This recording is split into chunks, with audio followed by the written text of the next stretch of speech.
All right. So we are just kicking off the stream a little bit early just to kind of prep everybody and what have you. Just wanted to let you know we are going to go live with commentation here in about 15 minutes.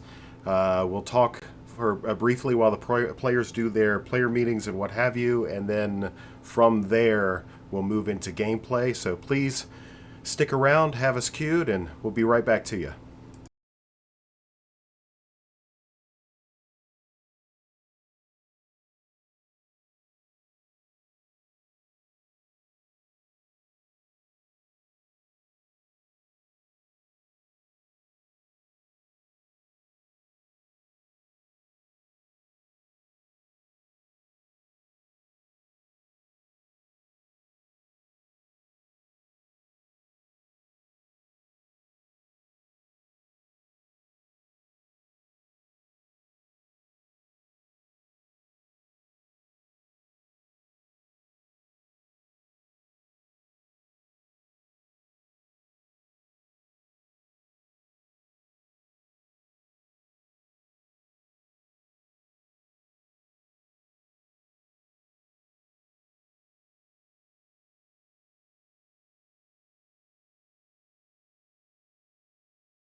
Oh, hi everybody.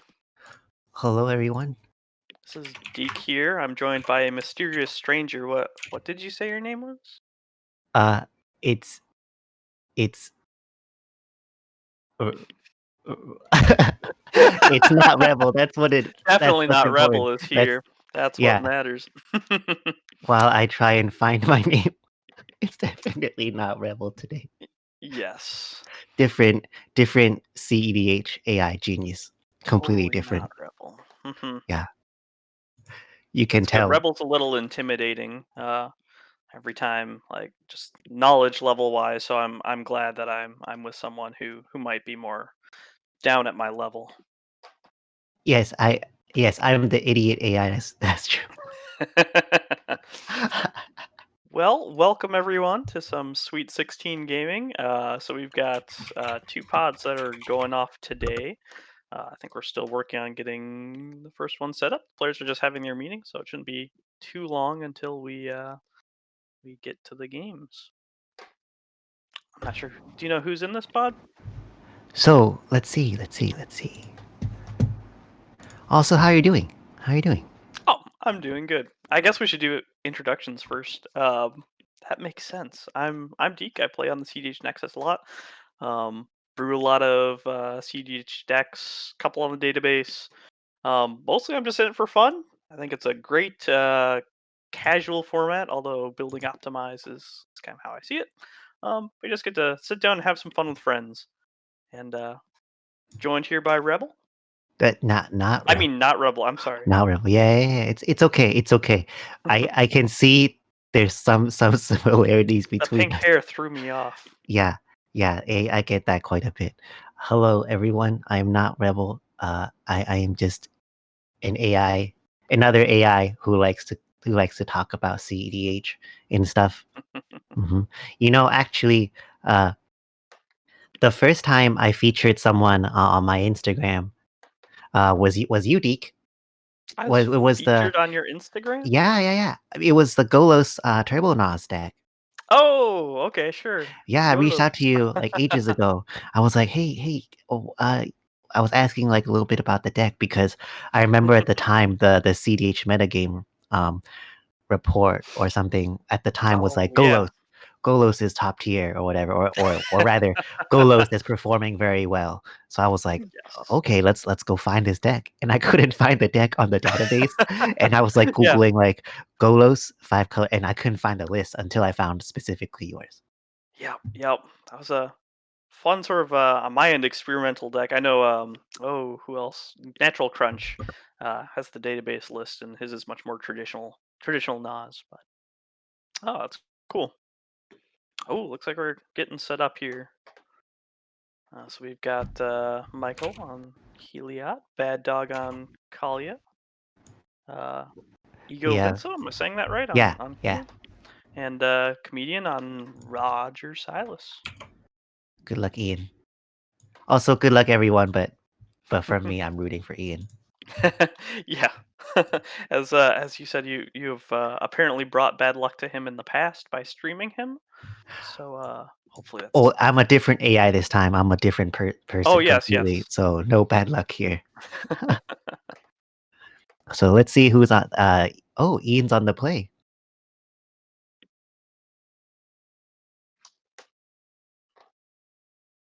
So what do you think about having Roger Silas be on the play?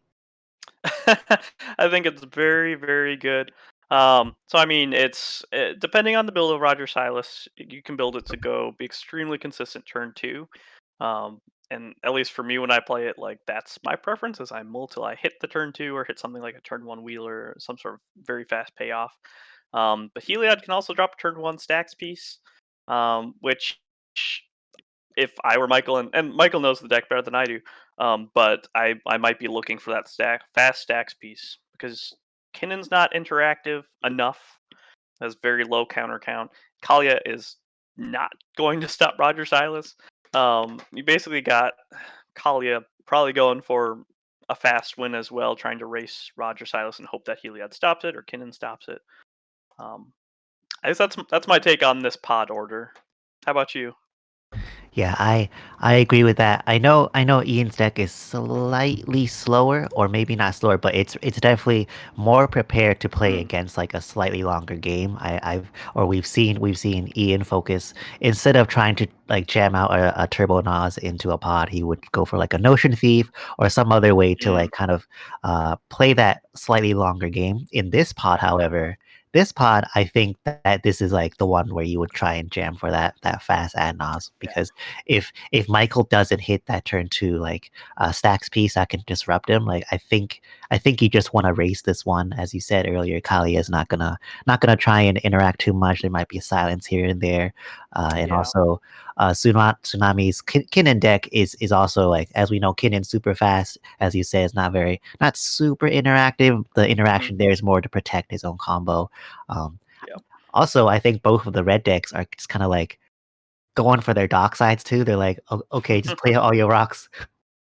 Oh, Yeah, Jeffel. that is slightly depend to like yeah, Roger's house could drop a bunch of rocks, Kalia could, but well, Kinnan does too, but Kinnan can hold back if it wants to kind of on the pop off turn if you've got like Moxen or something. So It we still see, plays them out pretty fast. yeah, Michael Levine starts with the gemstone caverns. Relevant. Very, very relevant.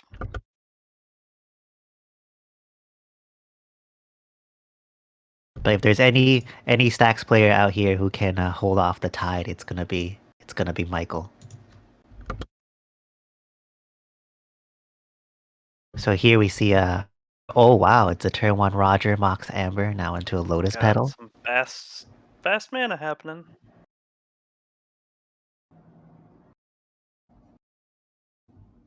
See if he pops something off here. You've got the deck has so many good 3 mana payoffs. Um, Jessica's Will, Risic Study, a Wheel. So if I was the pod here, I'd be being a little angsty right now. Oh, it's gonna be a pass. It looks like. Interesting. Very interesting. Part of that could have been if you're assuming a rule of law effect might come down from Heliod, and you want to get those out before that hits. Oh, here's the Oh, turn Aura one Thorn. Thorn of Amethyst. Yeah, very solid turn one play. Yeah, Doesn't make things awkward. that's such a great stacks piece right now with all the decks trying to just like play out all this stuff and not necessarily storm off, but like just kind of capitalize on how cheap spells are. So having like that static effect that taxes everyone is just so good right Mhm. now. But Dockside still looks pretty good right now. Yeah, yeah. Of course, without fast mana, the only person that can drop it will be Silas Roger, comedian.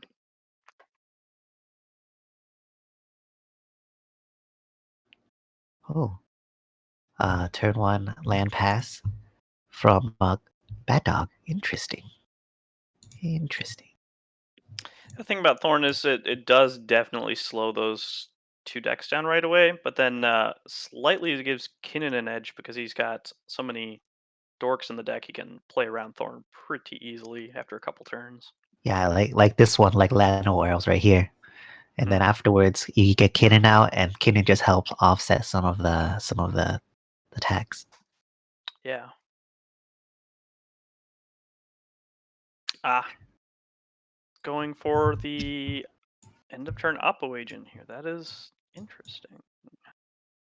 Very Cracking interesting. a fetch in response. Yep.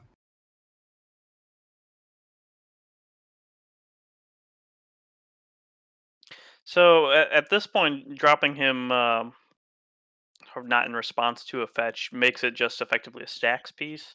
So he's counting on this is shutting down any sorcery speed tutors Bad Dog might have.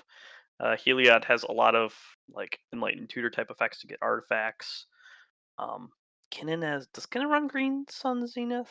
Maybe like I think so. Neoform Yeah. or something, that kind of thing. Um, so it I doesn't shut down a ton. Well, maybe also just trying to stop all the fetch lands. I think it matters. Yeah, yeah.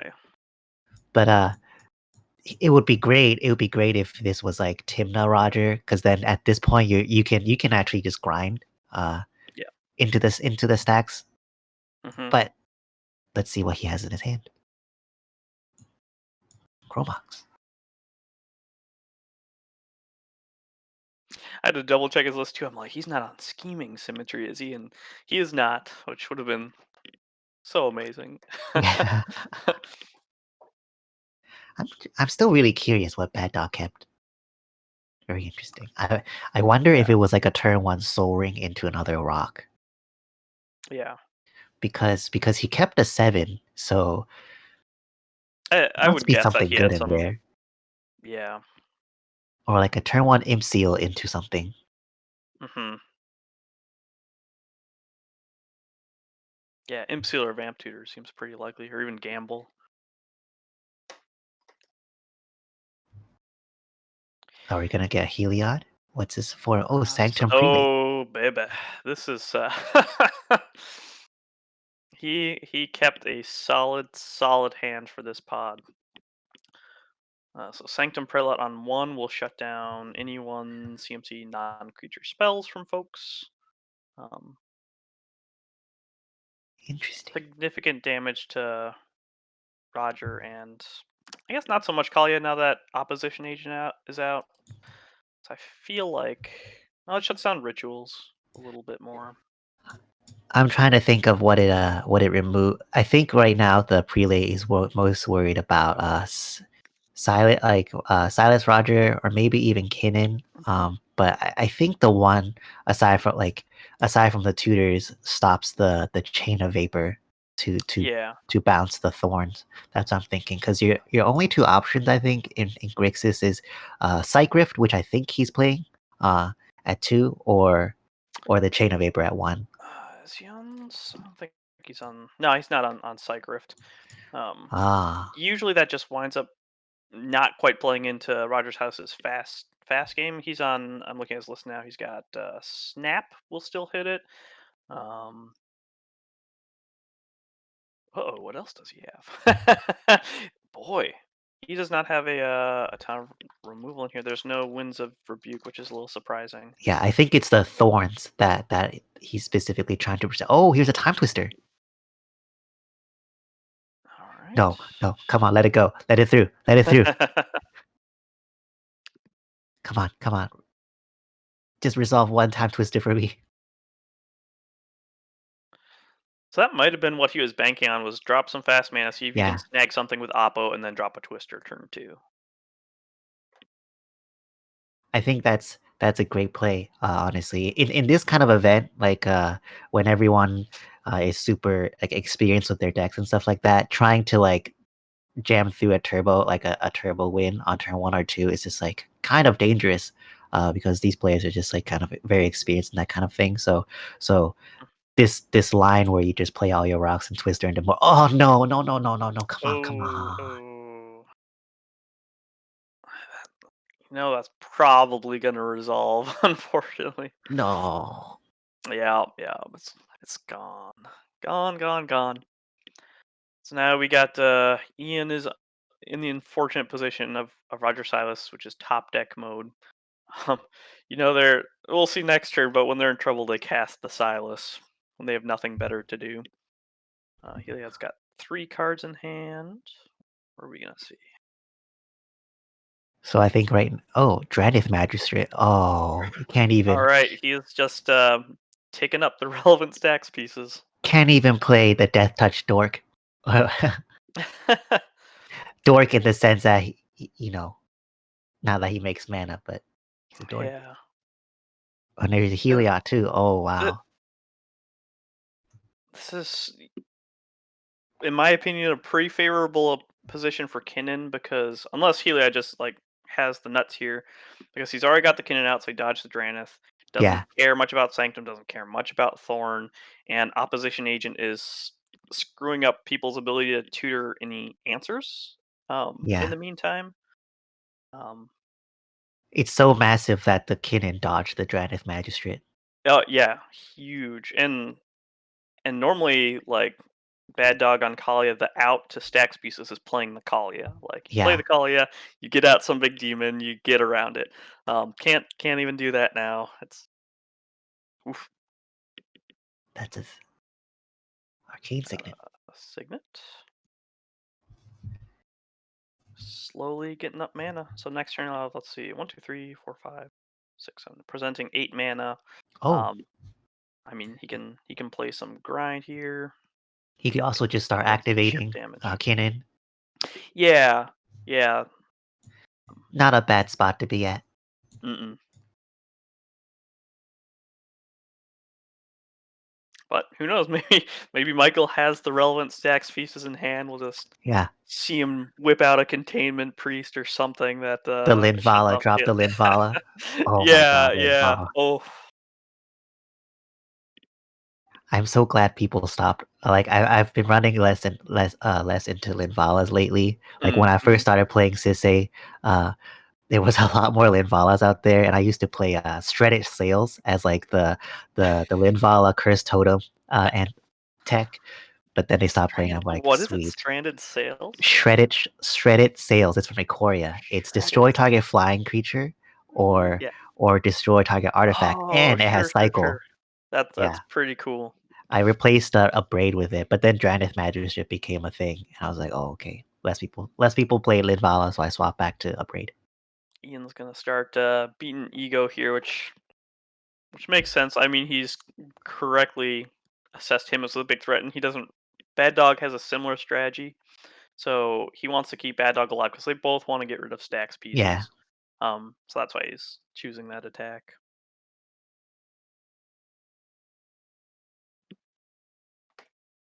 Yeah, people kind of just dropped off playing Curse Tomes because the creature-based shenanigans just are a little. A lot of people see them as a little too slow right now. What have we it's got a here? Raydane. Oh, look at this. Raydane. I don't even know what that is.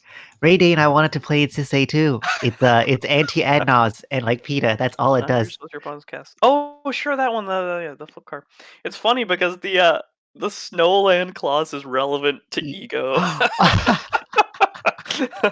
He's on Got all him. Snowlands because of bauble. What's it called?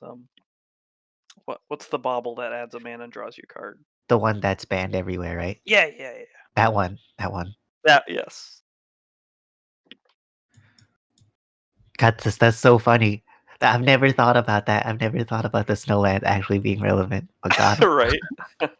This you can see just how good of a stacks player Michael Levine is, just getting all the relevant stacks pieces. Yes. That's so funny. I when I was first reading Raydane, I thought Raydane's pretty good in certain stacks decks, just because like while she hers here's a Mirage Mirror, this is relevant. Um, Hmm.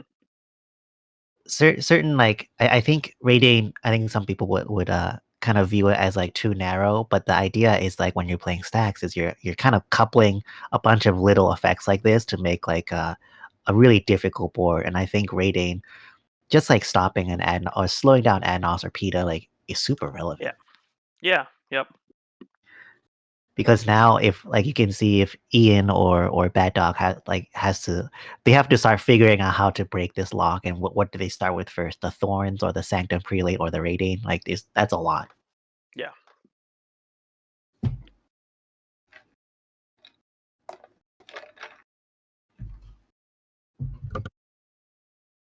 I'm excited to see what this Mirage Mirror will do. Hmm.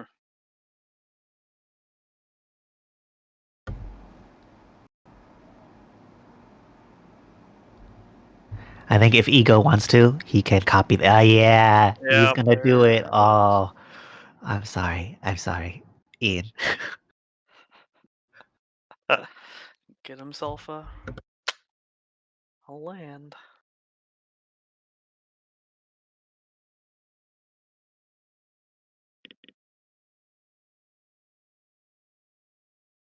Yeah, that Mirage Mirror's not super versatile right now, but not terrible either. Like he could have it copy a thorn in someone's upkeep to add a second thorn effect if you want to, and then that Oppo snag.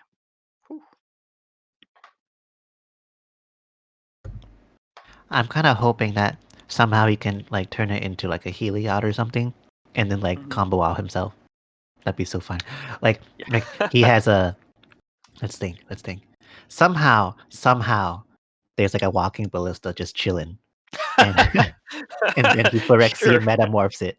Or And then they don't shoot itself with the yeah. ballista to prevent it. Somehow it just chills. That's the dream. Wonderful.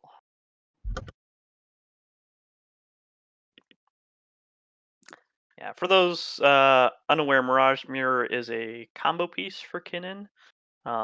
It's a way for them to filter Basalt Monolith mana into colored mana, and then just Kinnan all the way down. But it's just versatile card in general, as we just saw here.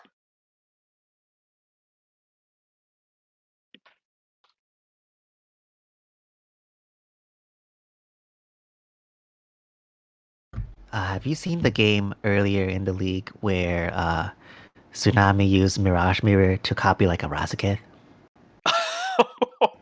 I know I missed that, but Oh that yeah, get sounds him. just amazing. Get him. Yeah, it was actually this one game. There's like a really intense, really long game where Hmm. where the Mirage Mirror was super relevant because I think Dan Monroe was trying to he tutored for an Underworld breach, like and if he takes his next turn, he'll win off the Underworld breach. But the Mirage Yeah. Mirror was out, so I think Tsunami was planning on copying the Underworld breach and then like Mm. casting spells to interact with them. But then Spleenface then plays a Razaketh. So it was like this really intense, like super Mirage Mirror. So a lot of utility Oh, there. all right. Looks like Michael is on the beat ego train here, which makes perfect sense. Um, yeah, let's see if he can. He's got to drop some stuff here. He is getting his face kicked in at the moment. Yeah. And maybe I don't know if you would start chilling as Ian. I know Bad Dog hasn't put any pressure yet, but Yeah. I think you might need to start chilling off of Ego and let Michael do it because Yeah. the faster Ego dies, he's gonna then Yep. turn the creatures over to you. Yeah. Yep. Man, that 6/7 rating is looking pretty strong right now. Yes, it is. Kill Just any getting Croms. bigger. The vigilance is also like relevant here because it'll just block everything. Like it just lets you attack like freely Yeah. into anything and not worry about any clapbacks. He's Hmm. also at 48, but man, rating. Let's go.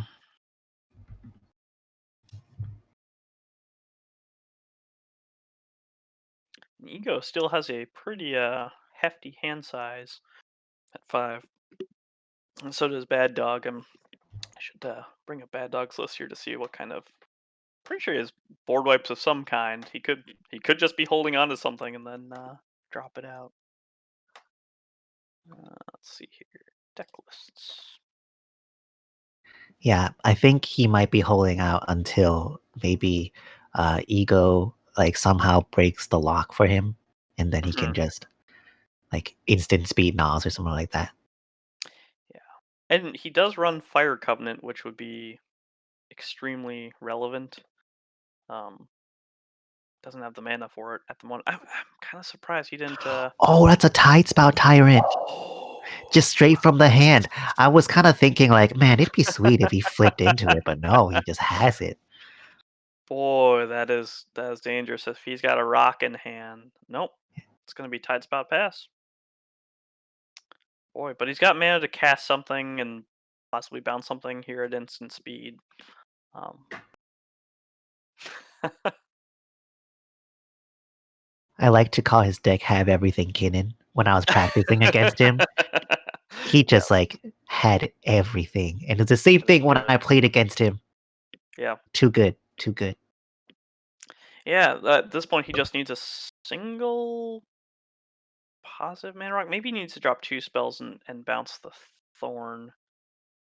He might need to bounce a couple things depending on what's there. There's various combinations, but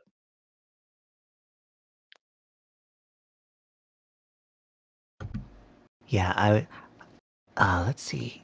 Is there any way he could combo through the thorns? He Well, c- if he really, he has just like a needs to put. mana crib, right?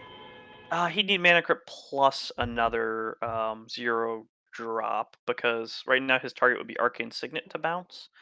So he'd pool 3 with the crypt, but it would cost him 1, and then he'd drop Arcane Signet for 3. So let's see, you'd be paying 4 and gaining 1, 2, 3, 4, 5. Oh no, that should work out. Yeah, you'd be netting 1 each time. Because I was thinking you could just you don't have to go for like infinite mana. You hmm just loop your permanents to bounce other permanents and pass the phase. Well, you can't loop your permanents to bounce their permanents, right? Because in order to loop your own permanents, you have to choose Oh, you have them to as the bounce your bounce own thing. target. Yeah, But yeah, yeah, yeah. but he has Mirage Mirror. He can have 2 Tides bounce, and then he can get the double bounce. Oh, And so that is a thing that could happen. Um, yeah. Tides bounce It's just not being because legendary. I'm kind of scared. If I was Ego, I'd be kind of scared like of Bad Dog. I Yeah. think Bad Dog's hand is the scariest right now. Mm-hmm. Also, slightly worried about like a swords to plowshare or something like that. But the full grip is scary. Yeah, for sure. And he might just be holding up some sort of well, he can't play a one casting thing because of Sanctum Prelat. That could very well be screwing him up here. I was gonna say normally you'd hold on to something to sort of save the Tide Spout in case something targeted it. Um, but in this situation, that's tougher to do. He can't cast a 2-drop instant. I don't even know how many it runs because of Thorn, and he can't cast a 1-drop instant because of Sanctum Prelat. Did he play the Steam Vents or or is it still like exiled? I actually don't know what's up with that Steam Vents. Let me check the log here. Because that's the opposition agented Steam Vents. But I was curious if he Oh, played something else, or he forgot, or he played it. It's just take a look indicating here. it's his. He put an exotic orchard into play from Oh, okay. hand last turn, so it looks like I think that Steam Vents is not out there. He's just noting that Mirage Mirror has it exiled since the Mirage Mirror was an oppo.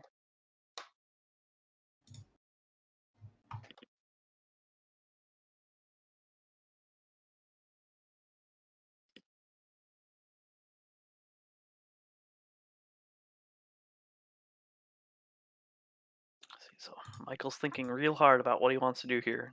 I don't blame him. Yeah, this is big thinkies, especially with the Tide Sprout out there. Yeah, like I wonder if he's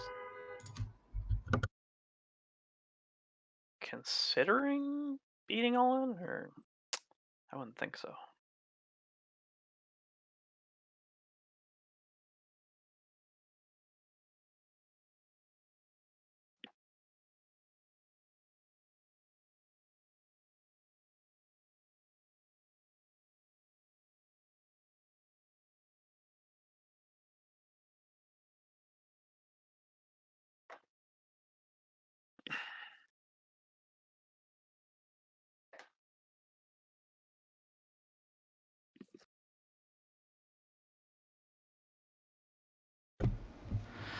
How much damage can he put on him right now? Just a 6. Yeah, then he could, if he really wanted to, get through with 1 more damage on Dranith, or more likely Sanctum Prelate. If he swung in with Dranith Sanctum Redain, Dranith gets blocked, Sanctum gets blocked, but he wouldn't want to give up the Sanctum anyway, so it's these have to be going at Bad Dog. Yeah. Yep.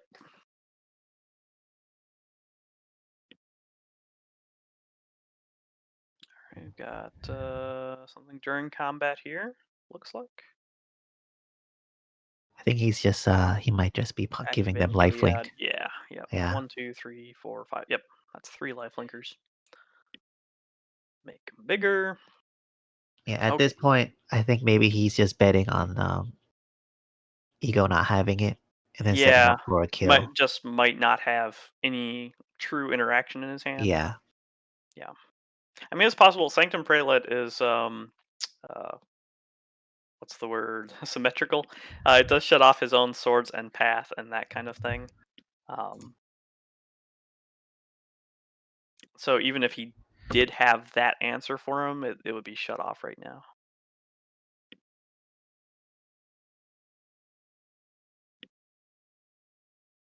Yeah, honestly, the number with that in play, the number of answers for that tied spot is pretty low.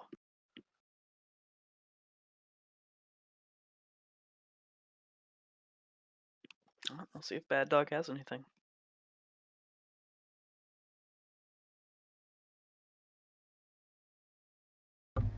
Bad Dog doesn't play any spells the whole game except for this super relevant one. Hey, The dark you weren't side. wrong. You were not wrong. It is a super relevant spell. Here we go. Here we go. Show What do we us. got? What's the count? 1, 2, 3, 4, 5, 6, 7? Count 1, right? 2, 3, 4, 5, 6, 7. Yeah.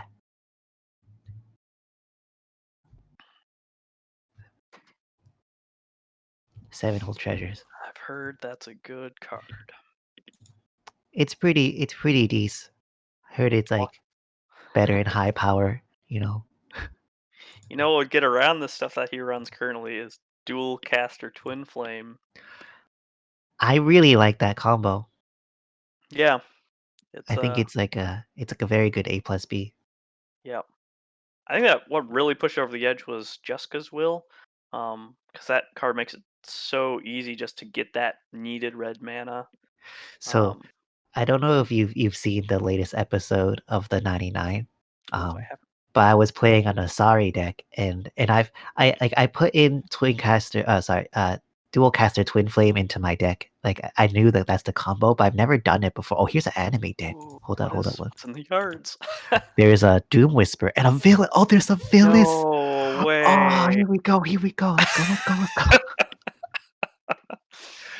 And he Oh, also Villas. Ego has no mana to activate the Mirage Mirror right now. Oh man. Oh, this is gonna be sick. Wait, do you need to pay Like oh, either way, he's if he doesn't have some sort of win right now, he'll be digging for it. It'll be interesting to see what stacks piece he targets. Um,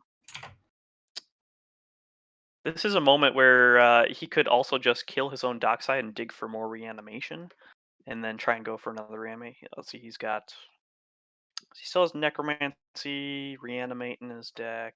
What other ones? He can't cast reanimate, but he could kill the prelate. Oh, this is going to be so interesting. If it kills the prelate, it could open up other people. yeah. I think it would be pretty fine though, because Michael's completely tapped out. There's a Yeah. thorn out. And Oh yeah, he's yeah, gonna kill Ego the only op has the agent 1 first. mana. I think killing the op agent makes sense here just because it opens up his Scalding Tarn so he can draw another card as well. And also he probably has like just tutors in his hand. Yeah, very very good chance of that. But getting that Scalding Tarn right now is kind of critical because mana's kind of tight. Gets to draw 4 cards. Ooh-wee.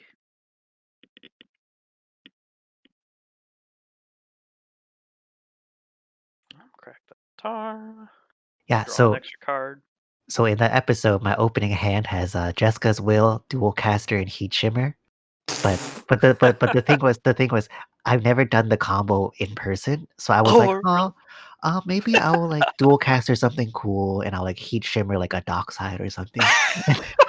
and then like mid round, I was like, hold up, There's another reason these are in here. yeah, Yep. Something past just getting value from them. Doxa. Bad Dog assessing the massive 13 card hand he has. He has yeah. 3 more mana. Who needs He's got Adnos? Who Ritual needs Vita Ishios. when you have a Villas? And he hasn't dropped a land for turn, so he's got a land drop still. So I mean, he could do something like kill the prelate, play a land, opens them up to 2 mana. Um, Ephemerate the dockside. I know he runs Ephemerate. Oh, Start that over again. He runs Final Fortune, so he's got the full Fortune Seeker package. So he could just take an extra turn potentially. He's got a lot of good cards in his deck where if he hits them, It'll be very relevant. Oh, he's going Ah, straight for the Kinnan. so I guess his hand doesn't have it. Yeah. So his only way to, or he wants to start doing more draws, and he wants to find make the most out of Yep. his mana. Because the Tide Spout has too big a booty right now.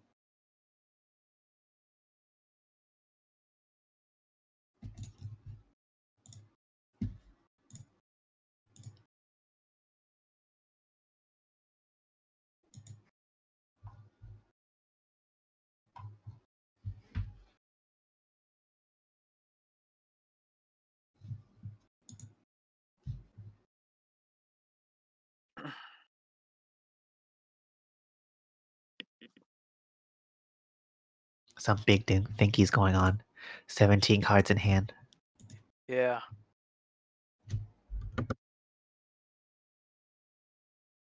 Yeah, it really surprised me. He must have. Well, who knows what he drew, but like he's got a lot of 1 CMC cards that could propel him forward. Had he killed the prelate, like he runs Burnt Offering, for instance. At that time, you could sack Villas for 8 mana, continue trying to do things. Ephemerate.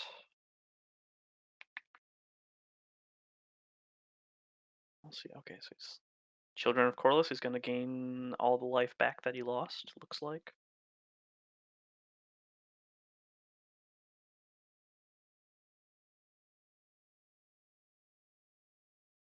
Yeah, that's really just a. Looks like this is going to be a pass turn. Yep. Did he not hit a land? No. Maybe not. No.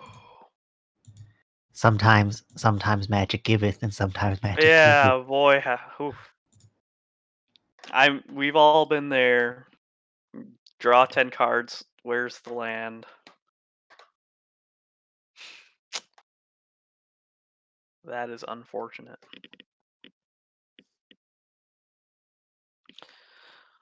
Yeah. So we're back to Ego's turn, and everyone else is effectively shut off from interacting. His Kinnan's dead, so he'll have to recast Kinnan at least. But he's got the 4 mana for it. Yeah, but he also, don't forget, has a Mirage Mirror. He also has a Mirage Mirror. Yep. So he could get his own Villas if he wanted to. He can make two black. Yes. He can make 2 black right now. Potentially Wait, 3 black with the Exotic Orchard. Orchard and the Arcane Signet. So if he Arcane plays doesn't make black. It's not the what's your color? Your commander colors? yeah. Just 1 black. Yep. So, but I mean that option is there for if he wants to remove a sax piece.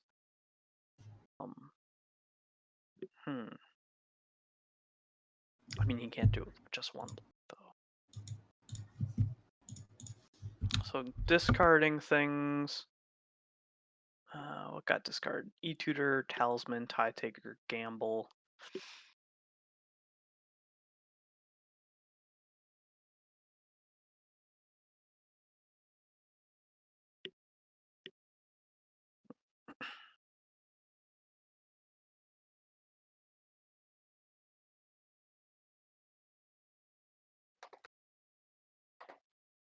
Guess I should take some time here for a second and look up.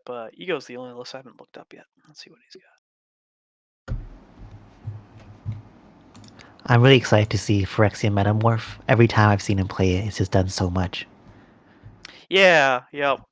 There's one game I was watching in his 2 tier 1s ago, and Raikkoon was playing his secret Niv list that was Crom and Ikra, and he dropped a Phyrexian Metamorph at one point. He'd gone Dockside into Metamorph, and someone had the blast to stop it, but like, oh, he's just getting another Dockside.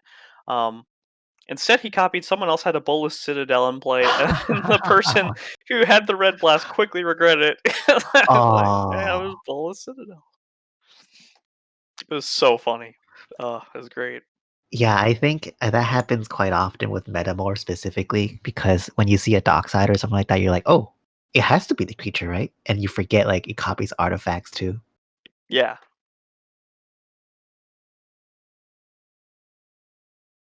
Ego dropping the steam vents now. He can make red. Very relevant, I guess. Who knows? Who knows? Yeah. Maybe he gets fire breathing at some point.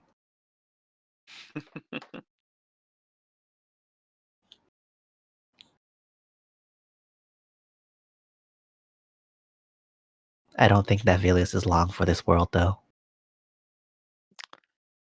Yeah, Maybe. he might not care about it. Like, depending on, again, not knowing the 4 cards in his hand, he had 3 cards going into this turn.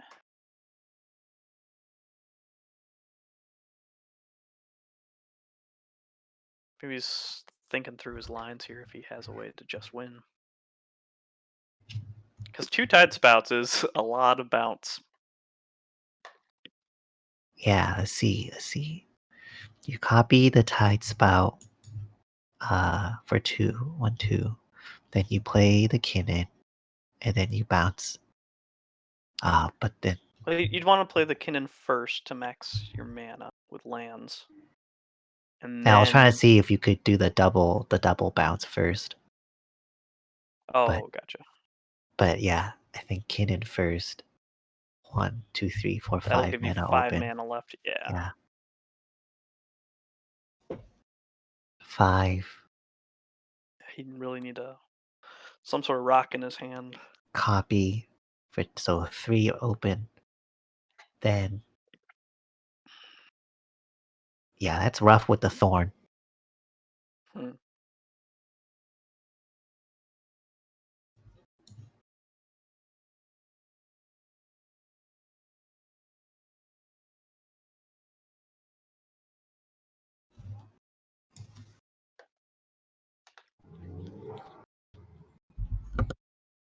Big thinkies right now.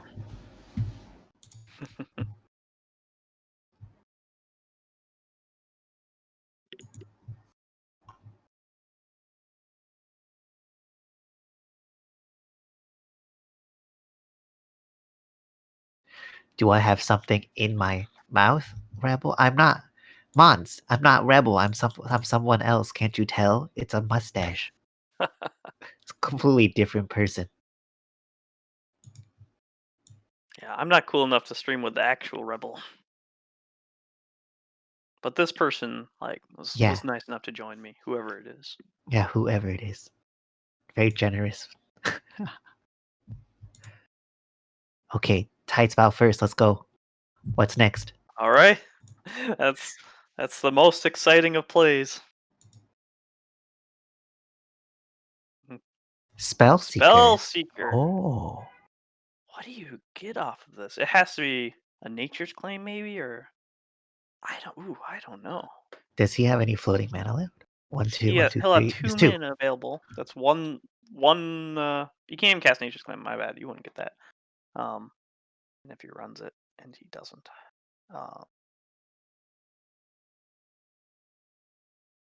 Looking at the list here.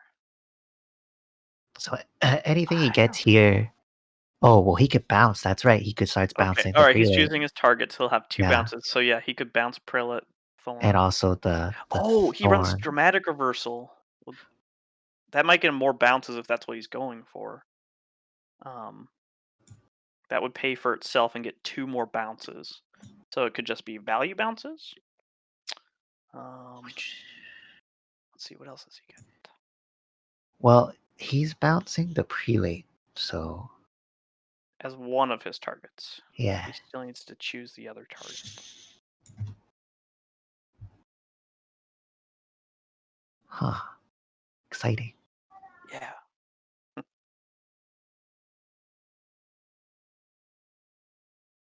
I love all these. Sorry. I love all these games in this league. They've been all so interesting to watch. Double Yeah. Tide Spout Very after much so. Villis with a super thick rating. Yeah.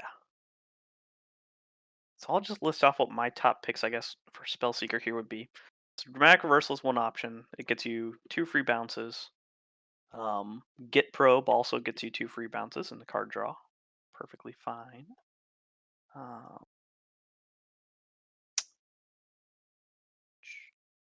can't do transmute artifact.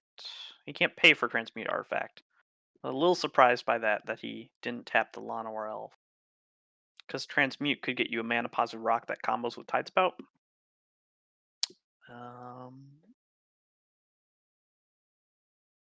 So he bounced the Raiding and the Prelate. Okay, so probably means he's just trying to hold off another turn cycle then. Yeah, I think if he bounced back the Thorn and the just the Thorn, right? Can't you just get transmute artifact and transmute the arcane signet into no? Well, he doesn't have the Kinnan out anymore. Oh yeah. He could alternatively just if he's playing the slow game here, he could get something just like, I don't know, a Noxious Revival or that. Could get a Pact of Negation. Pact actually wouldn't be too bad because it kind of. Well, he still has to deal with that Villas. I'm assuming he's the only one who actually has removal for the Villas. Well, I think just any spell he gets, he will just bounce the Animate Dead back to hand. Right. Whenever he's ready for it. Hopefully, who knows? Maybe he really doesn't care about Villas.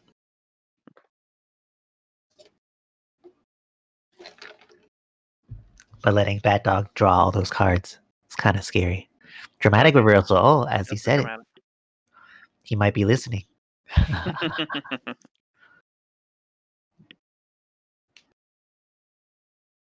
We get a freebie bounce. Yeah, and that'll mean if he has more spells in his hand, like Ponder or something, then he can bounce even more stuff on the turn. Interesting that he bounced the Raiding, though. Yeah. Yeah, he can't cast that Yeah, dramatic you right can't. now. Not with the Thorn out. If you bounce the Thorn first, then you can always hold on to that Yeah. reversal whenever you want it, and just kind of be like, "Yo, if you hit me, I'll bounce that. Right. Let's go." But who Hmm. knows? There's probably Yeah. trick.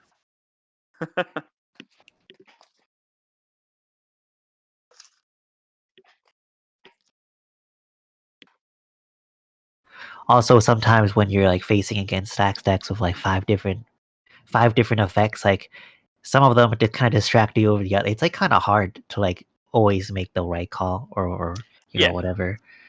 Yeah. You focus on one thing over another. And it's hard Difficult. to like being the commentators not knowing what they're talking Exactly. about with the Yeah. conversations. Like, yeah. So things that may like Oh, here he is can't cast a that. nice. Was he Or Thorn of floating Manacles. mana? Oh, Oh, there we go. Oops. okay. Oops. Big oops. Okay. This is okay. This will work out. There are two islands on Yeah. Ian's board. That There it it is. He has to be the bounces there. Thorn. Yeah. The anime dead the thorn.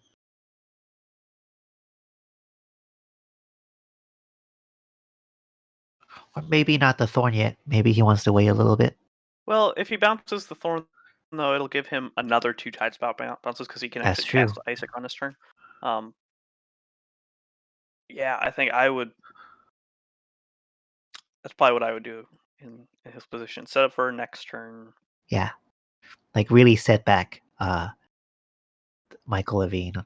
There is the danger though. Like, I don't think it's a huge danger because Roxas has just been in top deck mode this entire game. Yeah.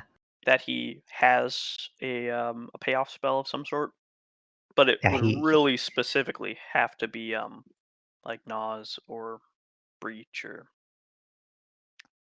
yeah.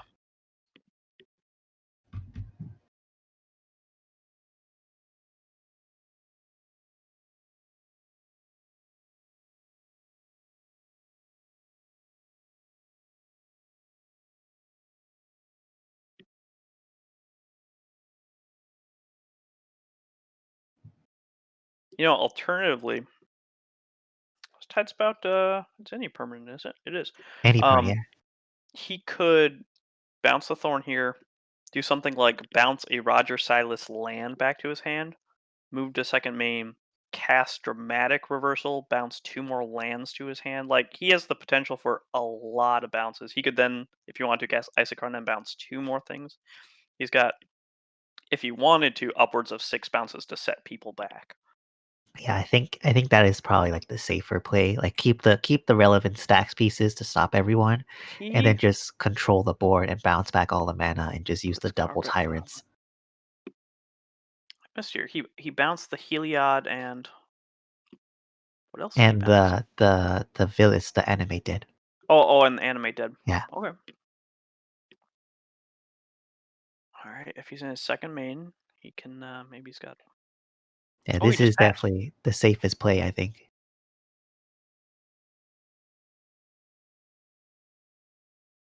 Oh. Jessica's will.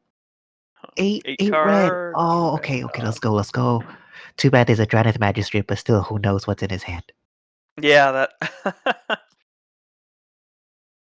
Wait, Oh, wait, he's wait, takesy oh, backing if you take the remember. backsies. The Dragonith Yeah. Magistrate.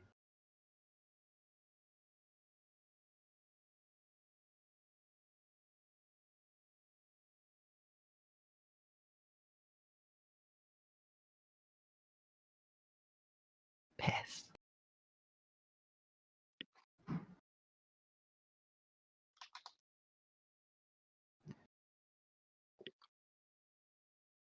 I'm loving this double Tide Spout. I think it's so cool. Oh yeah.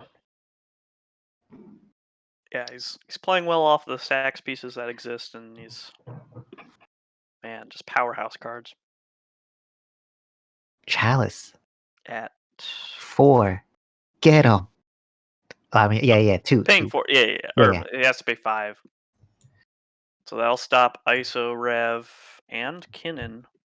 Wouldn't Dragonith stop the ISO ref anyways? Yeah, but honestly, Who nothing knows? super matters. He Yeah. just wants to shut off the cards we know about him to trigger Tide Spout cost 2 mana. So if he has no card to trigger the Tide Spout, then I think that's why he chose to do that. Well, he put it at 1. And of course, there's is he gonna name 2? He'll name 2 here. Okay. Okay. Interesting. So that the Chalice doesn't hard shut off 1 CMC spells, at least for Tide Spout. He'll be able to cast it. It'll get countered, but he'll still get Tide Spout triggers. Yeah. So that was the right order of things. And also saved him mana. He kind of had to do it that way, I guess.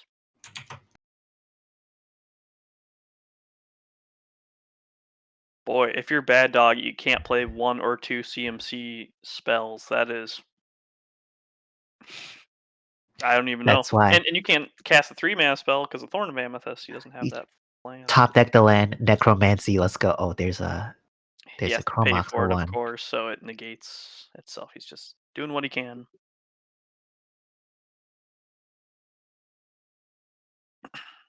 I think now you let the 2 giants fight each other, Oh, we have exiling a the mana card. Cabal Writ.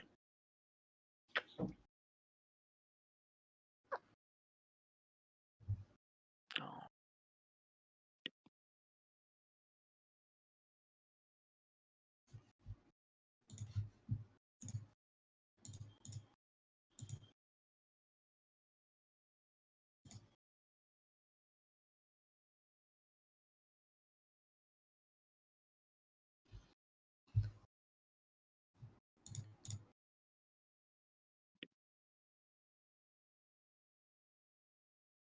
This is not like I like stacks decks, but this is consistently like sort of the issue I see with them sometimes that crops up is that he's doing a real great job of shutting off 2 decks.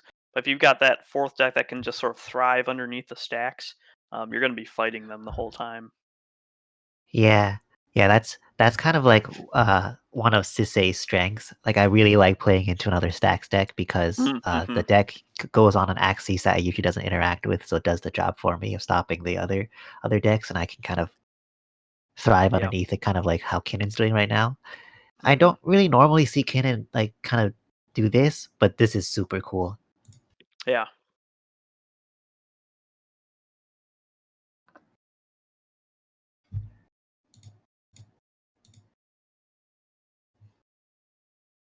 Tides about beats.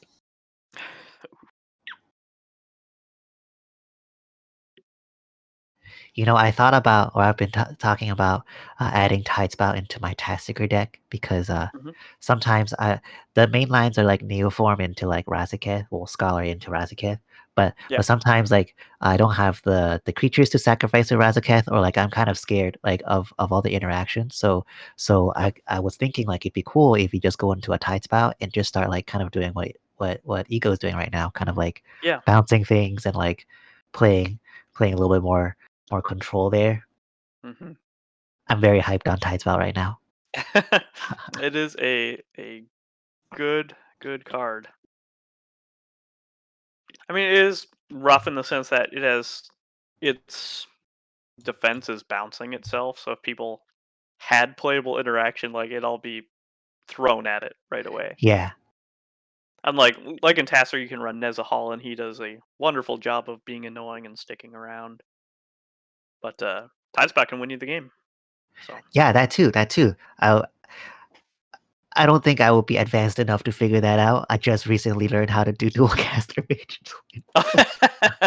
hey, you got there. Oh, we're keeping it chill. Wow. Going All for right, the he's gonna beats. just sit on Tidespouts. Yeah, the Dran is just stopping the Kinnan from coming back into also the Yeah. Prelate on 2, Oh Chalice no, on 1. he could have cast Kinnan. Sanctum doesn't stop. Oh, the The, Drant the does it. Yeah, Dranith, yeah, Dranith, yeah, yeah, yeah, yeah, yeah. yeah, yeah. No, Yeah, I you're right. forgot You're right. too. I forgot. I was like looking at the Prelate and I was like, hold up. Yeah, their heads have to be super into the game here because once you start getting so many sex pieces that do different Yeah. things, you have to figure out, okay, what can I play? What can I trigger? I think that's like the value of stacks is just like also wearing down your opponents. Like you're not spending like as much effort as your opponent is trying to like kind of figure it out, and that just may starts like affecting their decision Yeah. making. So Like when you play with newer players into pods with stacks, like they make so many mistakes. Like not knocking like new people. It's tough to do. Is you'll forget about pieces. You'll play something and they'll be like, oh, it's countered because of this yeah, card. Like oh and that's just kind of like what stacks does. It makes yeah. you tired. Like it makes you tired. It Ooh. makes you make I guarantee this is decisions. gonna Yeah. get a benevolent bodyguard if it resolves. Oh, op agent, get him, Another and response crack. from Ego? Oh, he's just He's gonna just crack the bench. cracking the Yeah, tarn. Yeah, yeah, he wants that yeah. Oppo to land.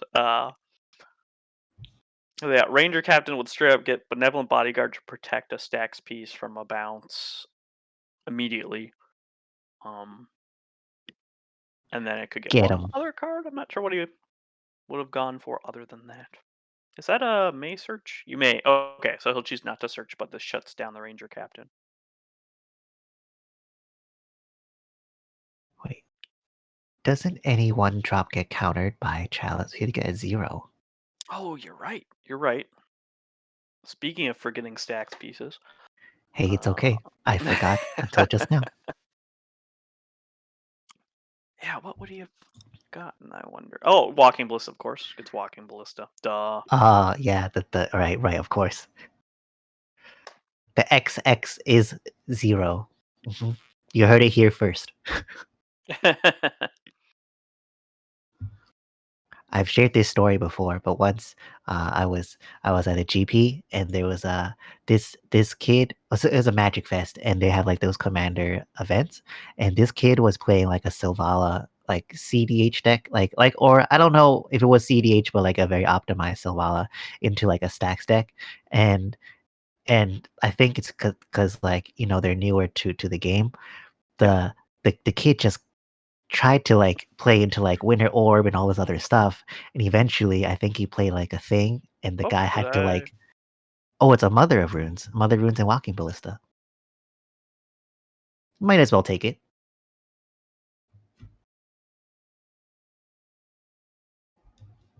Hmm. You okay, Deke? Yeah. Oh, can you hear me?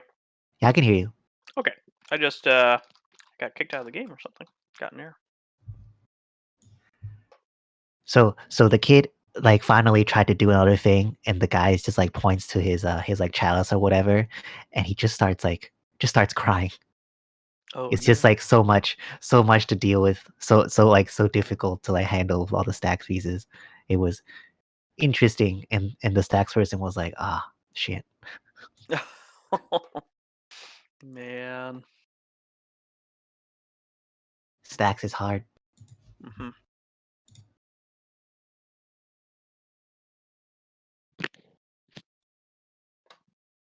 Oh hey, it's Chris. Hey nobody, Chris. You're always a somebody to me, even if you're a nobody to everyone else. Oh, a grand abolisher. Kind of scary, but not super scary right now with all the Yeah. stacks pieces out. But who knows? So I'm confused. He let him have those pieces because Ranger of Eos is a May search. When Oppo landed, he could have just chosen not to search. Yeah, maybe he forgot. Hmm. Might have been Maybe one of those situations. Yeah, he forgot, and then Bad Dog's just like, okay, show me your hand, show me your deck, and then after he let it resolve, then that decision's been made. yeah. Also, he maybe Bad Dog did one of those tricks that's like you're gonna search, right? like Right. Yeah, yeah the word trickery where you get him to commit to something. yeah. I don't think he does that, but that's a trick. That is definitely a thing. Like sometimes you can bait your opponents into doing it. So someone did that to me with Assassin's Trophy while Hmm. after I tutored something to the top of the deck, and they're like, "So you're gonna go find that land, right?" I'm like, "Huh? Wait a second." Yep.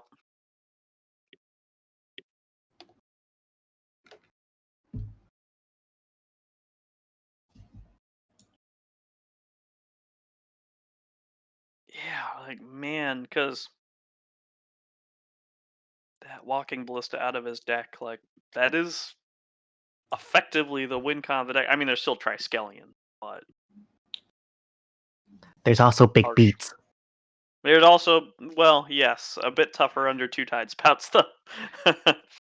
Yeah. I'm really impressed by how well Michael bounced back from that one turn with the double, like all the bouncing. Yeah. I thought Yep. it'd be really difficult to reconstruct a puzzle from there, but Yep. seems to has the board locked pretty well. Yeah. A We'll single see. spell will break everything again, but so far Yeah. it's holding up pretty well. Needs a single rock, a single one CMC spell, anything that's not two CMC, and he can Well, do it has to stuff. be 0, like No, because he can the still cast one CMC. oh It'll right, get he can countered, cast it. but it'll Okay, trigger the counter. tide You're spout. right. You're right. Hmm.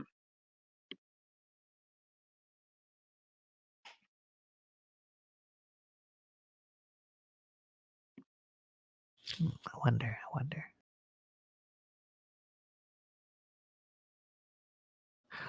Oh, it'd be funny if he copied he used the carpet to make double white, copy the Heliod, and then start growing his own creatures. Oh man. Go in with that Llanowar elf, turn it into a 3/3. Yeah, like, at this point too, now there's a Grand Abolisher out and an Oppo agent he can copy too. Like, I think he's too shy in the mana to take advantage of the Grand Abolisher, and I also don't think anyone will actually interact with him. Yeah. Well, they could if he starts bouncing stacks pieces, but we know that Ian has that J will still that he whoopsie played and took back real quick. Don't know what else he's got. I'm surprised the Silas. Oh, he can't cast the Silas. Duh, Draenith. I can't wait till like some of the stacks pieces go away, and then Ian's just like, Agnos. Yeah, right. Adnos, Final Fortune. Take my Yep, turn. give it to him.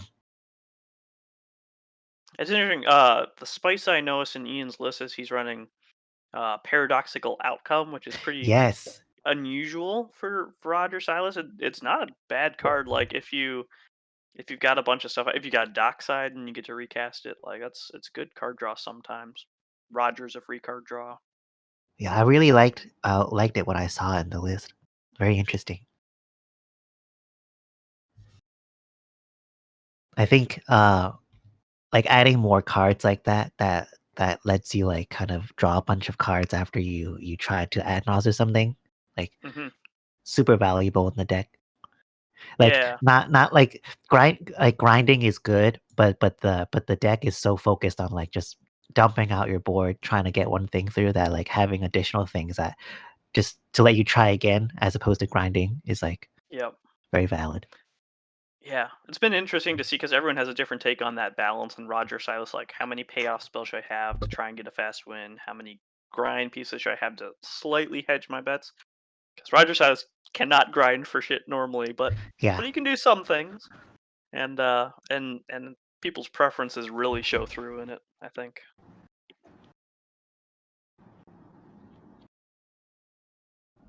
Yeah, I kind of have a similar thing with like my Giganta Turbo Nos deck. Like because I have all the mana, instead of focusing on potentially trying to like have a semi decent grind game Hmm. or just improving like something it doesn't do well, like adding a Sylvan Library or like a Dark Confidant or something, just add Hmm. like a ton of payoffs because like I have all Yeah, the mana in the world, so it's just like the top decks become like a lot better.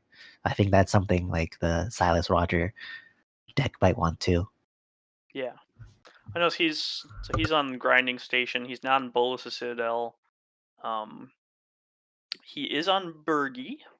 That's definitely a potentially a speedier card. Yeah, a couple cool choices like that. I'm personally not sure on Bergie right now, just because I haven't played Bergie enough and I haven't seen Bergie Mhm. being played. I like it in the list. It's just I haven't had any experience seeing it in like these kind of Mm. decks. Have you? Come to think of it, I don't think I've seen one land in like a turbo deck yet. Like I've seen plenty come up in other decks, and I run Bergie in like a Kark Thrasio Storm, which is like super my pet deck the last couple months, and it's hot when it lands.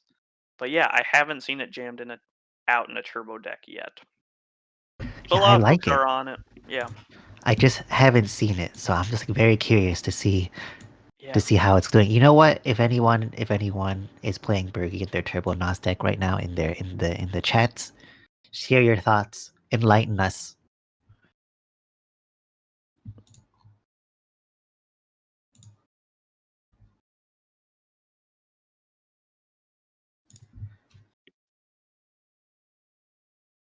I think if you go Bergie, I personally would probably be doing dual caster at that point in the turbo deck.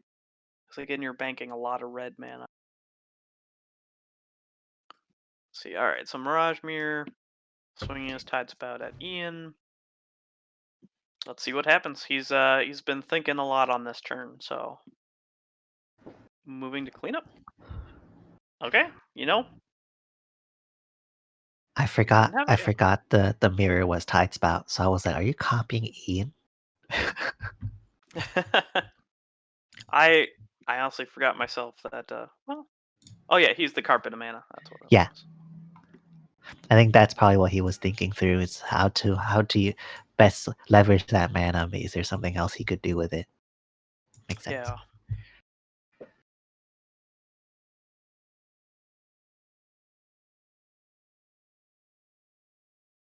interesting. Where boy, Bad Dog is low on health though, but he has a Grand Abolisher.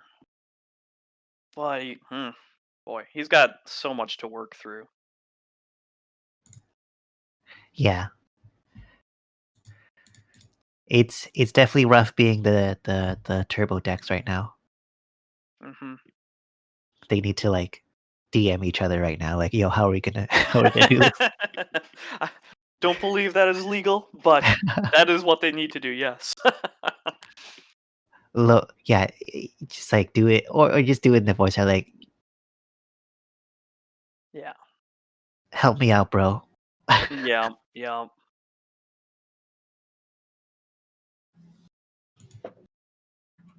Straight to a pass.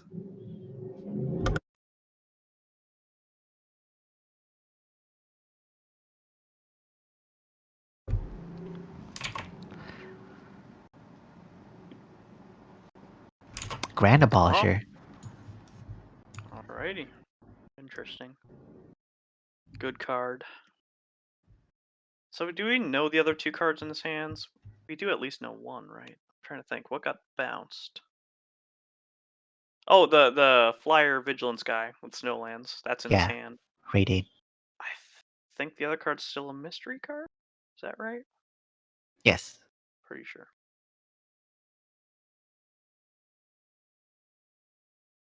Oh.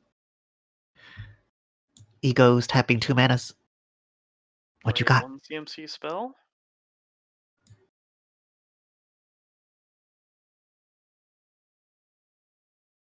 As we wait with Spell bated Snare. breath. I love spell snare. Spell Snare is like really relevant. It hits a lot of stuff. Yeah, you have to be on a very certain kind of deck for it, like reactive, because it's bad at Yeah. defending your win cons. But if you got something playing the grind game, I mean, Breach, Pact, Oracle, other people's packs, like shuts down some major stuff. Gilded Drakes, Docksides. Everything. Yeah, everything. Get that arcade Eh. segment out of the way. Get out of here. One of the few cards that'll counter Grand Abolisher. Copying Oh. Thorn of Amethyst. Okay, he's got free mana open. Oh, you can't activate. Right, you can't activate Yeah. abilities. That's why. So he's just like, this could be relevant. I'm just gonna do it. Makes sense.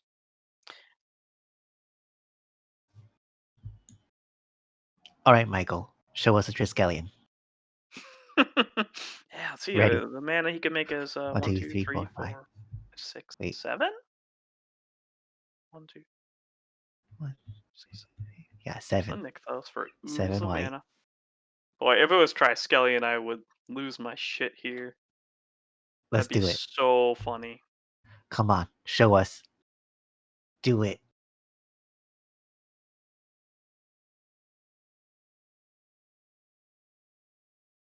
Do it for your fellow New Yorkers.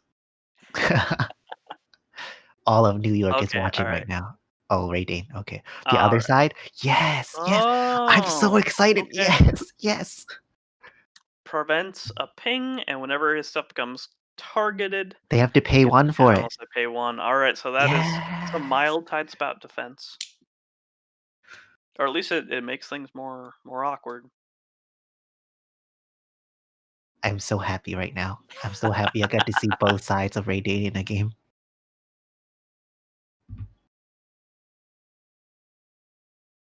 It's pretty funny. Let's go to Beat Street.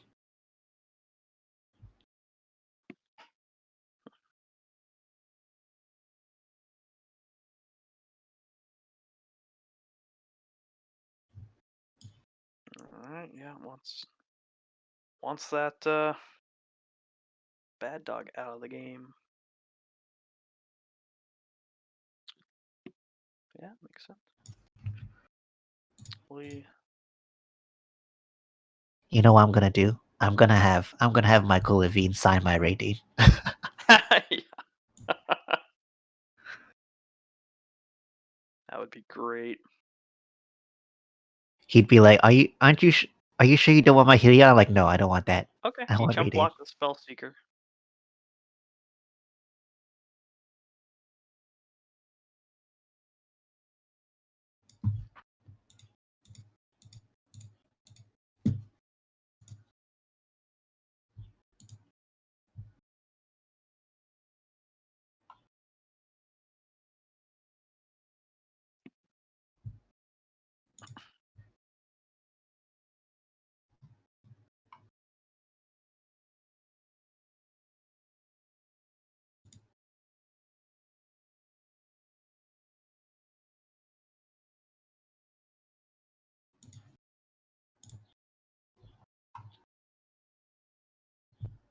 Boy, do you just drop Walking Ballista here and leave it open to kill a Stax Beast, maybe? Like, it seems reasonable to me. Fetch. I mean, he can drop both that and the Mother Runes. I think he wants blockers. Yeah.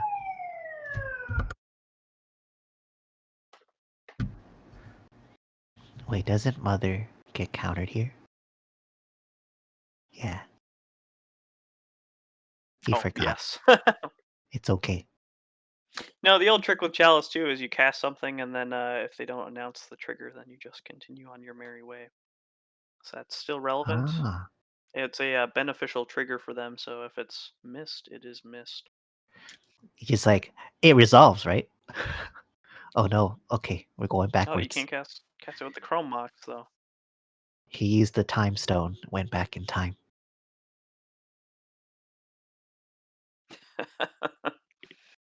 Because also the walking ballista can't hit the stacks pieces unless he pays 1 for That is each one. correct. Yeah. Yeah. Yes.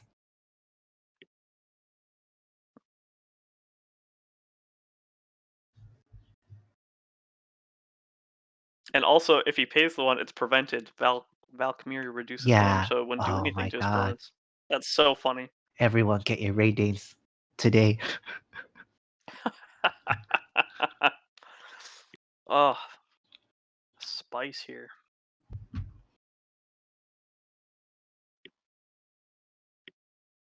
If I played some sort of like maybe Abzan stacks with like a Timna Ikra, I've seen like some people trying to brew that, or like a Timna Kodama. Like Ray Dane seems Yep. pretty good in there too. Yeah, it depends on the build. The Timna Kodama list definitely can get stacksy. The Ikras tend to be. I was thinking of like Leptis. That's like one of his main pet decks, and builds it more turbo-y. Oh yeah.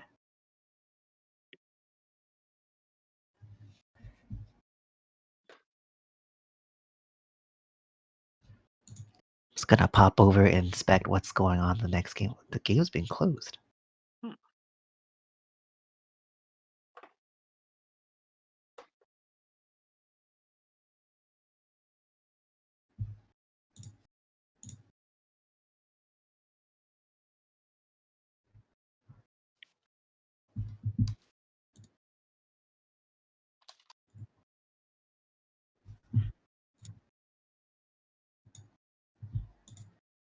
Mm.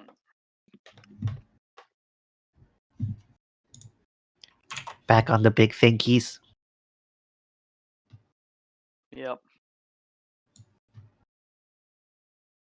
I will be so impressed if Michael takes this. Yeah. Yep. For sure. He got the right starter hand. He drew relevant stacks pieces, and Played it super well. yep, put the pressure on the right players.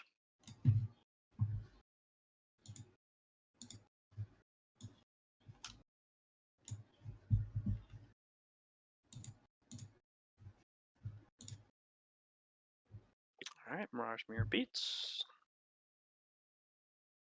Coming at Michael.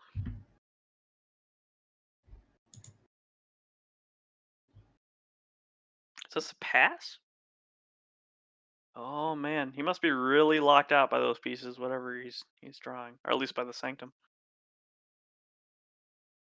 It is possible too that, and I don't want to assume he's making a mistake, but if he's got those 1 CMC cards, uh, it's easy to get in the mindset of like Chalice does the same thing as Sanctum Prelate does. Yeah. Like the 3 times I've announced like, oh, you can't play that.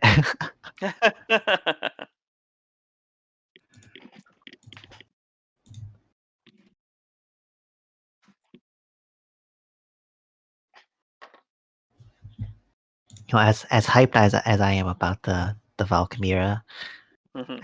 I kind of want the Ray Dane here for the beats, the big flyer beats. But Yep. it's understandable because who knows Hmm.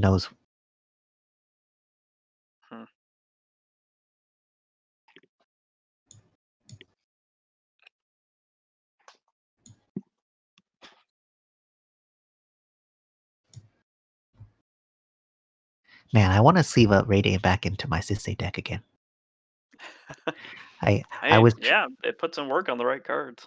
I was playing Raiden over Lavinia for a little bit because all Lavinia does is eat red blasts. But then Yeah. there was like two specific games where I Mhm. needed Lavinia and Raiden was in my hand and I couldn't play Raiden. I was like, Oh no.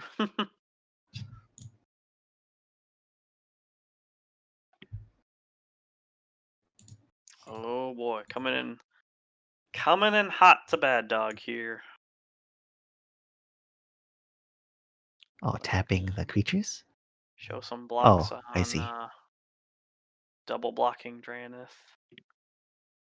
Eating 9 question mark? Interesting. I guess, Maybe he's hoping that I don't know. Maybe he's hoping Ego can help him out.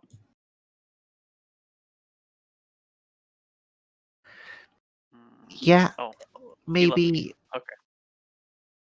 also, maybe Okay. he's hedging his bets on like, uh, letting Ego win or something. I'm not Oh, sure. you know I'm what's not sure. funny? This comes up, Rebel. We had this conversation I in know, that's Nexus what I not was too long thinking. ago. Yeah. The whole Breacher conversation. Because I was thinking Yes. it potentially he could have also said, if you hit me with everything, I will take out that Dragon's Magistrate. Yeah, I will mess you Oh, up if you attack me. what? Wait, Um, what was that Triskelion? Wait. Oh, recruit the guard. Oh, okay. Got him? oh, he just had Triskelion? Oh, he had recruit the guard in hand. I think. Oh. Wait, Recruiter. Oh, yeah, I guess Triskelion. He had a butt ton of mana from Nykthos. I And think we have then a game. that's the game. So it That's the didn't game. matter. No king making. Okay, we're No. good. We're happy now. But we should have that talk real quick about what we're talking about, so people who are Okay. listening know. Okay. So we had the discussion of in this situation, blocking the Draenith doesn't stop Bad Dog from dying. And some people, I'm in this camp, would consider it sort of a spite play. Is like you're going to die, and you block the creature. Um, but there is relevance to making the threat and saying, if you attack me with your guys, I'm going to block your stacks piece, keeping you alive or whatever, to try and deter them. It's a very gray area. I think so. So I'm also in that same camp, but I think this is the actual like, this type of event is also like a place where you would do it because you want Mhm. you might need like someone to do better over someone else Yep. to like help your ranking in the thing. I think Yep. comparatively speaking, that is like a valid tactic. So I think that's okay. But when you're playing Mhm. like in a different type of event where you're not like laddering like this. Uh, Mhm. Difficult, very gray. Yeah. Yep. I'd agree with that. I wouldn't get upset if someone did it in a setting like this. It's very, very serious. People are being very cutthroat. I normally wouldn't get upset in a normal game, anyways, because I can understand the perspective of people who say, well, it is relevant. It could change your attack. That makes sense. But yeah, one of those CH only situations that Yeah. happens. Also, actually, the first time I played against Ian, unfortunately, of course, it's Ian. I kind of did a similar like politicking. So this was in the Best Boy Cup, and he was playing Mhm. Animar actually. I think, and he was attacking me with Animar, and he kept applying pressure to me, and I had a Sisei, and they basically, Oh, you're good. if I kept blocking, like there's no way I can win, right? Like I can't keep recasting Sisei, and it's like a very Yeah. like the his attacks were correct. So my bluff was like, hey, if you keep hitting me, I'm going to like break this stacks piece that is like gonna open someone else up Yeah. as like a way to politic my way out. Yep. Um, and then he was like, okay, I'll just keep hitting you. Right, right. Eh, it, because it's also because another good look at the. yeah, Go it's ahead. like it's like I think when you're threatening something like that, like even though like the action is like king making or whatever or a spy play, they can still just try to call your bluff. Yeah, and like in the king making situation, it's That I'd be in favor of, like, blocking and removing the stacks piece, because it's a gamble you're making. You're saying it's more likely that stopping the stacks piece and opening them up will somehow get me to a win, versus I'm just going to get my face beaten down turn after turn after turn and lose that way. Yeah. So David, there are more games. This was just round one. That we're playing until the first player who gets 2 wins. So right now, Michael has one point or 1 win, I guess. So we're playing more, and we'll see. yeah. Oh, we got Mons in here now. What's up, Mons? It's muted currently. He'll be taking over Hi for us, guys. along with. I'm keeping Rebel. Hey, how you doing? Hi. I'm good. I'm not Great. Rebel. I'm someone else. I don't know my name yet, but I'm not. I'm Oh someone no. else. We can vote on it. Can have a poll. How are you, Deke? I am doing well. Thank you again. Mons was nice enough to switch time slots for me. I have some relatives over this Yeah. weekend, so he adjusted his schedule for me. Much It's appreciated. okay. You're welcome. You're welcome. Hopefully, you still have a open and fun Saturday plan for yourself. Oh, definitely. I just changed like schedules and things, and it worked out pretty fine. Oh, okay. Good. It's all good. Were you? Did you catch any of that last heated game that we had? A little bit Mm. here and there, small areas. Looked fun. Yep. Man, Michael got there, trucked away till he drew the Triskelion. Under a grand abolisher. Fought through 2 tide spout tyrants. That is an accomplishment. Yeah, definitely. So just as another update, the other pod is a 3-player pod, and right now it's Playem 1v1ing on this right now. So that's happening. Just a quick little update. It's very interesting when that actually usually happens. It's like, wow, we are playing multiplayer oriented decks that suddenly are in 1v1. That's actually Yeah. really interesting. Yeah, it definitely changes the dynamic, and so you're like, oh, this deck that was good with 4 players is less good, and this one gets a big boost.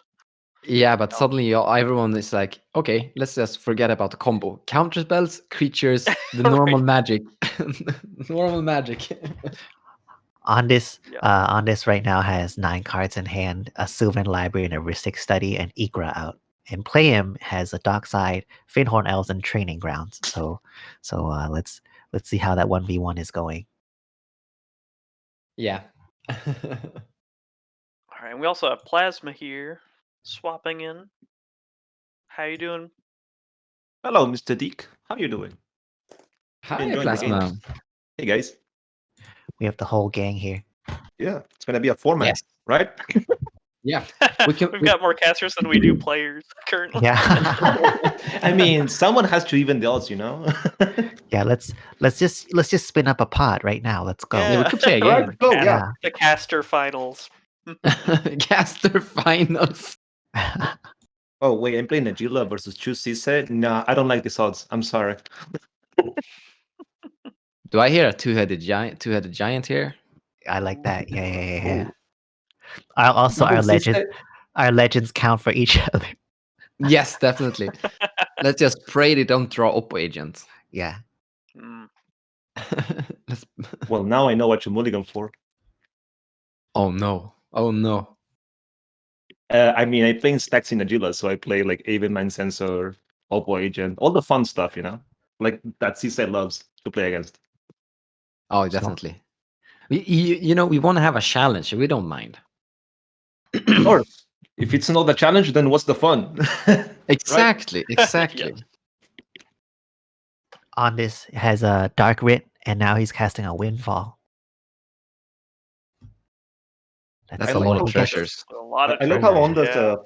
try to like skill check Playem because Playem had 3 treasures and Ondas cast his own Dockside, trying to see if he will crack the treasures. But Playem didn't say like no. I like that from Playem. This this is actually rather even. I mean, Ikra is not drawing cards, if you know what I mean. Well, But he's gonna keep him in the game with survive. that life. Exactly. But well, if you have Rhystic Study and Sylvan Library, you are going to draw cards anyway, so Oh, that's yeah. fine. Especially with Ikra that gives you so much life each turn. You can just take 8 every turn with a single library, and you don't mind. Yeah. Yeah. Here comes the crown. All right, everyone. I'm going to bounce at this point. So thank you all for having me on the stream. It was fun. Take Have It fun was- care, it Deke. testing the rest of this game. It was great casting with you. Let's do it again. Yeah. Yes. Agreed. Super It fun. was great listening to you also. It was nice running into you for a short time here too. Yes.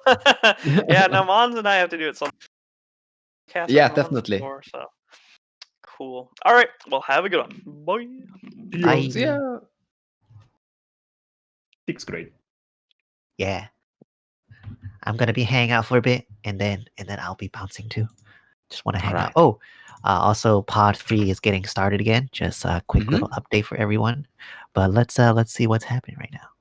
Yeah, let's see with some can lander, but not can lander. Close enough.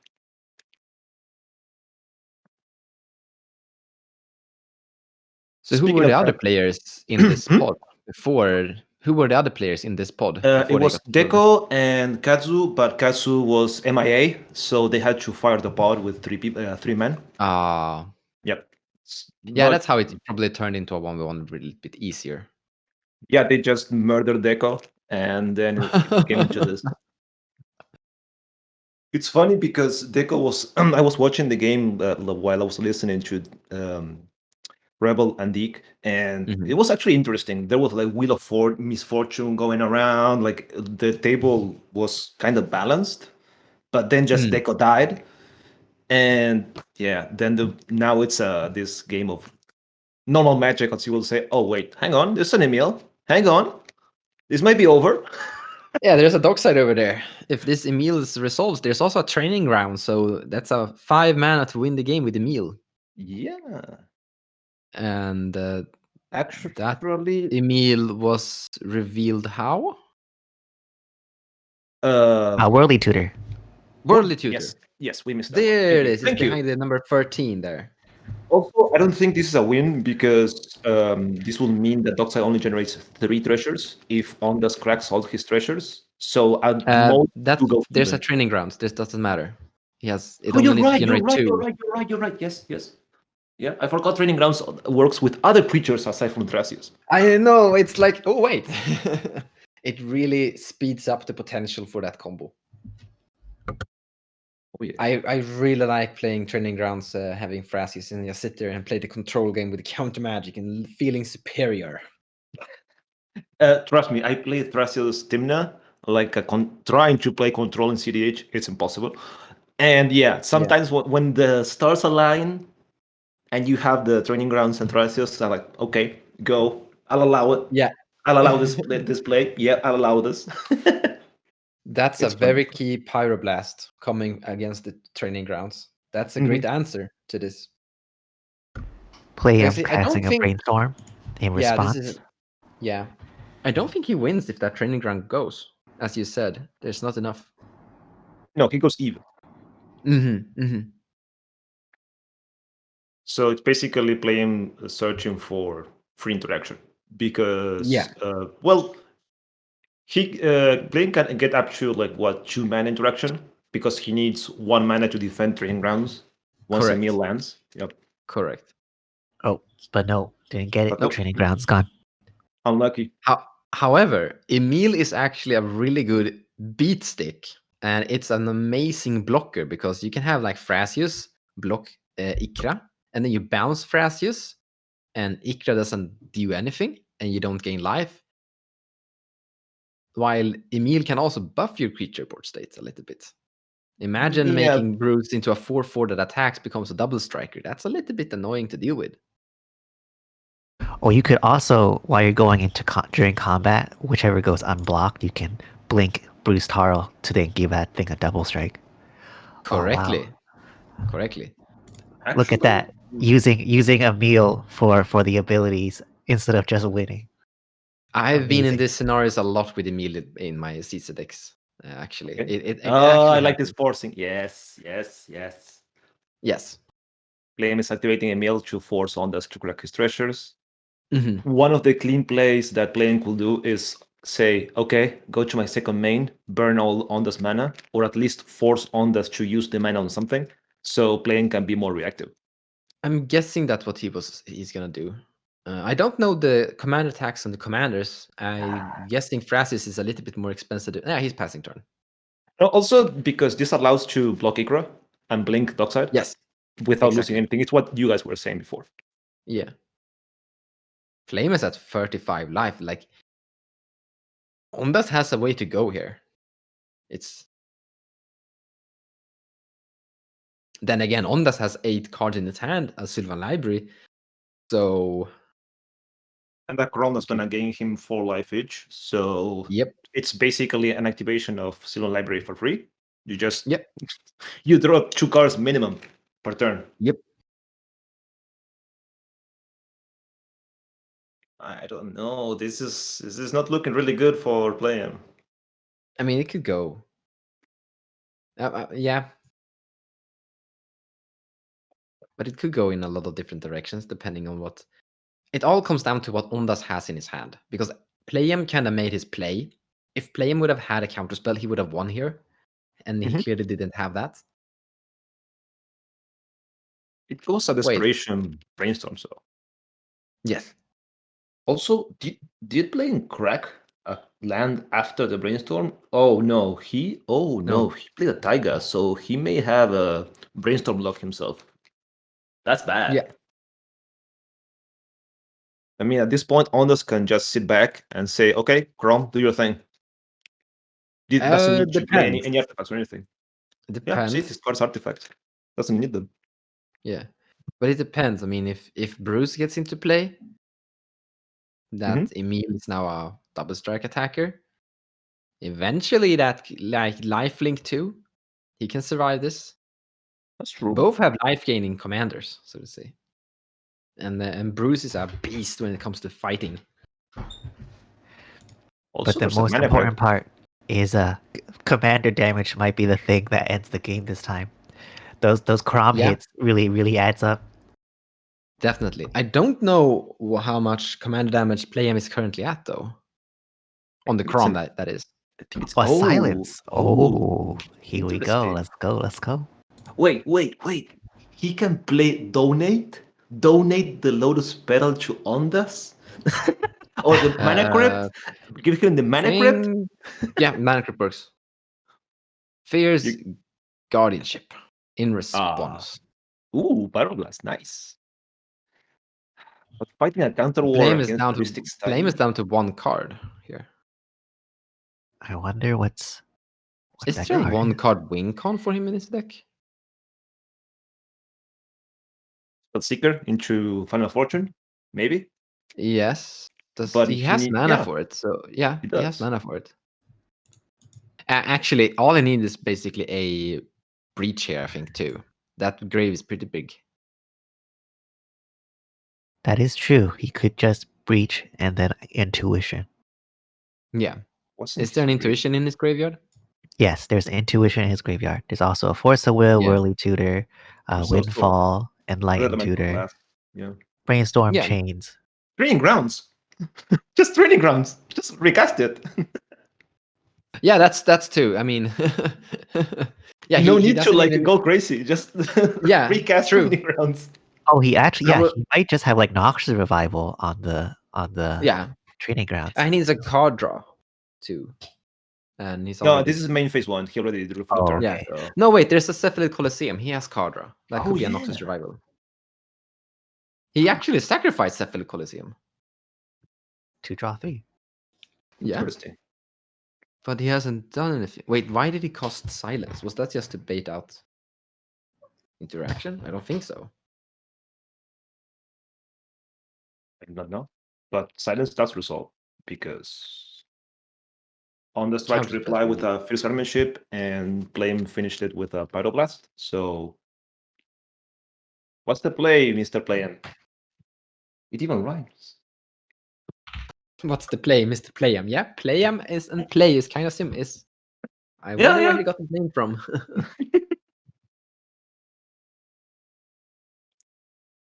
Play that funky music, Mr. Playam.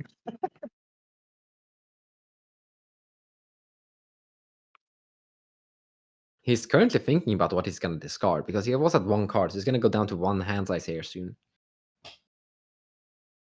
With the silence being active, he can just get the greediest card and just cast it. But it has to be Yes. something that can be cast. Yeah.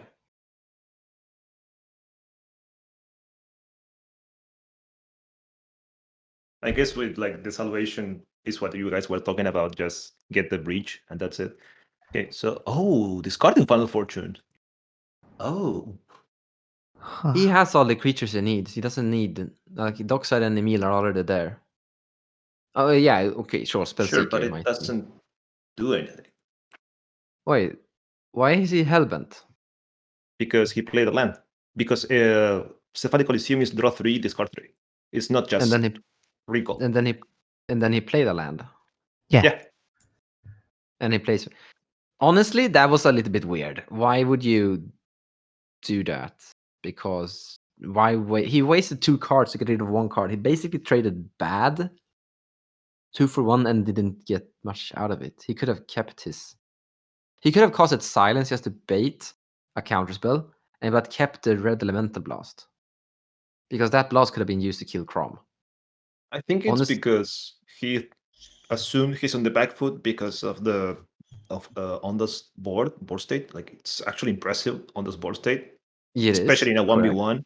So I'm guessing he just tried to go for it. Yeah. Yeah, but if he doesn't have it, why go for it and not do anything? Because now he wasted his red elemental blast for nothing. I It's think because the danger, the more you wait, it's worse for him. This is ripping 3 cards at least a turn. Yeah, but he could have begun with doing. So I think Playam was potentially risking the idea of hitting the breach or hitting something he needed off of the Colosseum under a silence, then let Honest go a little longer. He could have cracked the Colosseum first and see if he got that. That I agree with. And in the case now, that red elemental blast could have removed Crom. Sure, but in the grand scheme of things, it doesn't change that much. Say you kill Crom, okay, like recast him. Slap you for 4 again. Still. That's still that kind depends of on taking like a turn off on this, where he has to pay 7. Yeah. I think I understand the play though. Just trying to there was somewhat of a window there, and he was risking to see if he could hit that card he needed. Well, I do agree with Mon's idea of first cracking the Colosseum and then see what's up. Like have all the variables that can that can be bad for you. Just first know that, then plan ahead according to that. So yeah, I do agree with that.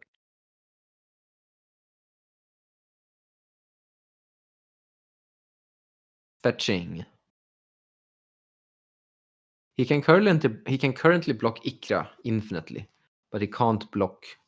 Didn't he have mana to cast Bruce? I think casting Bruce here is a lot better than casting Thrasios. Yes, but playing had to crack the treasures, and that's what he needs for Emil. True.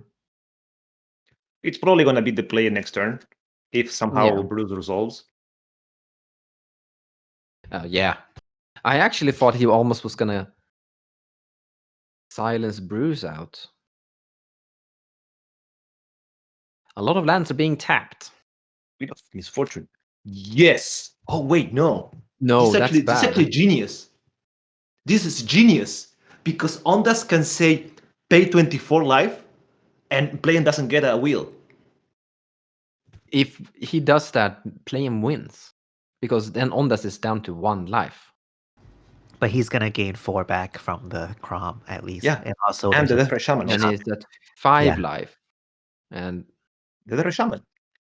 Yeah. Sure. 7. I wouldn't risk going down to like 1, 5, 6 life.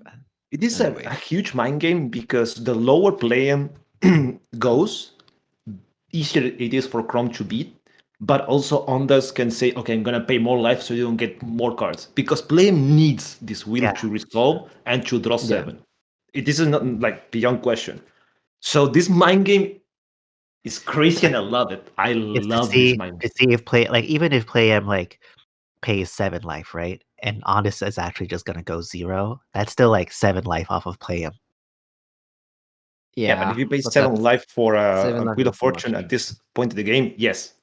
Yes. I would pay 7 life to draw 7 cards here, yeah. I would pay 10 What- life at this point. What I don't hate care. most here is that Play-M is gonna go over all the options of how much life he should pay and think about that before he makes a decision. Yeah, This is gonna take a while to resolve. a little If bit. it- Yes. Yeah, because the decision is gonna take a while. And I don't blame Play-M for thinking really hard on what life total to say with this. Yeah. Or how many life to pay. I really want to know how many hits that Crom has gotten on him. I think it's 2 or 3. Okay. But we have another game after this one, right? This is the first one of this part. Yeah. 4, 5, 6, 7, 7.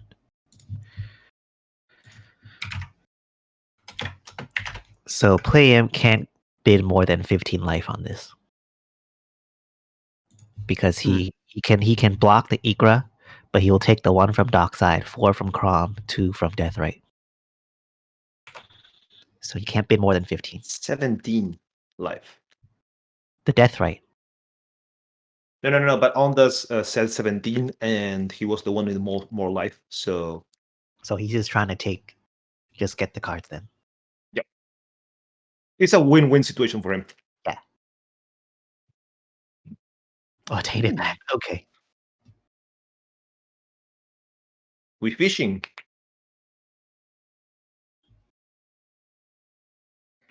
He thought about for a half second the Wheel of Fortune. That was a good play.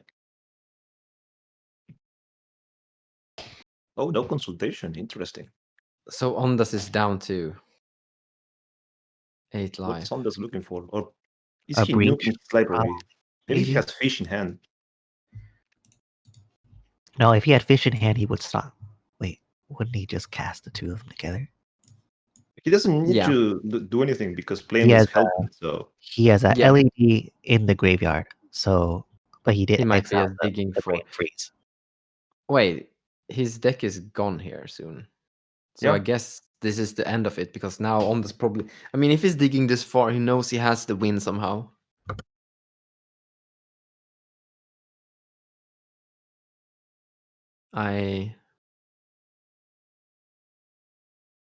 reach. Yep.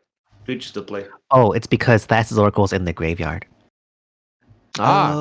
Right. Makes sense. So wait, so he used his tainted pack to get rid of his deck. Normally, we just had to. It looked like he was digging for a specific card there, the way he. Or was he digging for breach? In response, I'm gonna infinitely blink my dot side for nothing. Wait, no. This is not infinite. no! This is infinite mana. no! This Yeah. is infinite mana. No! He put the artifact in play. No! Did you do Ondas? No! Oh no! Not No! like this. No! Yes, do it. You had the win. No. Do it. Fs. Oh. Oh He- yes. That mana crit. Oh. Yes. Yes. It was sitting there all the time. Wait. Yeah, he can. Yeah. So basically, what Playem is gonna do here? Playem can't win, but he can fill his hand with interaction. They can and win. It's everything. a Tracios out. He can't win an instant speed. He wins. Oh, with yeah, another- Yeah, so he's gonna basically make on. He's probably gonna Cycrypt Ondas and counterspell everything, and then take the win next turn. That's how he's gonna do it. Let's counter the breach. Exactly. He's just gonna draw his deck here and put his fill his hand with counterspell, Cycrypt, and Yeah. unless Flame plays a Winds of Rebuke, milling Ondas and killing him. He can't infinite. There's no. He can't twist it. And I mean, after drawing everything, Oh yeah, no, that's true. That's true. He could basically as Winds of Rebuke, and then wait, draw. Does he have a way to basically make force to draw Windfall? 2 cards here? Windfall? He can't cost instant speed, not instant speed. No, I mean in his turn. Like Ondas, Yeah, there's but no way on- he's on- winning this turn. There's no way. Yeah. Playing wins on his turn. I'm just saying, I don't think Playing can win in instant speed now. No, if he had the Cephalic Coliseum, then yes. Yes. Oh, that would have been so funny too. Wow. But this win was really, ouch. Super small mistake. Yeah, he has to win here. So that is declared. Damn. 999 treasures. Playham has infinite mana treasures. He's gonna figure out a way to win this game here. It's Wow. impossible to fight through all that counter magic. It doesn't matter. Yeah. No way. Playham has this. Also, Ristic Study is completely turned off at this point. Yes, it is. Actually, they're 1 card remaining. I don't think Playham actually needs to even pay for Ristic Study at this point. Even. Oh, wait. Yeah, but it's a main draw. Okay. So I yes, think I know. what you could do here is you draw your deck, then you Oh, wait. knock You cast- survival, the you cast- Cephalid on top, and then you snap to untap the Cephalid Coliseum to then. No. I have a better way. It's even easier. So you Winds of Rebuke anything from Ondas. Anything. Doesn't matter. Then you cast another spell, and there's a Chrome. Chrome is not a May. No, I think, wait, hasn't he drawn? that's true. Yeah, that's how Chrome you do is it. not a May. However, I need to. Yeah, that is true. That does it. Instant speed win. We found the line. that is an instant speed win here. That is an instant speed win. We found the line. Normally, Emil and Dockside are winning the game because normally your 3 opponents have 4 artifacts together. But in a 1v1, they always don't have that. But that small misstep of putting that extra artifact in play was. Oh, It cost him the game. yeah, it did. And here's the sad part. He has. Yep. Does he have mana without? Yep. On the The 6. Yeah. Good job playing. Oh my god, that was such a good game. That's That such was a sad. so fun though. So It was sad. so sad, I feel but also sorry Fast for goes Ondas. first. I feel sad for Ondas. He's probably. Oh, He's probably kicking himself. I hope he doesn't. But back on the other pod, we have Deafening Silence at either Sorcanonist. So grab your blankets, grab a drink, grab a snack. We're gonna be here a while. We're gonna be here for a long while. Might be. Oh, it's Even with Helio the is Ristic putting Study. something out here. We also have Kalia on Badog on Kalia, Egon Vision Kinan, Comedian on Rograph, Celias, Adnas, Stuff, and of course Michael on Heliod Mono White. I think we've seen this pod before. Yeah. And it looked. I think me and Rebel have casted a game with these before. Was it like And they- day 1? Or It day was 2? No, Day probably two. Day 2. Well, it's a really good bot. Is an interesting pod because it's got a mix of control, turbo, and stacks. I like the early Mayhem Devil from Bad Dog because it makes every fetch land actually hurt. And if The for some reason only- Ian, It only really affects Kinan here, who's playing dorks, I think. I mean, you can just point it at comedian's face. True. So the that hypnosis is works. fun. And it's for Yes, free. that is true. Looks like there have been a few turns here, actually. I think that's Deafening Silence came in early. Here's another no. version. Edisworn Oh, Candidate no. and Sierra Ascendant. Yep. The beaters. That's the beaters. best beater in probably his deck. That's the best beater in the entire CEDH format, I think. 1 mana for a 6/6 flying lifelink. Can't find anything better than that. Or True. maybe, but you know what I really like? When you have 2 rule of life effects in play, because it makes that the only way to actually solve this is with the Psych Rift. And it just makes it harder for opponents to actually get through. Rule? Well, Secret is the end-all be-all solution to stacks since the beginning of days. Well, Yeah. since Secret was printed, duh. But Yeah. and I think the people have been trying to like get a way to how to stop that card from working. I think the printing of Ashaya is probably the best answer so far to it.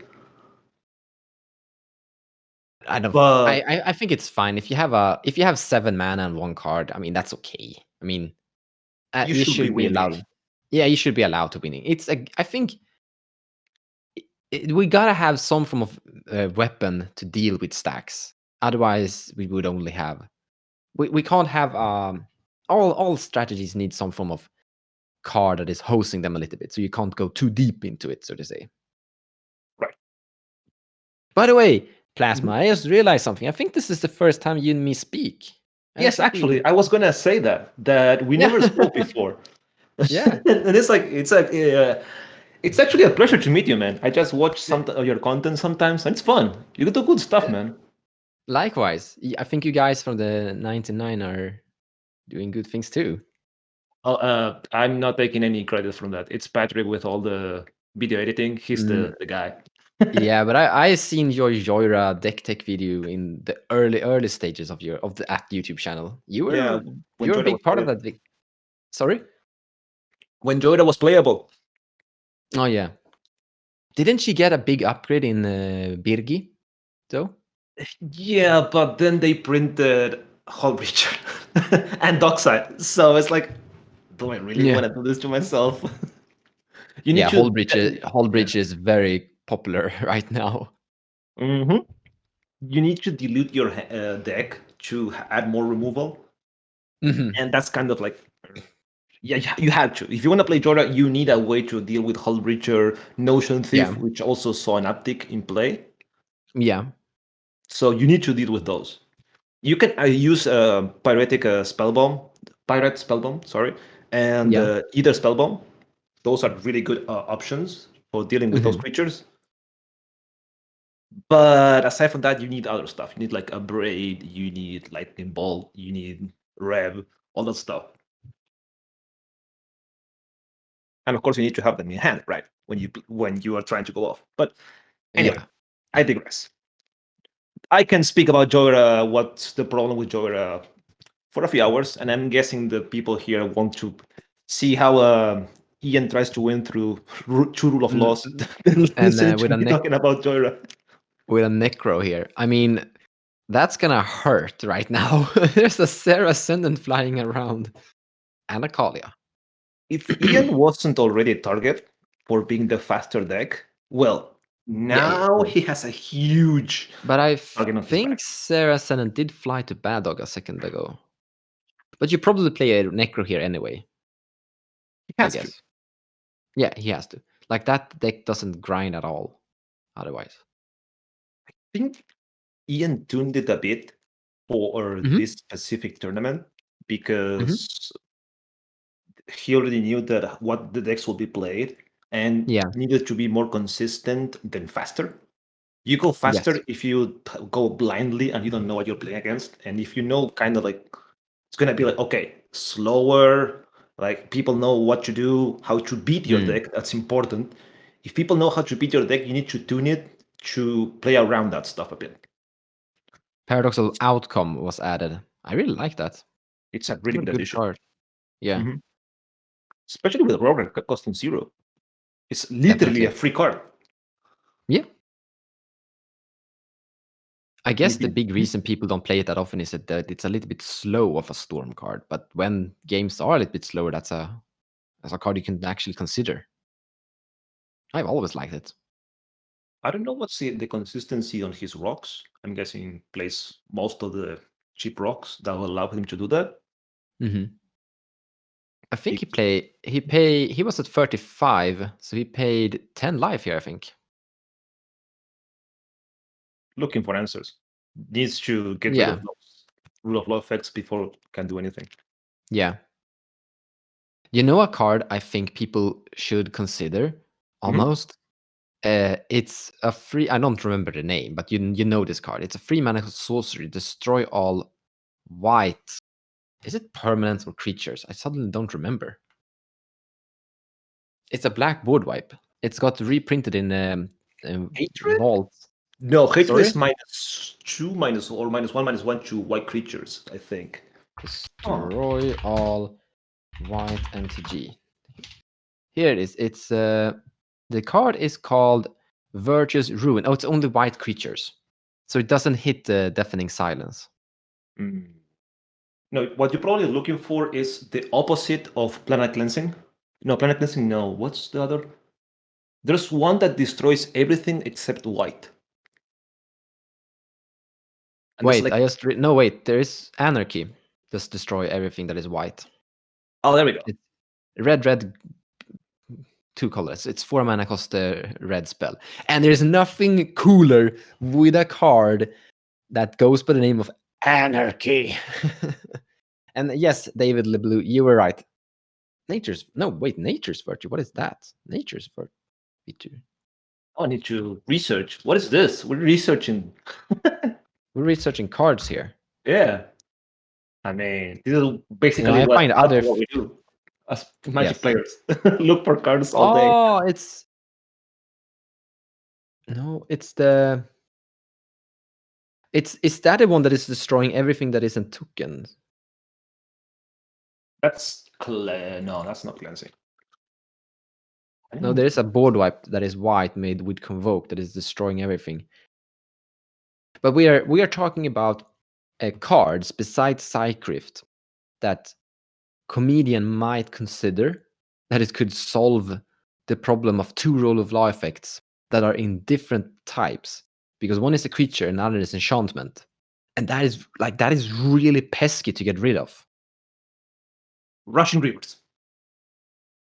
What do you say? Rushing Rivers. What does that do? Rushing Rivers is a bounce that you can has a kicker, or Rushing River that has a kicker. You can sack a land and it bounces 2 things if you kick it. Oh, It's just a simple boomerang. Honestly, not that that sounds like a. Yeah, honestly, that sounds good. That sounds really good. That might be why people are playing it more nowadays. Rushing River. Yeah. It's kind of like a niche, but not niche card. It's kind of Can weird. Can you bounce your own things with that? Yes. You can It's make it any into a permanent. ritual in that case. Yeah, you can It's make it into a non-land ritual. permanent. Yeah. But you can bounce your Dockside and a Mox Diamond, I guess. If you really need to, yes. Yeah. I'm guessing the usage for that is more defensive than anything else. I actually almost wait. He's attacking with Seer at Bad Dog. That makes sense, and the Canonist at Kinnan. Yeah, Kinnan, because Ian has go. blockers. Exactly. So that goes there. Would you consider attacking Comedian here with the Sarah instead? Yes, I will consider it. Yes. Yeah. Russian rivers are part of the vodka process. Russian rivers. Okay, I didn't know that, but now I knew. Is it because it's Are cleaner water? are you making vodka on the Russian rivers from the water of Russia? If it's clean water, fresh off the snow of the mountains, it's really pure. So why not? Yeah, that's. It's what the Scotch do for Scotch. Here's potentially a. This is an upkeep, so this is really risky. We have a Vamp Tutor from Kalia, so the card that Kalia is going to tutor for is going to be drawn, and I think it resolved. I didn't see a counter spell, and the life did go down, so that could be. Correct me. I didn't. You didn't. Did you see a counter? No. All right. It just resolved. Unless I'm crazy. No. So we are probably gonna find Villis or Rasakev here from Bad Dog and try to punch a win here. I'm guessing. Oh, no. Wait. No, no. Hang on. There's a mental misstep from Tsunami. Hang on. That's Is there a mental misstep there? Yeah. I just checked the logs Okay. because my log was kind of bugged. Ah, nice. Okay. Well, bummer for Bad Dog. That was almost game ending. Yes, I actually think Bad Dog can kinda. I want to say kinda win through rule.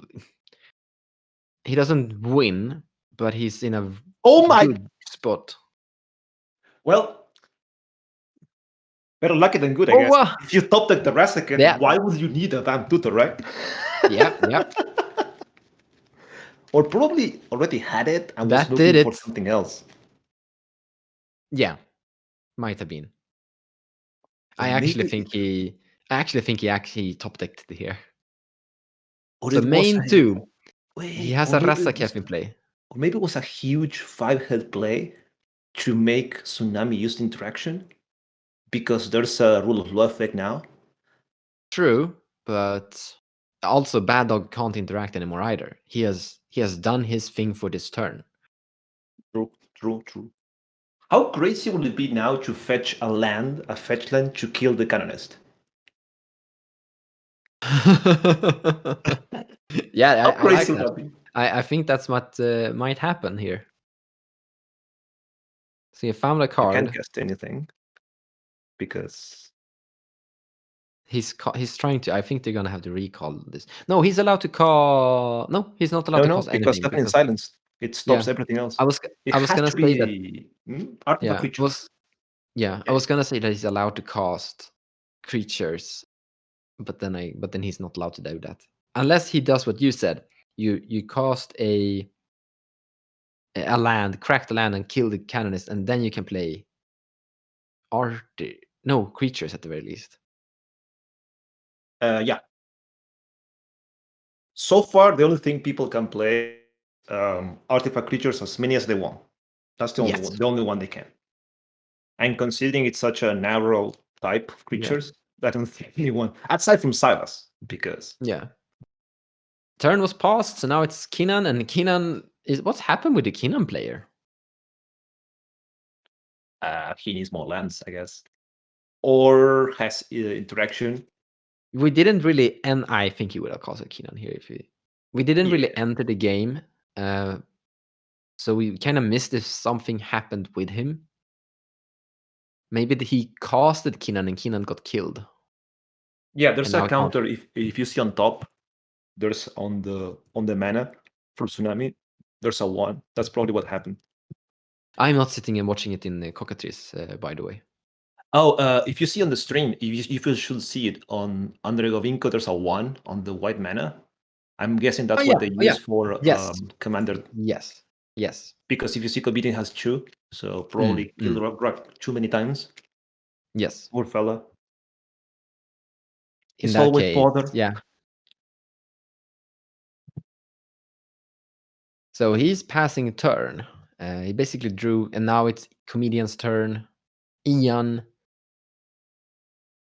doesn't get to draw. He get to keep his Necro. So now he has a full grip of 7. I hope he found something really strong from those 10 cards he got to dig at. It depends on what's on his hand, of course. But maybe abusing the Canonist and Deafening Silence to cast an Ad Nos would not be the craziest thing. Like kind of like make your own silence. Once try to wait for your chance. Once a Bad Dog or Tsunami play their stuff, like okay, on top of all this, Ad Nos. You can't stop this. Yes. So that could be a play. It's something I'm always looking out for because Ad Nos is always I win on the spot. But maybe with a Necro and 25 life, it's not ideal. I think, honestly, if I'm Comedian, I might go for the Final Fortune play here instead. Maybe. And I'm guessing there is a Peer into the Abyss in his deck. I don't remember if he... Sorry? But a Pita with double rule of law is kind of harsh. Yeah. I really think that Comedian needs a Psycrift overloaded in Keenan's end step and then takes the win on his turn. That's what That's what I think he's going for, or what he Problem needs there. is he's so far away from mana. He needs 2 more mana. Yes. Which sounds Yeah. crazy that 2 more mana is so far away, but with true rule of laws, it is really far away. This is This unless is why I actually think. Yeah, go for it. Go for it. No. Unless this diabolic intent fetches a reanimation for the dog side. Yes, That that's would a be lot of lucky. mana right now. 1, 2, Mhm. 3, 4, 5, 6, 7 mana. That's a big necro. That's a big dockside. That's Cycrypt. Oh, the 7, right. The canonist an artifact. I forgot. Yeah, you're right. Yeah. But that is why I Nice. actually think Cycrypt is fine. As a stacks player, I think Cycrypt is fine because 7 mana is actually a lot. It's a safety ball. Also, kind of forces you to end the game quickly because Exactly. as a stacks player, the time is ticking. Like your time is Exactly. up until they have 7 lands and Sigrift. Exactly. Once that happens, you're out. Exactly. Like, I don't want stacks to be, let's just grind the game to a halt and win in the ultra late game. I want stacks to be that delaying of the game and interacting, but doesn't win, and you need to like solve a win con eventually. That's how I. And Cycrypt is a perfect card for that, to police that, so to say. Makes a lot of sense. I agree with that because stacks shouldn't be, as you say, like end all be all. It should be kind of like Yeah. a tool to help you Yes. get there. Yes. I really like the Tumna example. Like you cast your gilded, you cast your Avid Mind Sensor. It got flying. All right, attack, draw a card. So it's doing something of both. It's very Now we versatile. didn't. Yes, exactly. That's the word. Versatile. Draenite Magistrate. Yeah, just make it harder and harder. Now Does it we matter? didn't. The battle has a Razaket out. It matters versus Kinnan. It matters versus Kinnan. Like if there's actually a land here soon. But yeah, it doesn't. It's not a big. Heliod became a creature. That's something. Oh, true. And So- Heliod is what is it? 5/5? Yep. It's a 5/5 for 3 mana. It's pretty big. Yes. And also a Thorns though. Tonomametist. Yeah, Thorns though. Now we're talking. Like we are setting this up so that Razaketh really needs to punch in some power to get through this. But also, we didn't get to. Oh wait, his Comedian is at 8 cards in his hand, by the way. Yep, that might be missed. I think that's a miss. Maybe we should just in. Yeah, we. I think the judge is gonna notice it and they're gonna solve it pretty soon. But what I want to say is that we didn't notice what he did fine with his demonic tutor. No, demonic intent. Yeah, it's probably something to wait until to see what's up. Yeah. Probably something reactive in case Michael was going at him with all creatures. Yeah. That will be an option. Or maybe a reanimation for Dockside.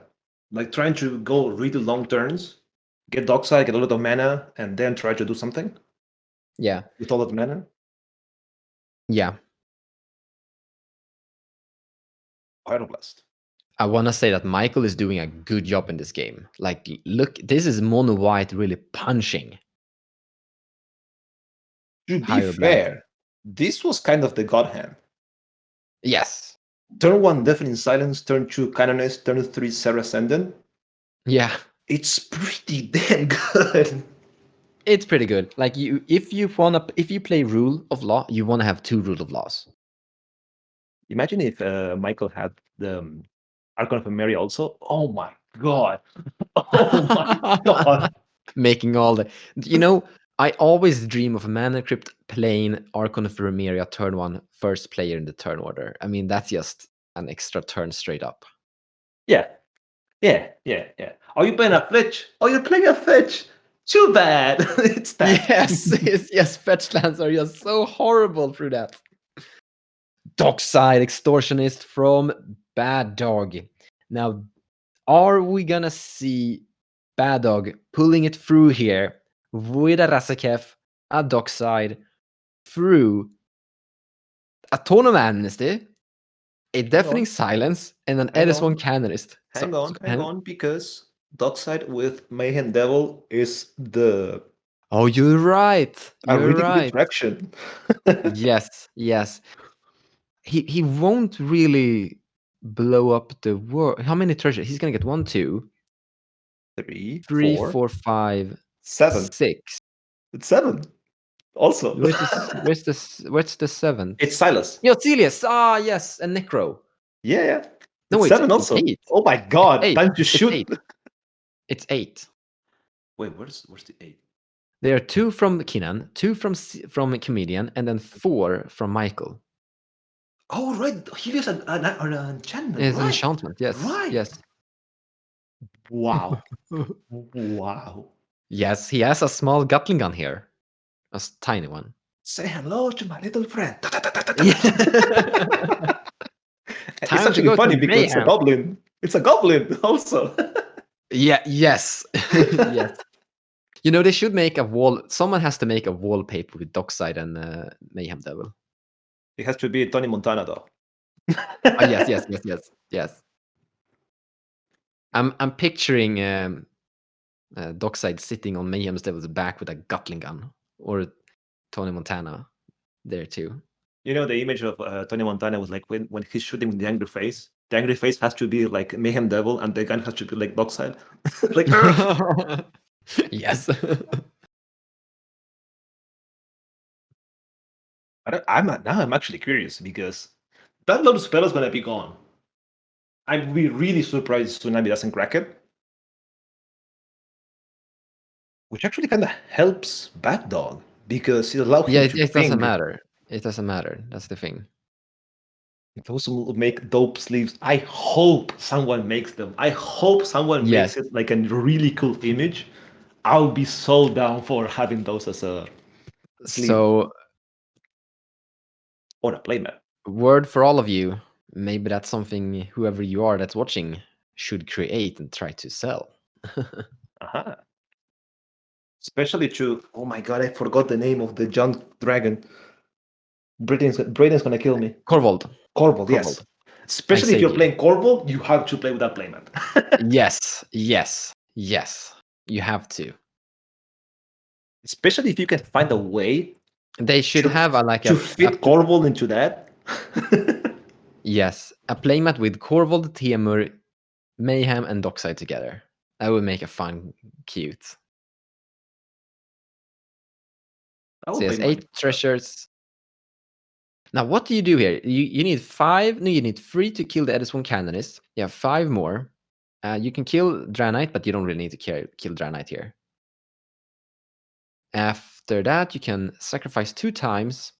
He can't get rid of Deafening Silence. That's the big No issue. matter what. Yeah. Yes, that is the biggest issue.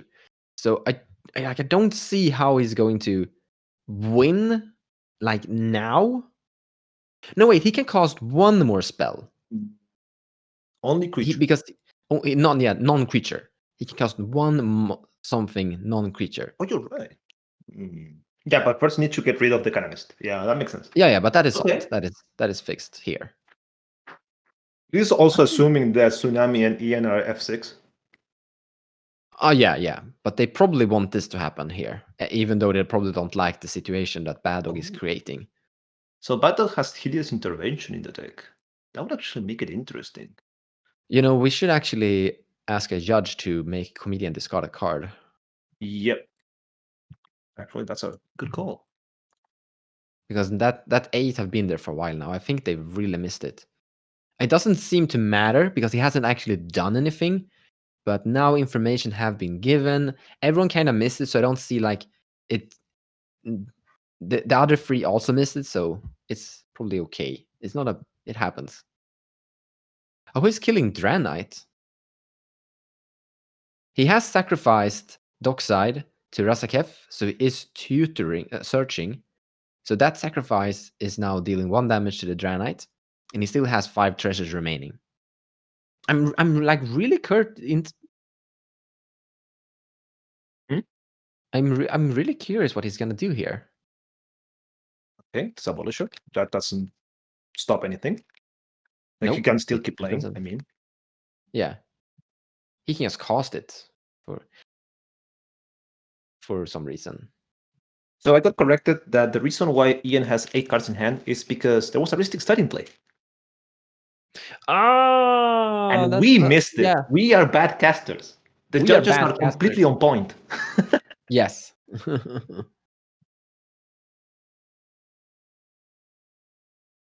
Hang on, it was actually Tsunami that pinged that to me. Oh. This guy is multitasking like a god. Or maybe it's because he's just doing like, yeah, I'm just here suffering through this. I'm just sitting here watching. So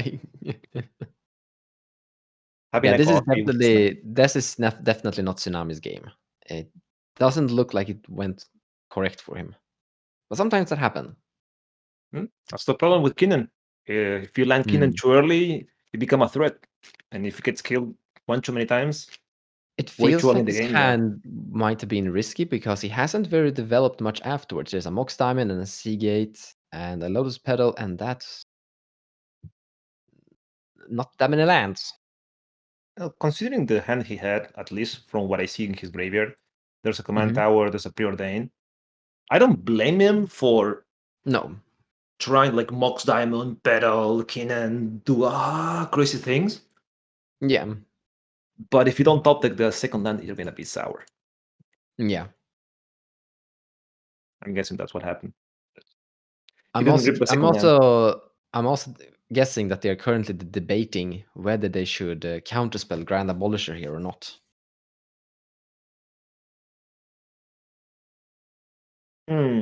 It depends.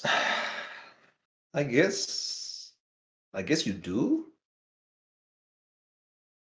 But I'm guessing they're reacting to the Mayhem Devil's second ping to Dranith. There's not a second ping. This is the first ping from the Mayhem Devil on To Dockside. cast the Grand Abolisher, you need 2 white. So Bad Dog had to crack 2 treasures. There's No, one. That's one number. he cracked 3 treasures for mana before. Yeah, kill the Canonist. Yeah, but he keeps the mana. He hasn't costed anything after that. He even has a black mana floating. Then what's the counter to Dranith? Because it's clearly not a Heliod counter. He sacrificed Dockside. Oh, right. Okay, it's a Force of Will from Ian. Force the Will. So there was interaction from him. Yeah. I guess that Ian wanted Dockside to come into play so he could actually kill the Edison Canonists. You gotta sandbag a little bit there sometimes, just to make sure your opponents are getting some form of value so they can deal with some form of problem you both have together. Yeah, the River May Cry special. Sandbagging. Yeah. Also, I'm guessing this is Bad Dog's last turn. Because at 6, it's kind of rough. He can block for a while. He can block 2 times. So that Zero Ascendant has to attack someone else, then grow to an 8, and then grow to a 9, and then attack. So he got 4 turns. He's fine. Actually, Kinda. it's only 1 turn. Because Michael can just say, make a Draenei have lifelink, put 2 counters on the Zero Ascendant, and next turn, then just start slapping Bad Dog. Sure. True. But then he will block with 3 turns. So attack, make Zero Ascendant 9, attack, Drastic F dies, attack next turn, Bad Dog is dead. But yeah, I think the game's gonna be over before that. I think so too. I mean, 3 turns is an eternity in CEDH. Especially with only 1 stacks piece. Like really good, like indefinite silence. That thing is not gonna last. Only 1 stacks piece, like 1 rule of law, it's not enough. Exactly. Now Comedian just needs 1 chain of vapor here. Literally 1 chain of vapor. Interesting that Ian pitched Flusterstorm to the Force Will. I kind of like that because there's rule of laws here, so that storm count won't grow that big. It's gonna be, and he probably has more. Yeah, but that's Probably Ian assuming that the game is not gonna last too long. Yeah. But if the game doesn't last too long, it's kind of like he's thinking, okay, Flusterstorm is useless at this point, but you also need to consider what we were talking just now is there's only one rule of law effect, and if you get rid of that, then Flusterstorm becomes amazing again. Yes. So it's kind of like, unless it's the only blue card in hand, then it's like you don't have an option. I doubt that, but maybe. So he did get rid of the Draenei. He's floating. I don't know what he's floating because he did have one black mana there before. I think it's 2 white and 1 black. That white could be representing his commander, though. I'm guessing because Bad Dog actually plays white, the counter is the one on the bottom, maybe? Question mark? Oh, the colorless one. The bottom. But he tapped Play Toe and Mana Crypt for his dockside, so I actually think that colorless mana exists in his mana pool. Or maybe he just casted Kalia once. Yeah, and he didn't really mark it because no need. Yeah, so probably 2 white.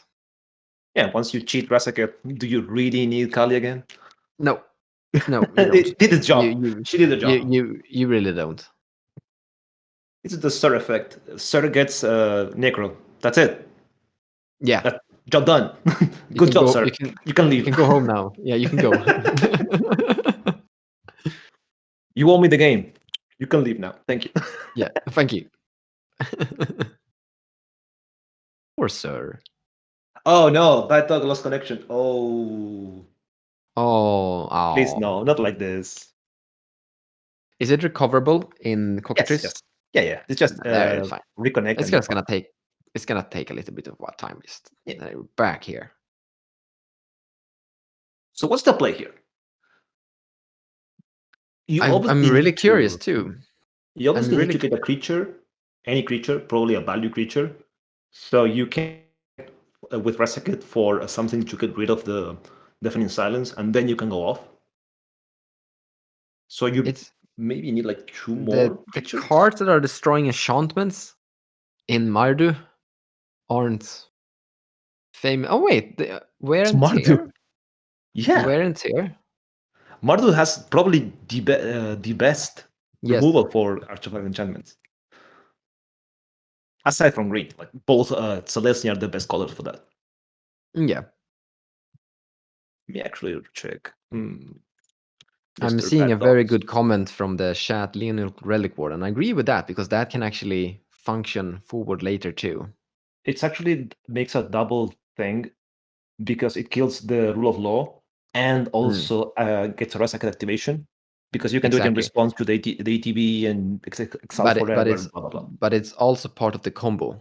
And he did crack the 2 treasures for double white. So I'm guessing that's what he's going for that cat is exactly double white. So he finds the cat, removes Deafening Silence. Now he's there's a Fawn of Amnesty, but that isn't probably gonna be a big problem for him. No creatures, and he still has 5 mana. But he needs to cast Reanimate. He needs to find he needs to find what's the card name? Animate Dead and Blood Artist. No, he doesn't need Blood Artist. He has Mayhem Devil. Yeah. The problem is needs to sack out, I believe. No, he's fine. He has Rasakev. He has a Rasaket needs to pay 2 life each time. No, yeah, but you create a loop with the Leon. I can't pronounce the cat's name. Leonine Relic Warder. I got you. So he plays the cat. He targets the Deafening Silence. Actually, he doesn't even need to do that when I think about it. I'm going to get to that later. Then he sacrificed the cat. The cat is now in grave. He finds Animate Dead with the cat sack. Cast Animate Dead targeting the cat. The cat comes into play. Removes the Animate Dead, which is going to sacrifice the cat. Cat goes to grave. Mayhem Devil triggers. Animate Dead comes back and reanimates the cat and infinite. Here's the thing. He doesn't... Wait, why is he sacrificing Mayhem Devil? Maybe he doesn't have the cards he needs. He needs another creature to get the cat. No, he doesn't need that. Wait, He sacrificed sacrificed Dockside and found. Oh, maybe he sacrificed and found his Grand Abolisher. Abolisher here. Yeah. That makes sense. What I Because- was also going Mhm. to say is that he actually doesn't need to remove Deafening Silence, and he shouldn't, because Ian has casted a spell. Ian can't cast more spells. And Mhm. Animate Dead is gonna be the only non-creature spell that Bad Dog is gonna cast in here.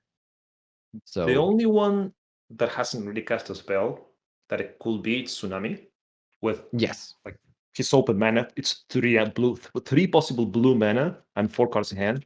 There is a chance that Tsunami might have something. yes, Okay, so here's But the I- cat.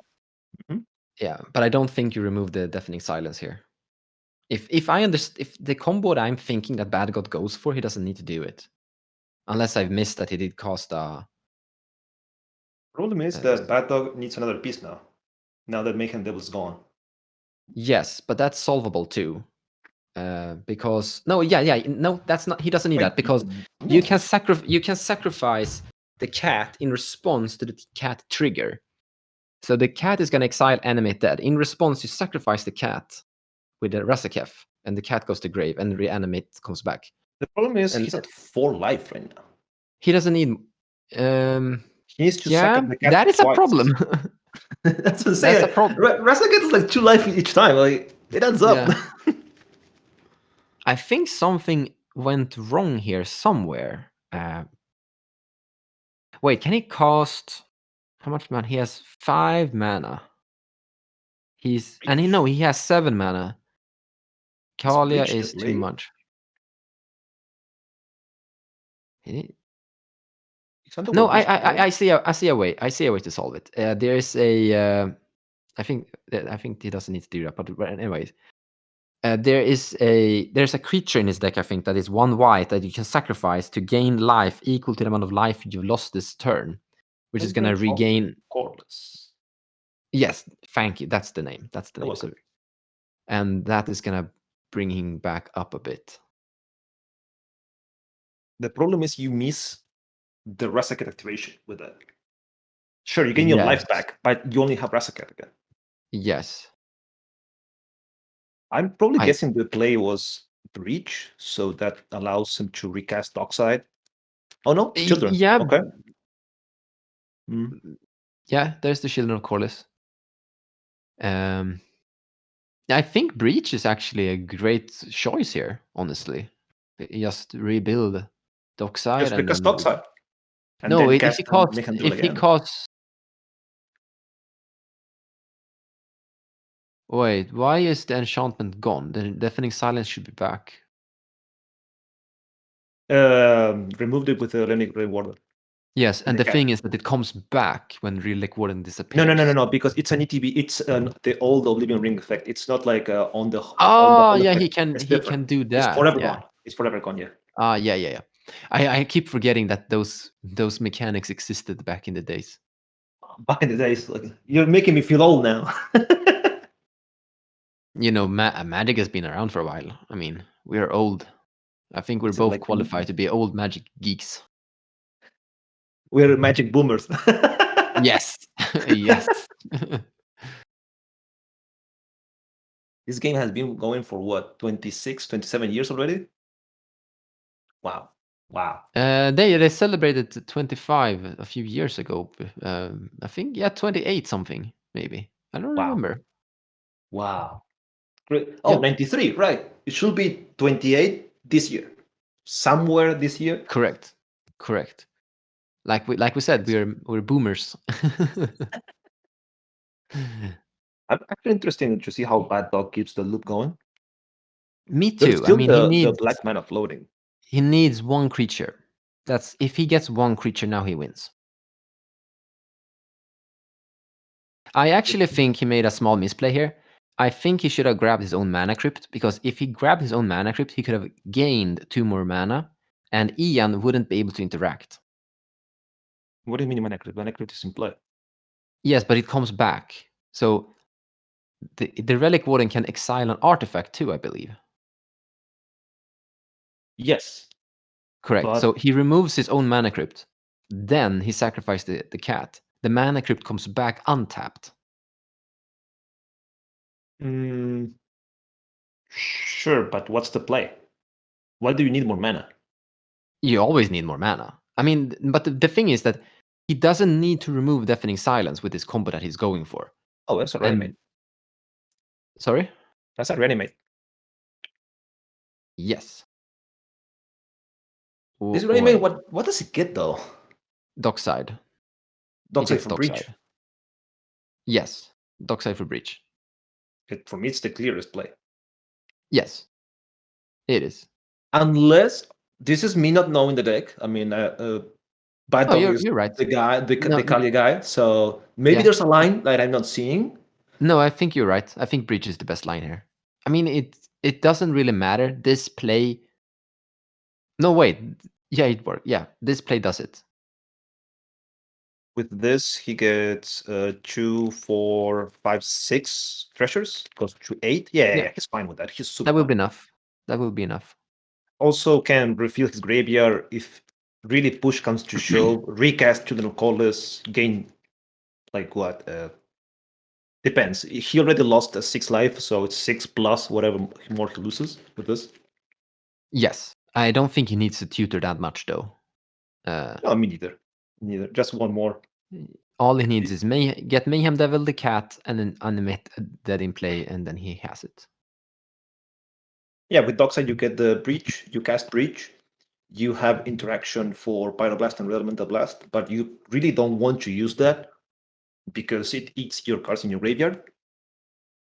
That you need to recast the Mayhem Devil or the Lunar Warder. Oh, this Red Polisher. Interesting. That is interesting. You planning on waiting until next turn? No, I wouldn't do that. I would definitely not do that because anyone could basically if Ian has a imagine if Ian has a Gilded Drake in his hand. Oh no! So Oh, that would be... don't pass turn here. I think like here's the thing. I think Bad Dog has the win here to like 100%. So I don't see a world where he passes turn. I think this should be over. Unless there's some... There's still 3 cards left in Bad Dog's hand. And he really wanted this Abolisher to resolve for some reason. There might be tricks here and there in like just playing it super safe. Okay. 2 mana, 3. Oh, now I see it. Okay. It's a Final Forge. Okay. Yes. That makes complete sense to me now. Does it though? Yes, because Gran Abolisher, they can interact with this, and in Yes, his but- next turn, he has a free turn. Yes, I like But this. does he have a creature in his hand that he can cast? We shall know. Yeah, we shall know. Well, it's a card draw. It's untap all the creatures. It's a very safe line to go. I like it. It's also increasing the graveyard. And forces So- the Abolisher also. Like, pushes through the Abolisher. I liked it. Okay, that makes sense Yeah. why, the whole thing. Oh, so getting the Abolisher counter really stopped his plans, because if not, he will be going for all this what we were talking about. Yeah, definitely. That makes a lot But of now sense. he had to do other tricks. Imagine top decking So- Breach.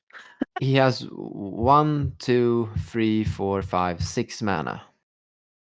Yeah, top taking.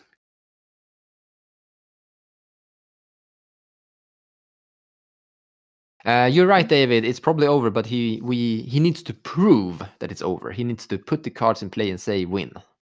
Or Yep. Well, basically needs to cast one creature. That's it.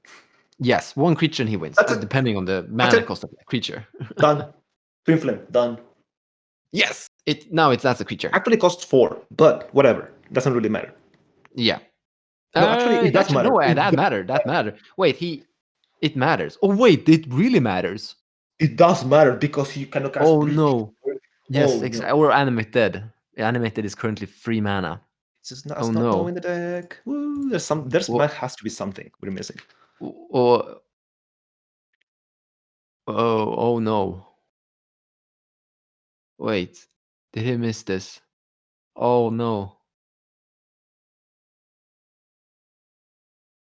I don't think he's going for infinite wizards. It's Twin Flame. Oh, Twin Flame seems is good. 2. I thought it was 3. I always think it's 3. It's Ah, not Twin you've- Flame. you've- It's the other one. The other one is the You one that's 3. lured me. You You're right, tricked you're right. me. You're say yeah. Wait a minute. There's a new problem. The life is too low again. Okay, that's a dark red. Okay, +1 mana. Yes. Hit Shimmer. Yeah. Thank you. That's the one. Yeah, I was confused. Okay, here's animate dead. Probably targeting the cat. The cat, because with that he has infinite sacks, which Oh, is Dockside. Yeah, Dockside. Yeah. Yeah, that's it. Now you have the mana. Now you can sack Dockside for breach, and then you go for the line. Yeah, we're talking about nice. Yes. That Let's should see do if it. Mad Dog sees the line. Because Yeah, we here are just sitting, chilling here with like no stress, but they're playing for the marbles. So Yeah. But I think we've been going over like 3 different lines for him now. But I think it's breach now. He has one more activation, and even with 12 cards in his grave.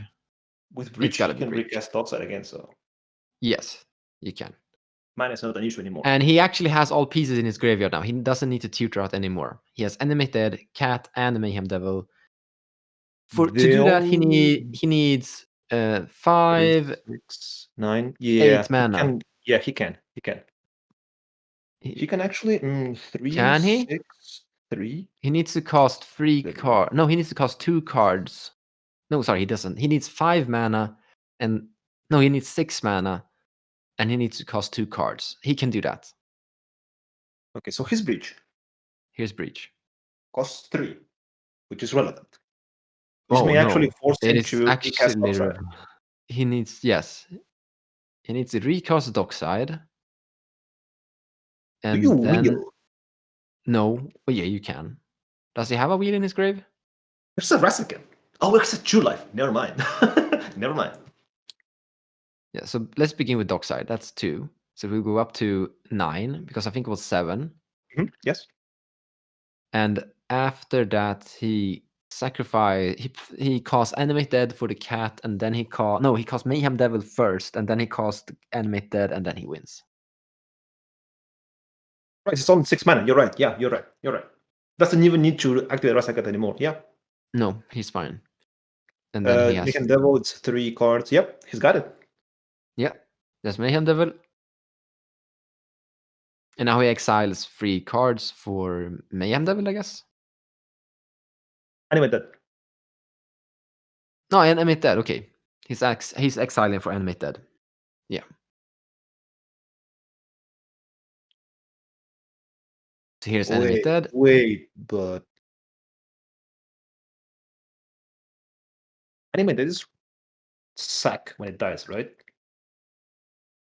Yeah, Animate Dead will be sacked when it dies. But the creature when it dies, I mean. yeah, then that's the thing. It's a trigger. It will as the cat exiles Animate Dead will trigger and sack the cat, and then Mayhem Devil will trigger, putting infinite, and then Animate Dead will reanimate the cat, making an infinite loop of infinite damage with the Mayhem Devil. Here's the fun part. Here's the really fun part. If you remove the Mayhem Devil, you can almost make a game error. Why? No. Okay, sorry. There are other creatures in other graveyards, so it will not be a game error. But you're not gonna do that. You're not gonna LSB me with triple Oblivion Ring. But you can do it if all graveyards are gone, Mhm. and you don't have any other creatures in play. You have a game error because the cat will sit there and just infinitely. No, also you need to have no other artifacts or enchantments in play as well. Then you have a game error. It's the triple Oblivion Ring thing. Yeah, I remember Yes. that. I remember when LSB did it. It was a huge meme. Yeah. He Well, broke that was- the jail with that. So let's actually go over how Bad Dog did this. I think one key part here was that he began first in Heliod's End Step, casting Pyroblast, destroying the Rhystic Study for Ian, which is kind of key because he's going to try to storm off. Then he basically just cast Dockside, sacked Kalia for Dockside, bolted away his Ediswan Canonist, and then he puzzled together a creature Stormwind where he got rid of the deafening silence with the cat. I really like to see how the cat in this scenario was both a combo piece, but also like interaction to get through the stacks cards. It was surprising how we were discussing that maybe deafening silence didn't need to go, but it had to go. It To had to actually go make it work. because yes, it had to go because his life became too low. If he had 2 more life, he didn't need to cast reanimate. He could have tutored again and win. I think the only reason why deafening silence went away is because Grand Abolisher didn't resolve. Yes, And then correct. since he needed to cast multiple things, one of them being a Final Fortune, then deafening silence had to go. It opened the Yes. window to other players to, like, specifically Ian, because he was the one that drew 10 cards with Necropotence. So that will give him more options, or at least more chances of having interaction for whatever Bad Dog was doing. Yes. And that it's a risk that Bad Dog had to go through, and it paid off. Sometimes Yes. you had to go for it. Sometimes you have to force them to do you have it. We discussed Yep. this multiple times, but it is a truth of this format that sometimes you gotta go for it. Sometimes you gotta make them have it. If not, your win rate is gonna be lower than it should be. Yes. Also showing the power of cheating Rasaka at turn 3 seems pretty good. This is actually pretty good. That Vamp Tutor was counterspelled, right? Still, better lucky than good. Maybe he top decked it. I think he knows? top decked it. That was pretty cool. I really want to know. I kind of want to know. But we're watching one. Are we I watching? need to bring him. Are we watching one more game, or are we? I mean, there's this pod is one game Michael, one game Bad Dog. The other pod is one game Play'em and one game Deco. So we still have plenty of games to go. When are we replaced? I need to check.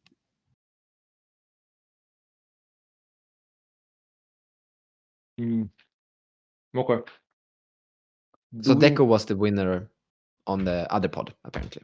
Yes. We have Deco one game and playing one game in pod 4. Yes. But aren't and we're gonna be replaced probably in like soonish 10-20 minutes. So take your time. Yes. We And you're gonna be. I think we're gonna be replaced with Hubonger and Ernesto. No, that's me. Oh, okay. You're Ernest. Okay, then No, I'm gonna. No, actually, Okay. gonna be leaving because I had something come up. That's why I requested a switch this time. Okay. It's gonna be I see. the Master Clay with Hobunger. The one and only Clay is gonna be the one in charge of this. Nice. So what are you up to otherwise? No, I actually just pinged Bad Dog, asked him if he top decked the Razaketh. He top decked the Razaketh and the Twin Flame. No. Oh, that was some key cards for the key moments. I mean, it's as what's his name? Pleasant Kenobi says, better lucky than good. sometimes better lucky than good. Wow. Yeah. Those are, I mean, it was meant to him. It was meant to him to win this game, I guess. Yes. So you asked me what I was doing. Mostly I just been chilling, playing games with some pods, like doing my own stuff. I have my own YouTube commentary channel. I'm trying to slowly, nothing crazy. I'm just trying to make it happen. I need basically what I need is content, just games to be thrown my face and be like, okay, now I need to commentate over them. Do that thing because, as you can see, commentating is fun. My only issue is it is really fun. Commentating solo is hard. It's hard. You should have a someone to cast with in that case. Oh yeah. I actually casted. Couldn't you, Patrick Marlowe, join in on that? Or maybe I didn't ask him. I could actually. For that one. You know what? You know what I think would be fun. If you're just gonna sit there and commentate, you could just invite people now and then, here and there. You could be you, but you just invite people. Like maybe I Yeah. join, maybe Hire join, maybe Rebel join, maybe I think Patrick Marlowe joins, and a little bit back and forth here and there. Oh, I did have a few casted episodes with Ben. He's one of my friends from Philly. He's a judge, and he's really good at Magic. And it was so fun to cast with him. Like the Yeah. banter was clean. The plays were like it was so fun to cast with him. It's like something like with you guys. It's so fun. Casting is fun. Yep, it is. It is. It's But what I like. you, Like a I'm saying. you need to find someone that you enjoy casting with, that you have a good dynamic with. Then it's really fun. But I think we're in for next game here. Is same players, different positions, and same decks, same commanders. So we're gonna see if Michael is able to stacks out this game, or if Ian is gonna be able to turbo off Odnos, or if Kinnan is gonna do Kinnan things, or if Kale is getting a secondary another win here. And Well, Kale Kale already has an advantage going first. that is a huge advantage. Are we gonna see a turn to Rasakas again? That would be I don't kind think. of busted. Also, just for the people that don't know, there's a kind of like a set order on each game. What happens on games 1 through 5? They're completely randomized, and I believe in the second and fourth game, whoever won the previous game goes last to show like, okay, yeah, I'm good. Like I actually can win again or something like that. It's to demonstrate your skill more than anything. Yeah. Because let's be real, if you can win going first and win going last, okay, okay, you're good. You proved it. True. But what do you hope to see on this game? I actually hope to see some Heliod beats. I think that's cool. I like. It's not something you get to see often. Or I want to see Kinnan sit there and activate and just pull out cool big things. I can imagine that there are some really cool creatures in that deck. That could be entertaining to watch too. Like Tide Spout? If he gets that, he wins. So it would be more fun if he gets something before that and then Tide Spout. But a big Nas early game is also kind of fun to see. You know, I like these opening hands that just Sol Ring, Mana Crypt, Mox Diamond, and Chromox, Wheel of Fortune. Okay, new hand. Here goes Odd Nos. Win. That's kind of cool too. Wait, Battle went to 3. Well, What? we are not gonna see that turn from him for sure. Oh, poor guy. That's a bad experience.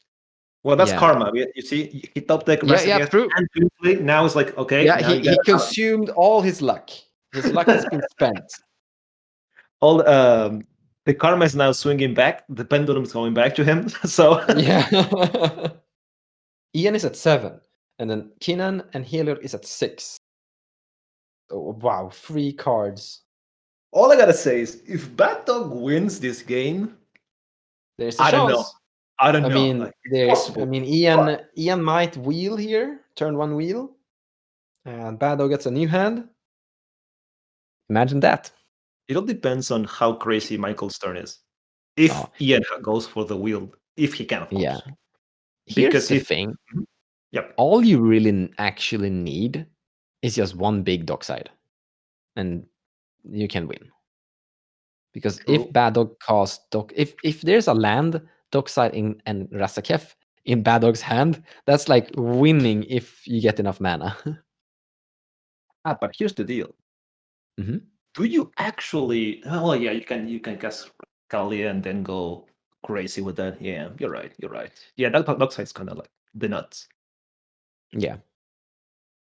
Let's see. So we have a mana vault. Nope. No Death in Silence turn 1. I'm guessing it might be a Heliod turn 2. Nah, you don't really do that. Nah. That feels unnecessary. Your time Oh, walking. just a command tower. Yes, you are. especially with a mana vault. If with mana crit, sure, but with mana vault, Oh yeah, sure. No brainer, but not with mana vault. I'm guessing it's going to be 1 or 2 stacks pieces next turn from Michael. I hope Keenan has a much better game this turn. Mox Diamond already looking good. Turn 1 Keenan. Well, this is what happened the previous game. True. So it might backfire. Oh, Let's hope. I like this. Nice. Yes. Heuristic study? Maybe? Maybe heuristic? Be crazy.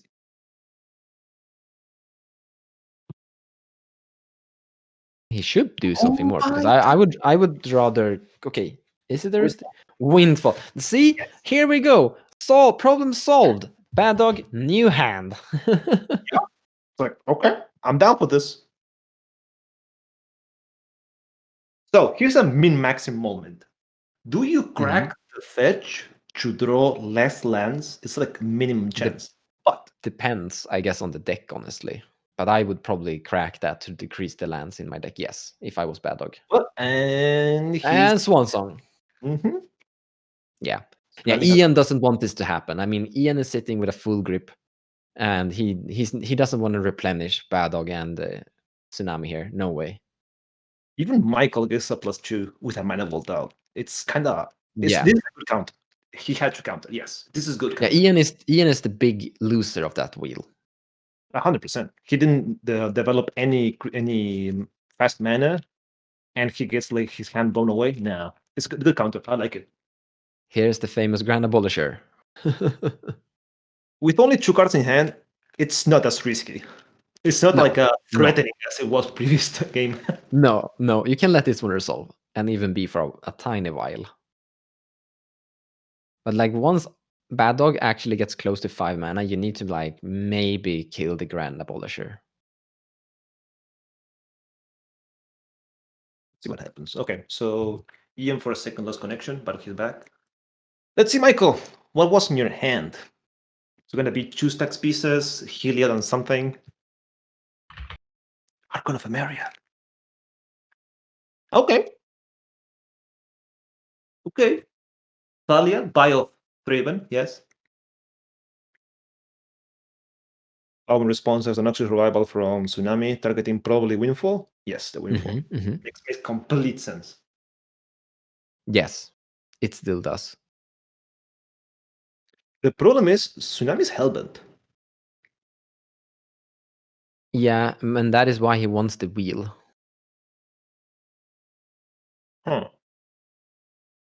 He still wants it. I mean, he's the one that is benefiting most from it.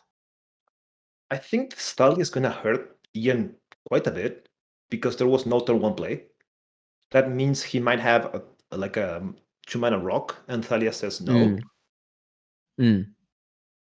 I was thinking the following: he would cast Wheel with the mana with the Soul Ring and the land again, draw a land, and cast Kinnan. He can't do this anymore. True. Well, no, he can, because if he, no, yeah, he can rip a land. Yeah, you're right. Yeah. He needs one more land for sure. He'll be able to. Yes.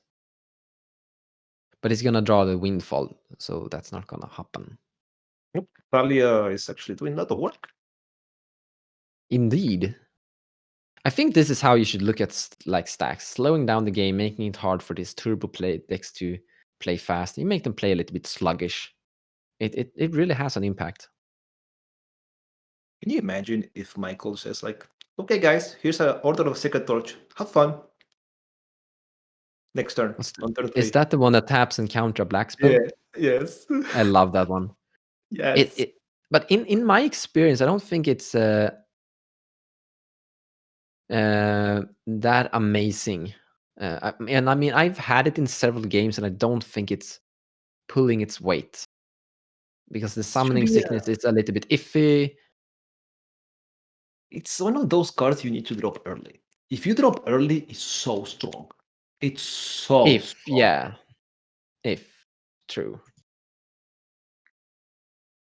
It's like Sur Ascended. if you drop a turn 1 or 2, it's like, oh no, we're in trouble. We're in big trouble. Because, as you know, 6/6 flyer is rough. Is Ian going to counter this as well?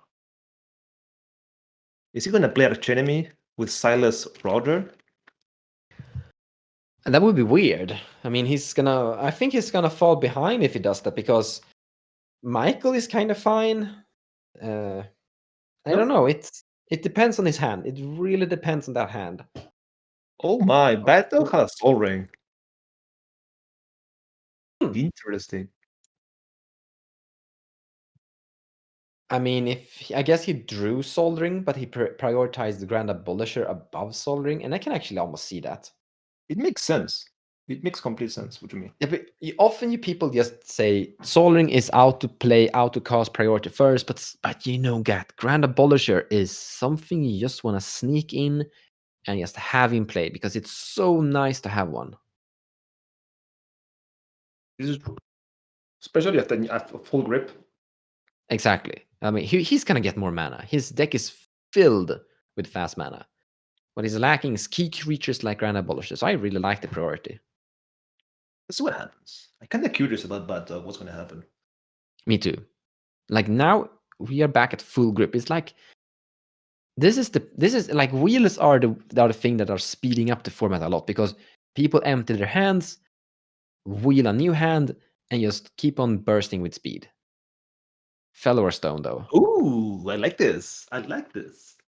Yes, I like this. Setting up. Yes. In case there's another wheel. Yeah. Bad Dog needed this turn, because if you saw like Tsunami and Michael, they were so far ahead with what their board state were compared to Bad Dog and Ian. They were really behind. And this is a good chill turn to just say go, just setting up. Oh no. Well, I call him. I called Archon of Emeria.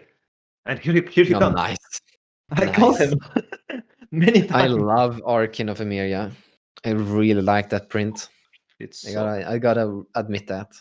Hey, Mons, you want to transfer, or do you want to keep We're for a little longer? we're gonna we're gonna be introducing yeah, Hobonger.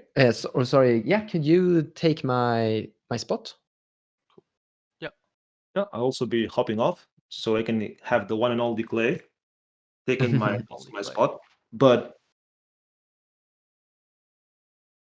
there you go. Yes. So No, don't deny that. Yes. I'll be honest, it's not the face, it's the hat. It does it for I me.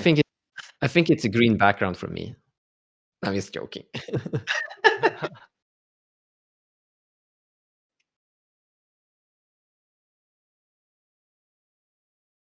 One day. Mhm.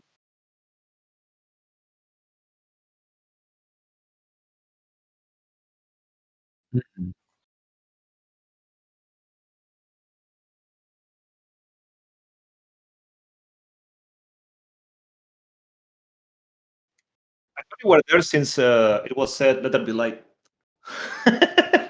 No? You didn't get... Okay, that's bad.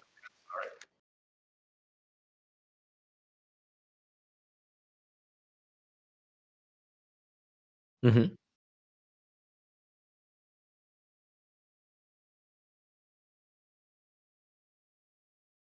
When you can play Magic.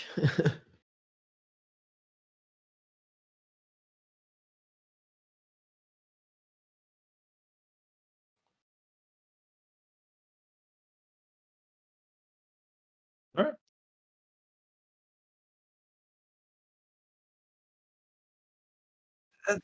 There's a Thalia and Archon of Emeria. Like, Archon of Emeria, yeah. each turn is gonna take 3,000 years. So Yeah, bring your call. However, you said that about last game, and that went in a blast in a second after a while, actually. Actually, Well, I don't think any of these decks can win through these two stack spaces. We said that about last game too, and Bad Dog figured it out. So don't discourage these guys. They might have a plan up their sleeve. there were also 3 stacks pieces. We're seeing one only, the big one.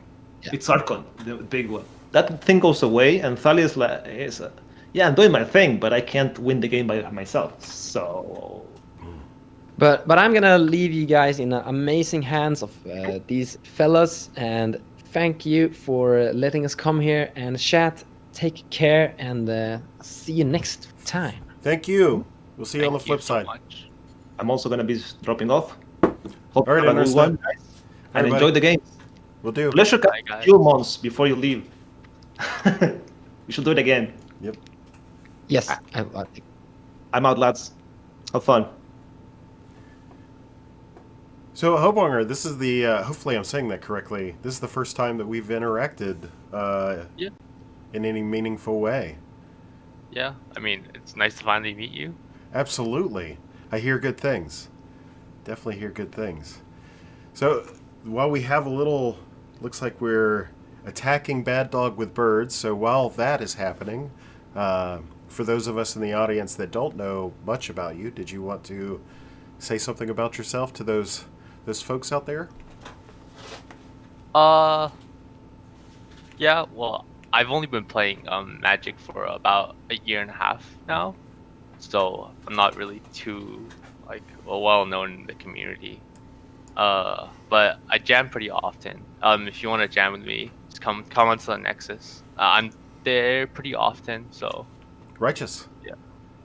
Absolutely. Absolutely. So I've been playing Magic on and off since 97. Oh, okay. So, I mean, if you can see the resolution of these fine white hairs on my face, I'm a little bit of an older guy. Oh, Bad Dog's casting a wheel. This could get fun, considering it's going to happen with the Abolisher, the aforementioned Abolisher. Okay. Second wheel of the game. Mm-hmm.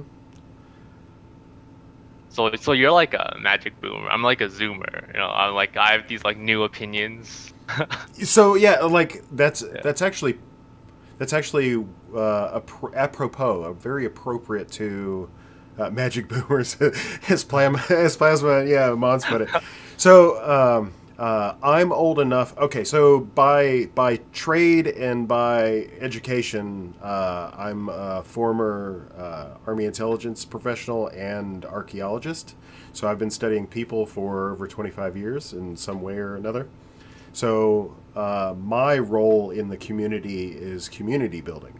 So you and I are the type of people that shake hands very well because I'm the guy that likes to do all the background admin stuff, making sure that guys like you are out there jamming games, repping the community, that kind of stuff. So yes. So yeah, I hope this is the start of a very beautiful thing. I'll definitely. I'm starting to. I think I know almost all of the Nexusers. I don't know if there's one that I haven't met yet. So Scoots, Jamaican dude. Jamaican higher. Higher. I haven't met Hyatt. Nexus. Yeah, Nexus C's. Yeah, thanks, Chance. So, yeah. I think Higher might be the last one that I haven't met, but that's coming shortly. Once the Mean 16 is over, I'm hopeful that I'll be able to link up and we can do some,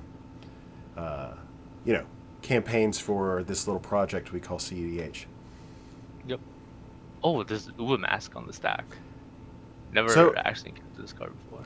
So this is I can't recall exactly what Ubamask does because I don't see it very often. Let's see. Use my Is card. this a lock piece with an Heliod or a value piece? If a player would draw a card, that player removes that card from the game face up instead. Each player plays the cards removed from the game with Ubermask this turn. So they have Also, access like to. with Dranith, is Yeah. a lock. Yeah. So Ian wouldn't actually draw here.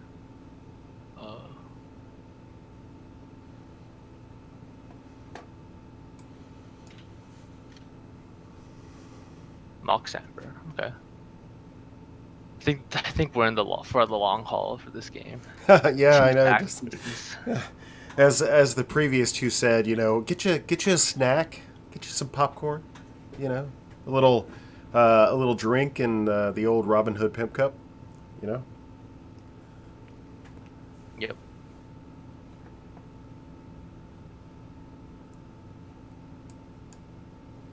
So are we gonna see this Moxan Ruby cast?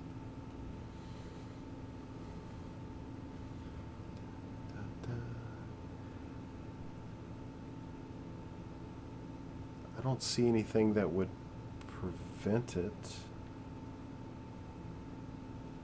So Clay, how often do you actually jam cEDH, or do you stream it often? So every Tuesday we have a dedicated cEDH stream. We have in the last 2 months ventured over into competitive Pauper EDH. So we do that on Thursdays.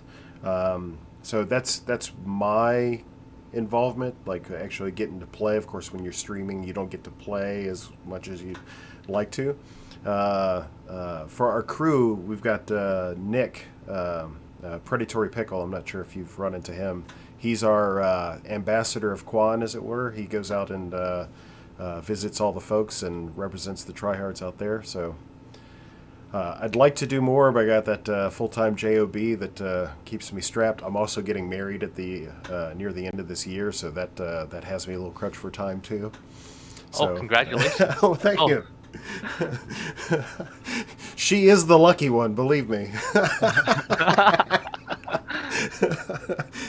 She likes me for my sense of humor, can you tell? Yes. So Mana Drain, eggs exiled from Tsunami. Mm-hmm. Let's see, what he goes for here?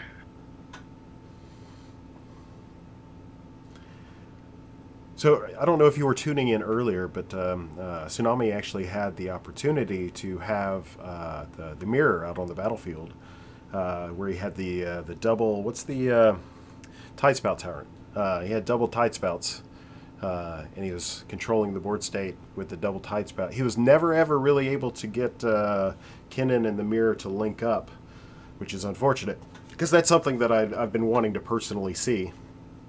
So. Because, mirror is just interesting tech. I like interesting tech. Yeah.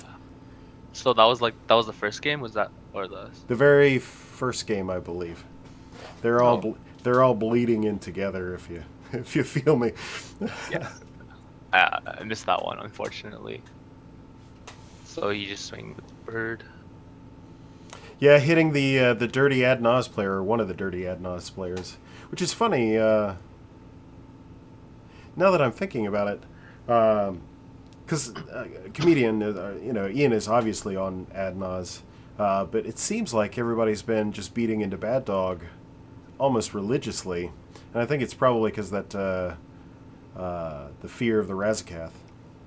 Yeah, I think the Grand Abolisher is pretty scary presence on the board. So player removal is Grand Abolisher removal, is what you're saying? Yes. I think Bad Dog can easily take the game here if he has like 1 or 2 pieces of removal. Because he's at 6. Yeah, he's at 6 mana. Yes. So he has a Cavern on humans, so might see a Kalia come down.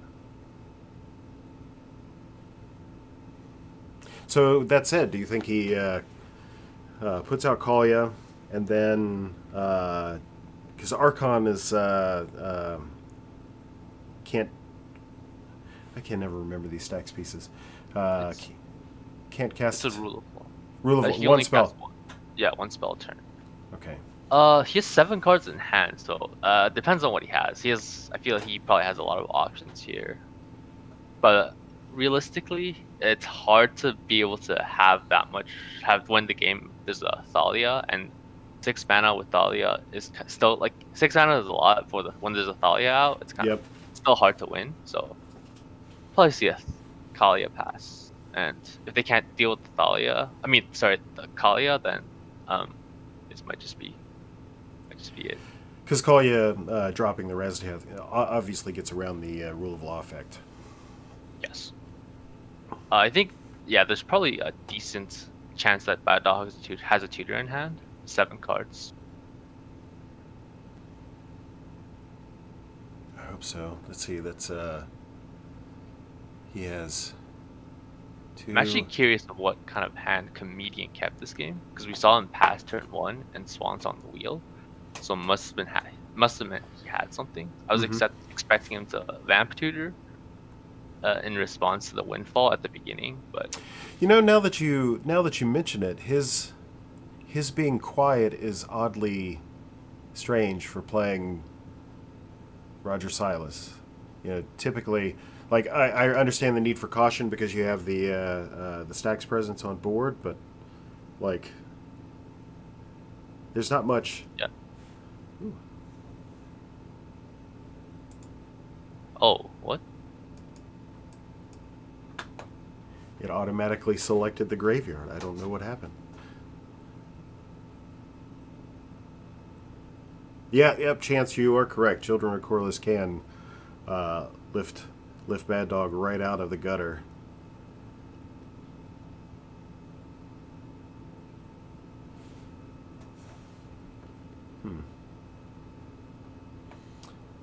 I suppose he's in the tank thinking about it, yeah? Yeah. I think Bad Dog's hand is like pretty stacked. See, we both play Kalia. I've been with Bad Dog on the Kalia Discord for 4 years now. 4 years now. So I've seen this deck go from crap to a more polished version of crap. If he can hear me now, he's probably laughing too. I mean, there's been a lot of work. Like 2020 was the year of tech development for that deck. So, just trying to the problem. Bad Dog and I have always played a little differently, you know. So he is a very Kalia did have to grow up. Bad Dog's more of an aggressive player, you know, like in my own experience. So yeah, you can definitely see it in his deck lists. He's definitely a very aggressive, like Turbonauts-ish list. So it's just play styles, different choices, you know, that kind of stuff. So it's hard to know when you're like, hey, I wonder. I can only think of like maybe 1 or 2 instant speed tutors that he has access to. Okay, so there's the cavern. Nope. Oh. Okay. So He's toying with us. still considering his options. Okay. Oh, I think Kalia's is coming down. Yep. Here. Yep. Yep. So see Kalia pass. Because if he does have Razakath, then attacking. Swing, Yep. I think that's Stacks player. Yeah. The dirty stacks player. Dirty Stacks. So, how are you liking Kalia? Do you think this deck is well positioned in the metagame, or? So it's hard for me to say because I am definitely a knucklehead when it comes to this is the reason why I don't play at high level tournaments because I am just a knucklehead for trying to figure out what the meta is or what the meta is doing. Positioned at the table as referenced or as demonstrated by this last game, it can get under certain stacks strategies. The issue being is that the way that the deck is constructed, it ekes out miniature value from many smaller spells versus having these large impact plays. So if he's able to string something together, I think he can get around it. Mana drain equals garbage. I wish I could highlight that comment for the rest of it. So yeah, in its current iteration, it's a very interesting deck in the fact that, like, right now I'm seeing the Skirk Prospector, and if he had a Kadoltha... Thassa's Oracle. Oh. What? Is this an value Oracle? Or... Oh, okay, he's just looking at the top 3. Okay, just the value Oracle. Scaring us. Very, very crazy if that would have been like, yep. Well, he couldn't have gone through the Archon. Yeah. Oof. But I personally think that Kalia is like a pretty decent deck. Mm-hmm. I think I've played against it a couple times. I think when people think Kalia, they think like casual commander or like more casual-ish, right? Yep. So I think if we have more like Kalia presence in like just like on streams or in videos, people maybe like will change their opinion of it. Yeah, and you're absolutely correct. Like 2020 was the year of like almost forcibly holding people down to tell them that we were constructing a legitimate strategy. And it wasn't really, in the end, I think it wasn't really our campaign. I think it was the printing of Underworld Reach, that just like gave undeniable legitimacy to all of these strategies. So, alas. But I mean, it operates in a very distinct way that most other decks don't. So I think it has that going for it. Yes, definitely. Tezzeret the Seeker. Tezzeret. I'm assuming this will be a priority target for swingers now. Because this is search the library for artifact, correct? Yes. Oh, ready blast. Okay. This punts battlefield, so he could just get Basalt Monolith here if this resolves. Make infinite colorless. Yep. So the ready blast is good. Timely. Oh, not swinging a Bad Dog this time. Interesting. They must be listening to our stream.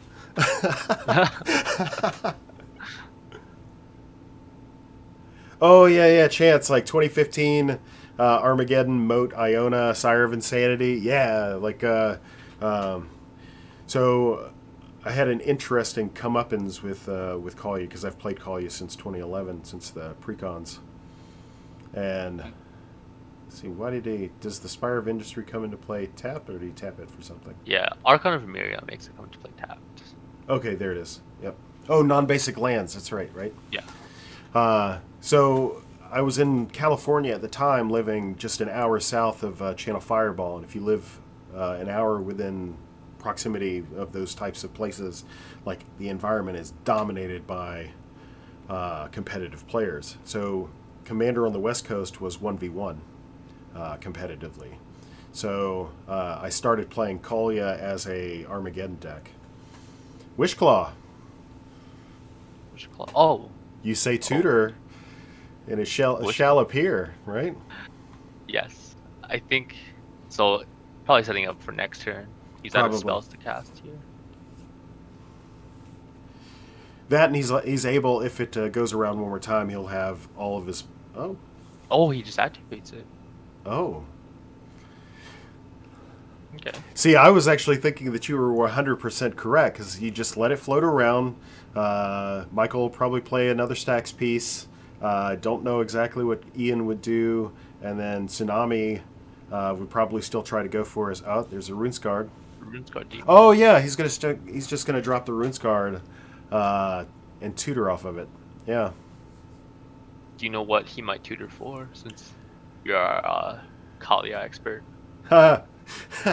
Thank you.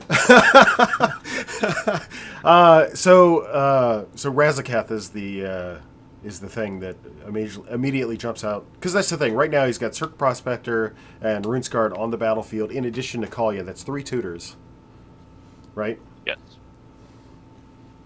So if he just drops in Razakath next turn, he could definitely win, right? So it requires the casting because you have to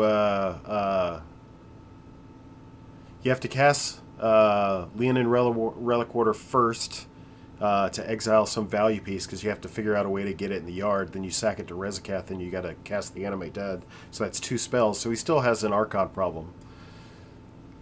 Yes. So I think the table right now is probably just looking for an answer to the Grand Abolisher. If I were playing here, I'd be so scared.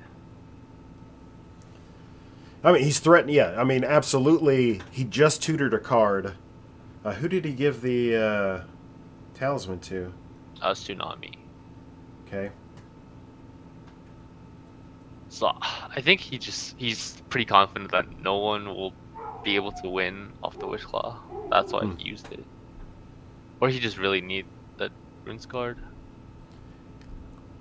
Or thinking that if they're going to waste interaction on getting rid of the Abolisher, then that frees up his turn for combo. So using the talisman now just kind of...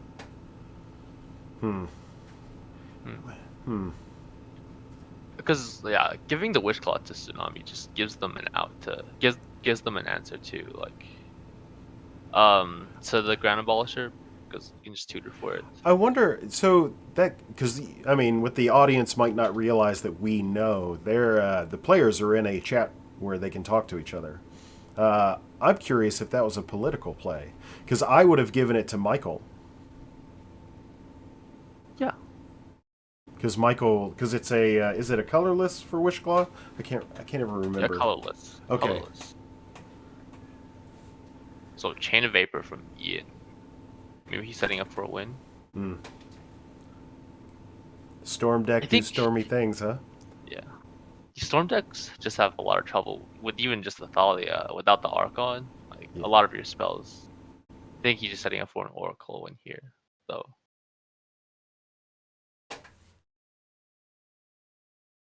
Though I'm not sure why he played the value Oracle. Seems kind of like telegraphing that he might be able to, he already has Oracle, so he might bounce it and play a Consult. So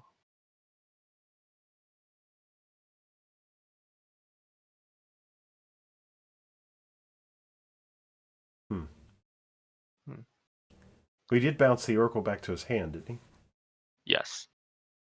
And then sacrificed a land to get second Vapor. The value Vapor, as they call it. Yes. That was a very good Chain of Vapor. Yeah, chance. Not I mean, Heliod Sun Crown tutoring still spooky. Yeah, especially when the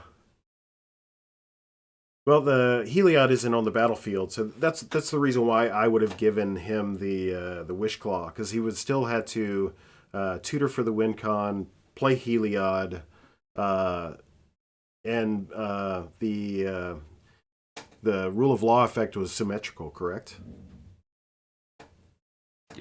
Yeah. Yeah, so it would take him another turn cycle to get there.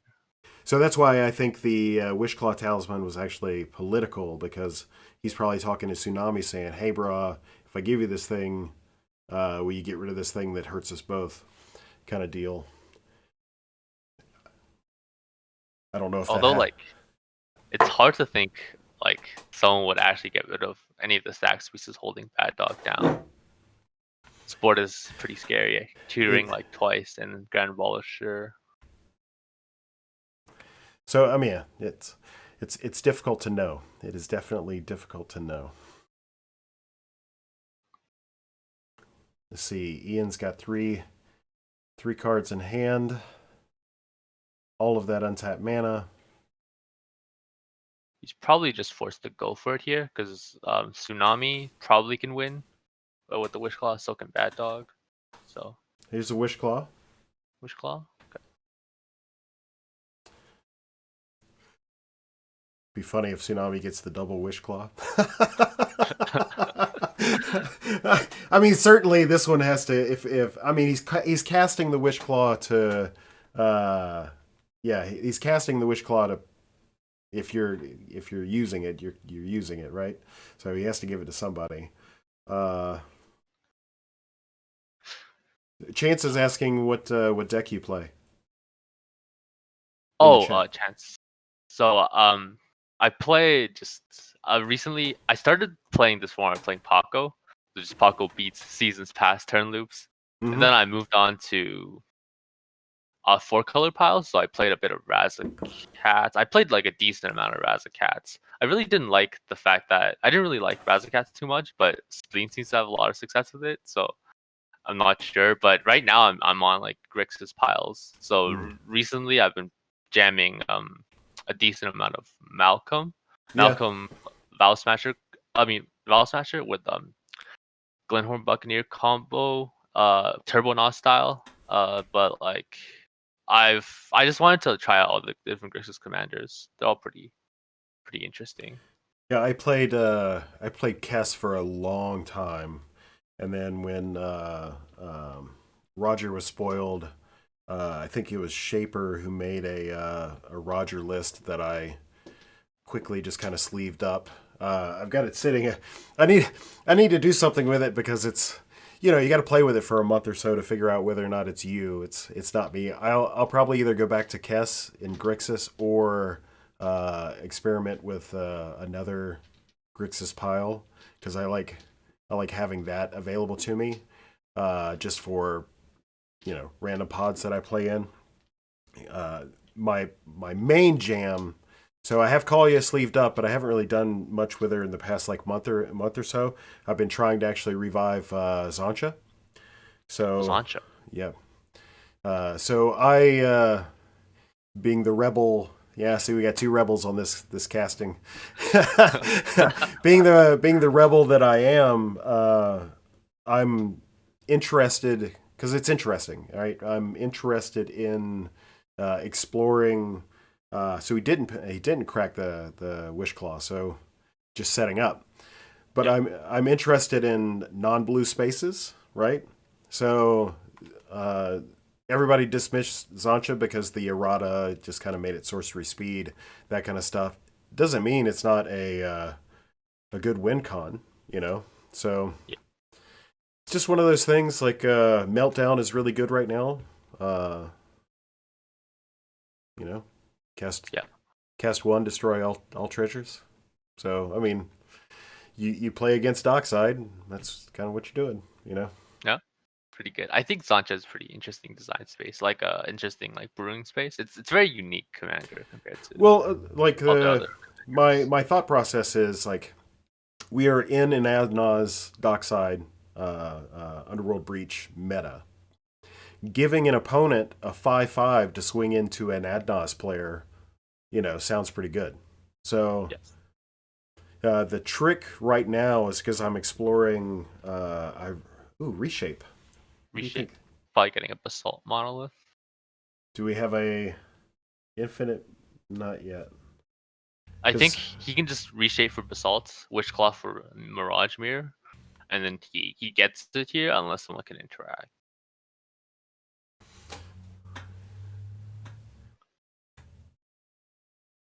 So yeah, that's a little bit. I like to mess around with non-blue things because I'm a rebel. wait. I'm a rebel.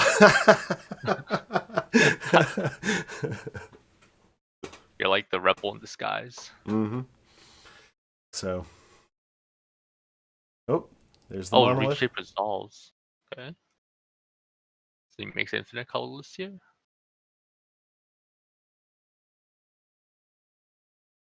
Oh, okay. Basalt monolith on taps. Okay.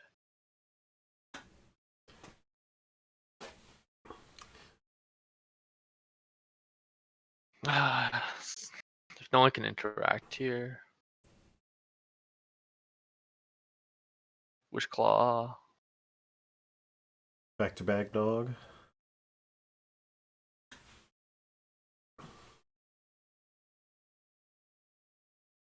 He just gets there. Wasn't really seeing this coming, but that's what happens when you get rid of the rule of law. So, because I'm dumb, so what's the interaction between Monolith and Mirror? Because I knew Mirror costs 3 for the ability. So basically what happens is Basalt Monolith makes infinite colorless, so you have as much colorless as you want. And the Mirage Mirror is able to copy the Basalt Monolith. Mm-hmm. So, sorry, I think you copy a land and Basalt Monolith. And then, so you copy Basalt Monolith and trigger on the stack, and then you can untap Basalt Monolith. Oh, okay, they just scoop. And then trigger on the stack, you can copy a land. So you can turn your infinite colorless with Monolith's untap ability and a land to make infinite colored mana, and then Kinnan finds his entire deck and gets into Thrasios, draws the deck, and wins with a finale. Or yeah. So with infinite colorless, you just win with Kinnan, and the Mirage Mirror turns that colorless mana into colored, which allows you to win immediately, essentially. So I guess that was it. Let's see. I'm trying to remember. Did Tsunami win the first game? I'm trying to recall what the records of all the folks are. Hey, Chance, if you're still watching the stream, what's the standing record right now? Because Bad Dog had 1. So many games. This is the problem. This is the problem. Like watching it all day. It's like when did this thing happen? Let me send out a message. The old bat signal, as it were. Yes.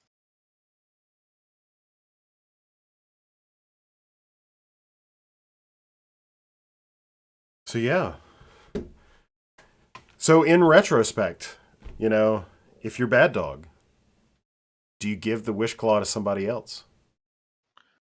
I think it wasn't the Wish Claw that was the issue. I think Ian bouncing the Rule of Law without being able to have the win was probably like where So in light of I can't say mistake, but so in light of Tony or Tsunami having, so the board state that Tsunami had at the moment, Ian attempting to go for the win. So do you think that was not a value? What's the word? A hope get lucky chain of vapor, like top deck, something nice. In retrospect, I think what Ian might have been hoping for was that he chains the vapor, his Oracle copies it, sacks it to bounce the Rule of Law effect, and then he was hoping that Michael sacks a land to bounce the Wish Claw on Tsunami's side, okay. Which effectively like stops him, right? But Michael didn't do it, so it's Michael's fault. I can't. I don't think it's anyone's fault, really. Yeah. I'm clowning. You never know. I'm really diligent about not shaming or what have you. You never know what they have in their hand. You never know what outs they're playing to. It's really difficult. Plus, like, they've been grinding at this for weeks now. In addition to, some of these players are actually playing in other tournaments and what have you. So this is like a value, like rounders, just grind. So I try not to be critical, because you never know in that moment. You've always been most people have been at an LGS and have somebody walk up to the table and be like, well, why did you do that? And you just want to, knock them out, Not that I would ever condone violence. Of course I would. 12-year military man, I know where my bread is buttered. So, yeah, it's interesting. It's interesting to see how things pan out. Man, Michael's... definitely. Michael's Stacks game, leading up to this tournament, we were all predicting what... the players were going to bring, because okay, we have another game. So game 1 Michael, game 2 Bad Dog, game 3 Tsunami. Okay, so almost one each. So I'm really hoping Ian takes the game here. I don't think I've seen him win yet, so it'd be nice to see Roger Styles take it.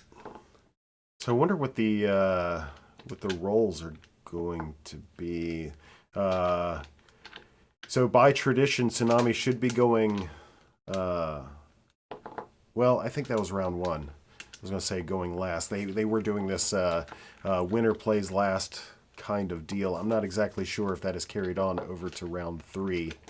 I have seen them all rolling for who goes first. So it might be possible that the person who won can't go first. So we'll have to see when they throw up their yellow cards to indicate die roll. So. Yep. Although, if I'm forgetting, like, am I remembering correctly that Bad Dog went first last game? He sure did. So it's just, yeah, okay. So it's just they're just rolling for turn. They're just rolling because he did win and then he went first. Yep.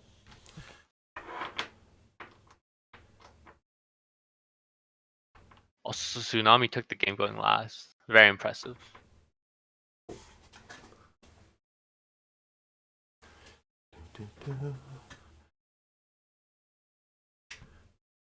I can see outside from my window down here. Of course, you can see the sunshine beaming in behind me in my green screen.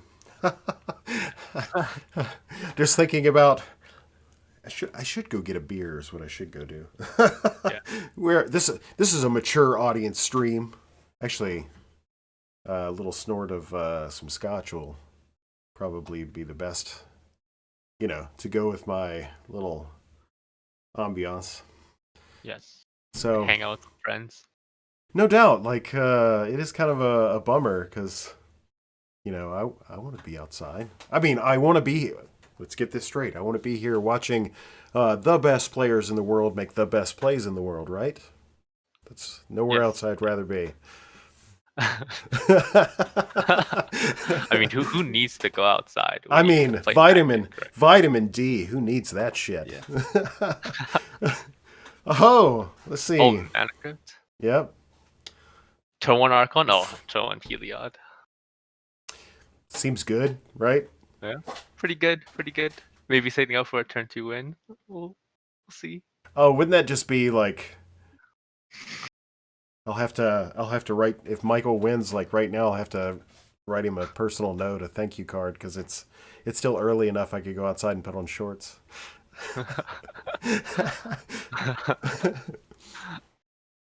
Okay. Got a Roger play, as one he's does. finally casting Roger.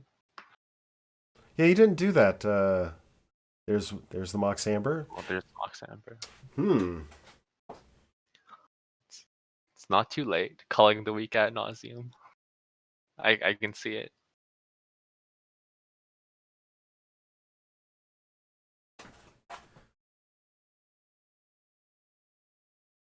Oh, Imperial. Okay. Pretty good opening. Might have a turn 2. So Impsil for Adnaz, or if Adnaz in play, then or in hand, then what? Let's see. Like either Culling the Week or Adnaz, or like maybe a Mana Crypt if he has another land drop. Probably Culling the Week or Ad Nauseum. Maybe a wheel actually if he just doesn't have either. Oh, the defensive wheel. Yeah, like. Go ahead. Yeah. If he has like maybe not another piece of fast mana, he can like wheel turn 2. I don't think it's bad. It's definitely not as good as Ad Nauseum, but the old Yanowar, old school. Swing at the dirty Nas player. Swing at the dirty Nas player. See? Yeah, see?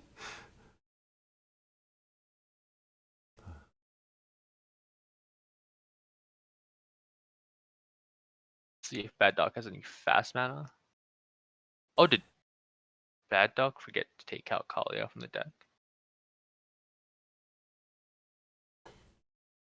Oh, and That would be awkward. Would that result in a game restart or just like take it out now? I'm not sure because okay, so I am cockatrice dumb, so I don't know if you have to look at your deck to pull a card out of it. So It'll definitely cause them to shuffle, but Tsunami won the last game, David. You mean Spirit Guide?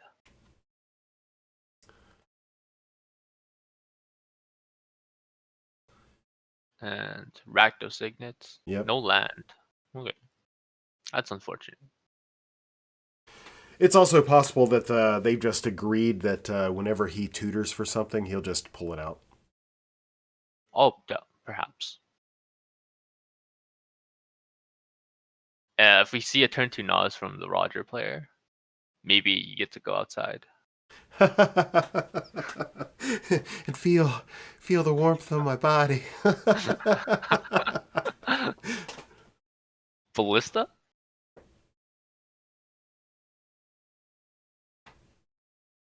Okay. I see the stuff is tapped, but I don't see any.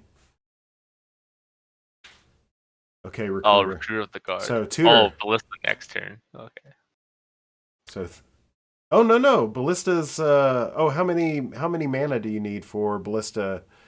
2 colorless and 2 white, or 1 white, 3 colorless and 1 white. 4 colorless and 2 white. Because you have to give it lifelink and you have to cast Ballista for 4 mana. Oh, because you have to. That's how it works. I know approximately how it works. I just don't know exactly how it works. I've always had this question, you can't have just the 1/1 Ballista because if you ping someone with it, it just dies, right? So you need a 2/2 Ballista. Yeah, I'll have to Google this. Yeah, but I mean, if he makes it to the next turn, he definitely has it. Yeah, because you need to be able to take a counter off of it and not kill it. But doesn't Heliod give things +1, or is that something else I'm thinking of? That's when you gain life. I'm thinking of Mikaeus is what I'm thinking of. Yeah. Looks like it's going to be a pretty fast game.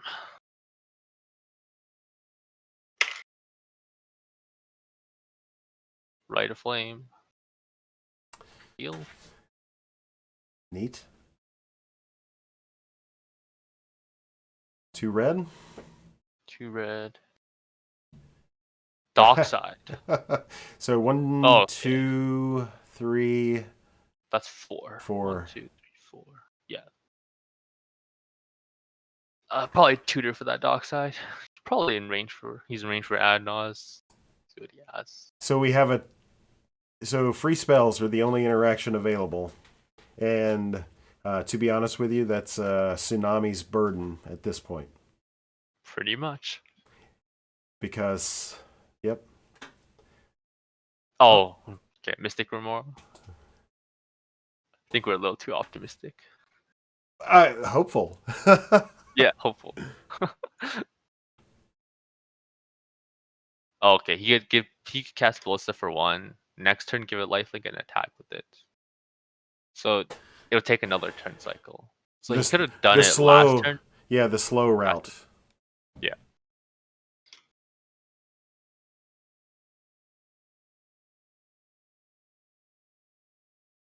Oh, Kinnan Molt to 5, so it's probably unlikely. Yeah, definitely. Maybe Ian has a Force of Will. Oh no, he has 4 mana, so I just have like a. I think only Mana Drain, Spell Pierce, Force of Will hit artifacts. It's counter target spell, yeah. Yeah, so Mana Drain. Yeah, so. Okay, so it's unlikely that Ian has something.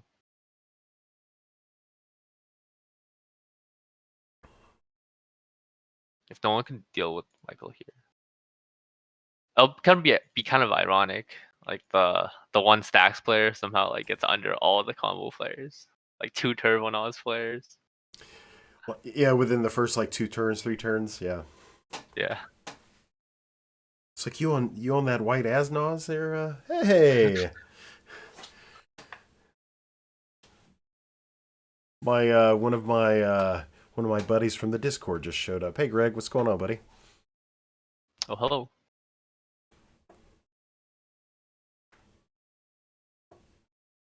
To be in Ian's head right now.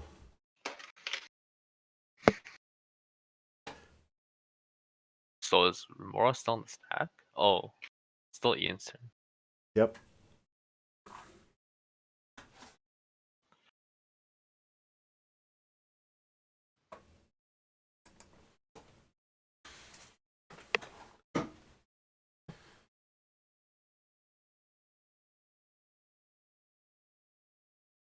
Hmm. Okay.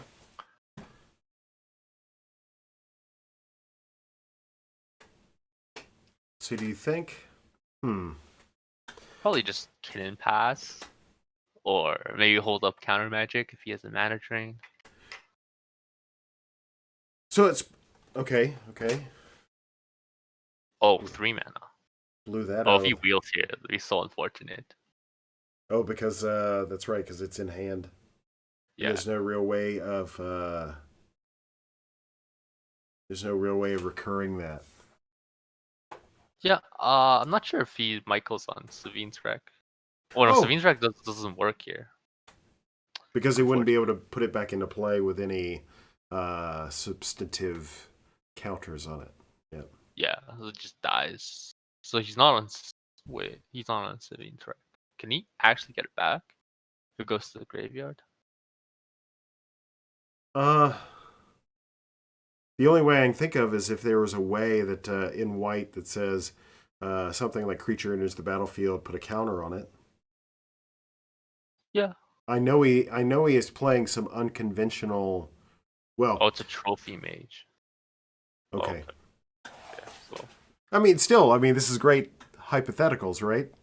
Because like that's the danger of playing mono white is you are limited in your access, so you have to be creative, and everything about Michael's list that's beyond, let's face it, Heliod and the WinCon is pretty creative, because you have to be, Yes. You're mono white. Definitely lack a lot of options. But this What is still kind of hand Bad Dog kept here? Sorry? Well, I was thinking, so Ian put out a Remora. I'm actually thinking Ian is holding interaction for Michael's turn.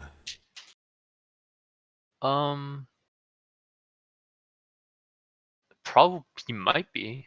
Let's see what interaction Ian's actually on here.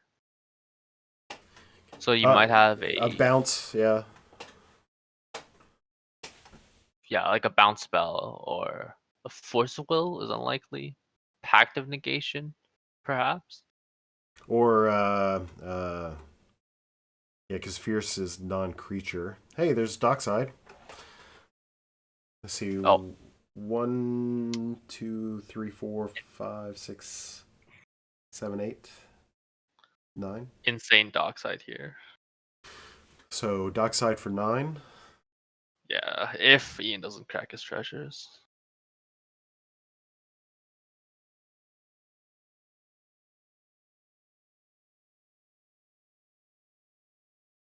If this Dockside resolves, Bad Dog might be able to just win here. Although it's kind of risky with the Remora. Is 9 enough? So I just thinking about the lines. So he has the possibility of infinite wizards, right? So it's whatever, Dualcaster Mage and Twin Flame, right? Yes. So there is that he can Twin Flame his Dockside, then go for the wizards after that. But he has enough mana to hardcast Razaketh here, if he has it.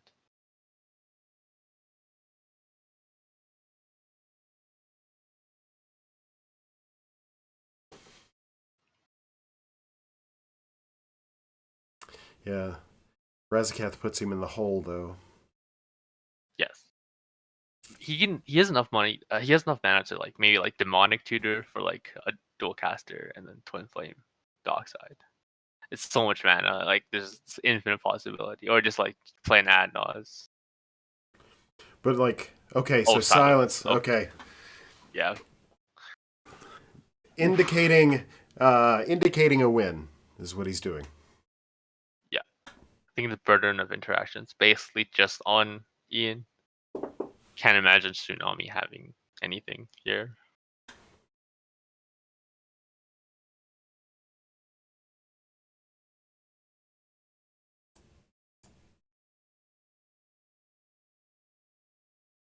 Oh, did it resolve? Oh, it resolved.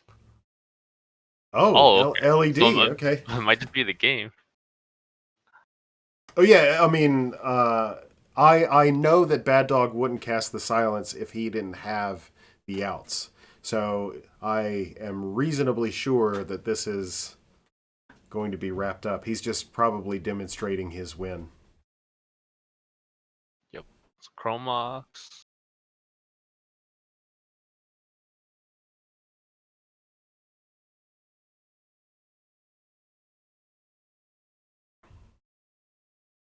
Oh, hard cast Razakath. As one does. I mean, you predicted it, right? I was just talking about this weird like twin flame thing, and here you are like, yeah, we're just gonna Razakath. Yeah, okay, you're right.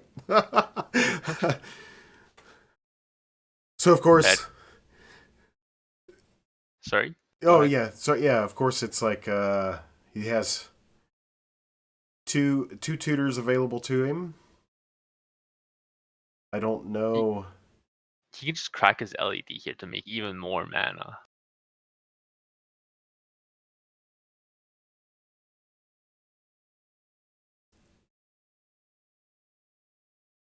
Hey, Kadoltha Rebirth. Okay. Nice.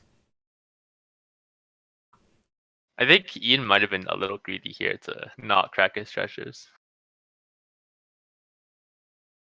Because that would have changed the game state completely. He might have just not have expected the silence. That's probably like, fair maybe too. He's like, yeah, if he tries to win, I can like draw cards and maybe stop him. Like maybe draw into a bounce spell, like bounces Razakath, or like yeah. But with the silence, it's just like. Yeah, that was another.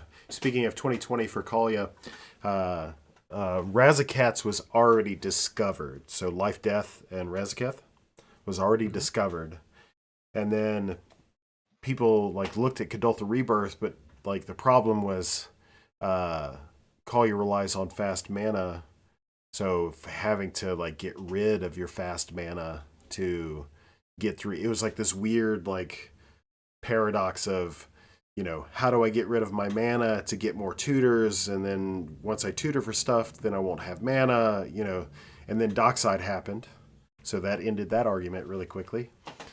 And then after that, because I believe Dockside came out before Underworld Breach, and then here we are. Yep, the rest is history. Yep. So now he has infinite tutors with Animate Dead and Leon Relic Order. He can't tutor. He can't tutor. He's bounded by his life total cut in half. So because it's two life. Oh, he's at 3. Oh, he's gonna Children of Corliss to gain that life back. Yeah, and then he'll tutor again. So I mean, he's still safe. Wasn't he at 30 some before this? How's he only at 3 now? He probably in the chat was probably shortcutting, saying I'm going to. Well, no, because he doesn't have any cards in hand. But he has a Children of Corliss. It's hard to imagine him not just popping it and gaining it back. Yeah. So yeah, at this point, you just win how you choose to win. Just waiting for him to wrap it up. Yeah, it's like, whatever, bro. It's good.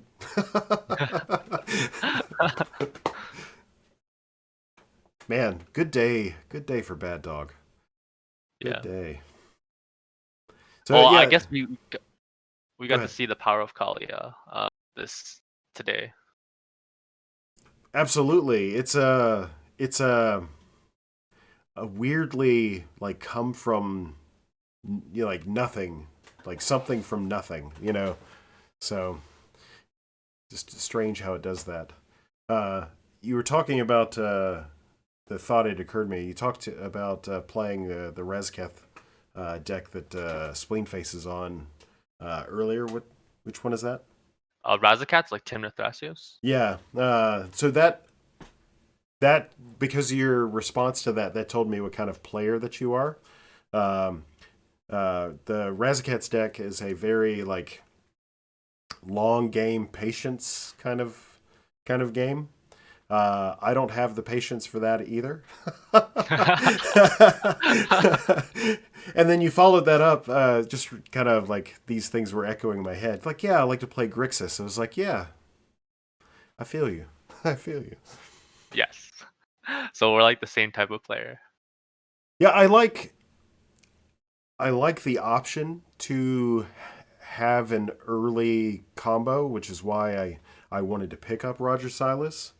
The problem is once you go so far out to the tip of the spear, you forsake all other things for speed, and it just once somebody interacts with you, which they're bound to, because you're beholden to try to combo off because you're a combo deck, then you're just kind of like cutting the limb off behind you.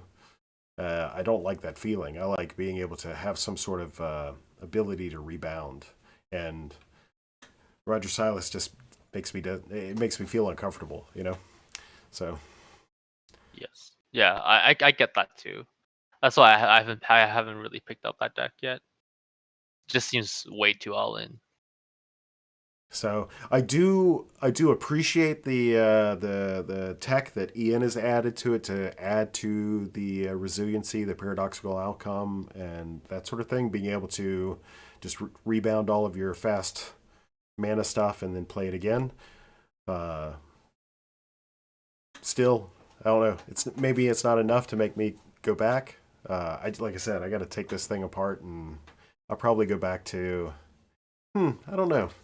I still haven't. The jury's still out. And Chance is talking about Godo. We've got a Godo player in our pod for the TRYHARDS, and that's almost like too linear as well. I like something that has a little bit more complexity. Yeah. I think Godo is a very good deck though. Although it's like very one-dimensional, that you just play Godo, but I've lost it enough times to be like really scared of it. It's a what's the term I'm looking for? It's a standard bearer. It's a lamppost. It's the constraint by which you define all of the other things. So with Godo in the meta, and there we go. Oh, good. He takes it. Leon Relic Order, Necromancy plus Mayhem Devil. Kill everybody infant. Yep. Mardoing it. That is hilarious. So with that is 2 games for Bad Dog, which ends the rounds for today. Amazing. We only fired off 2 pods today. There's going to be 2 more pods in this round, firing off later in the week. I have some tentative information on that, but not enough to be like, yeah, we're going to do it on this time at this day right here. So please forgive me. More to be posted out there in public. More to follow. Today was an interesting day. We had I wish we would have been able to catch more of the other pod, even though they were at 3 players, because we had a player not be able to play today. So of that game that we did get, the one game that we got to watch, Play'em had what seemed at the time to be a value Thrasios actually ended up being a game-winning Thrasios. He just emailed his dockside for mana, and then there it was. Yeah.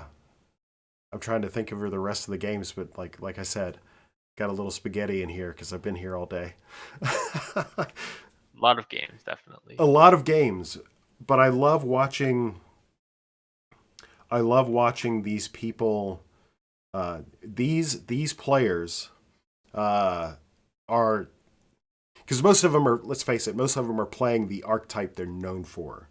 So like Bad Dog or Michael Levin, forgive me if I don't know anybody beyond that, but like they're playing the decks that they are known for developing, constructing, playing, what have you, and to watch them navigate through these labyrinths of stacks and interaction for these wins has been an awesome experience to witness, for sure. Yeah, definitely. Some high quality games today. Righteous. Well, hey, we get to spend, let's see, what time is it? We got to spend, I guess, an hour together, an hour and 15 minutes together. Like an hour. That's Yeah, pretty it was awesome. nice meeting you. Yeah. Absolutely. Let's see, I don't know what your availability. I won't be, if the next games are happening during the week, I'll be at the regular job and not this job. So we won't see each other then, but if you are available throughout the week, we'll be glad to have you for sure. And definitely like to have you back for round 4. Round 4 is where, so this was the stratified pods or this round is going to be the stratified pods where the top 4 play each other, the high middle 4, the low middle 4, and the bottom 4 all play each other. Next week, it's an intentional pairing of the lowest with the highest, and doing it a ladder that way. So that way the lowest ranked players have the opportunity. It's not stealing points. We use ELO as a way to explain the point system that we're using. It's not a true ELO system. It's a ELO-like system where you don't get anything for losing, but you get like a percentage of the available points for winning. And then, so in a way, it's kind of like stealing points for, because you're, yeah. I'm, like I said, I am not a math guy. I just get on stream and look pretty. That's my job. So in that final round, we'll see, like, there's probably going to be a player or two within the rankings after round 3 that won't move from the top 4, but I have a strong suspicion that you'll have 2 that'll stay pretty stable, vying for that top 4, but then you'll have 2 surprise players in this next 4th round, vying for that, like moving into that top 4 for the final 4 world champions, first ever. It's pretty great. Yeah. So next week's gonna be exciting. So yeah, okay. Any parting words before I go put on shorts and go have myself an adult beverage? I will toast one to you, sir. Well, thanks everyone for coming today. We saw some great games, and I hope you guys join us next week. Where can they find you in the meantime? I'm pretty active on the CEDH Budget Brew server. That's mainly like where I'm a lot really active. And to play games, I play games on the Nexus, so you can find me on the Nexus. Sweet. All great places to play. All great places to play that aren't play EDH. Yes. See this? As for me, my name is Clay. I am one of the founding members of the TRYHARDS. We also do have a Discord server, not as large and or prestigious as the Nexus. We do some competitive play on Tuesdays, and we do competitive Pauper EDH on Thursdays. I've been speaking. The common link between us two is Timmy T.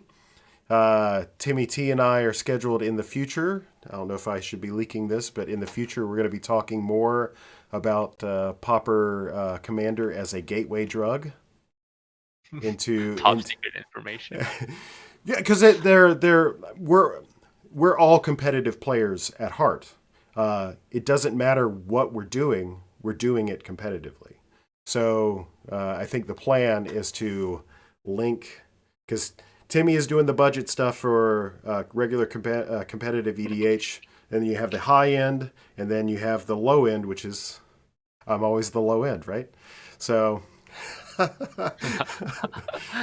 so yeah, we would love to see all of you when you have the opportunity to join us, and I think we'll catch you on the flip side. See you guys.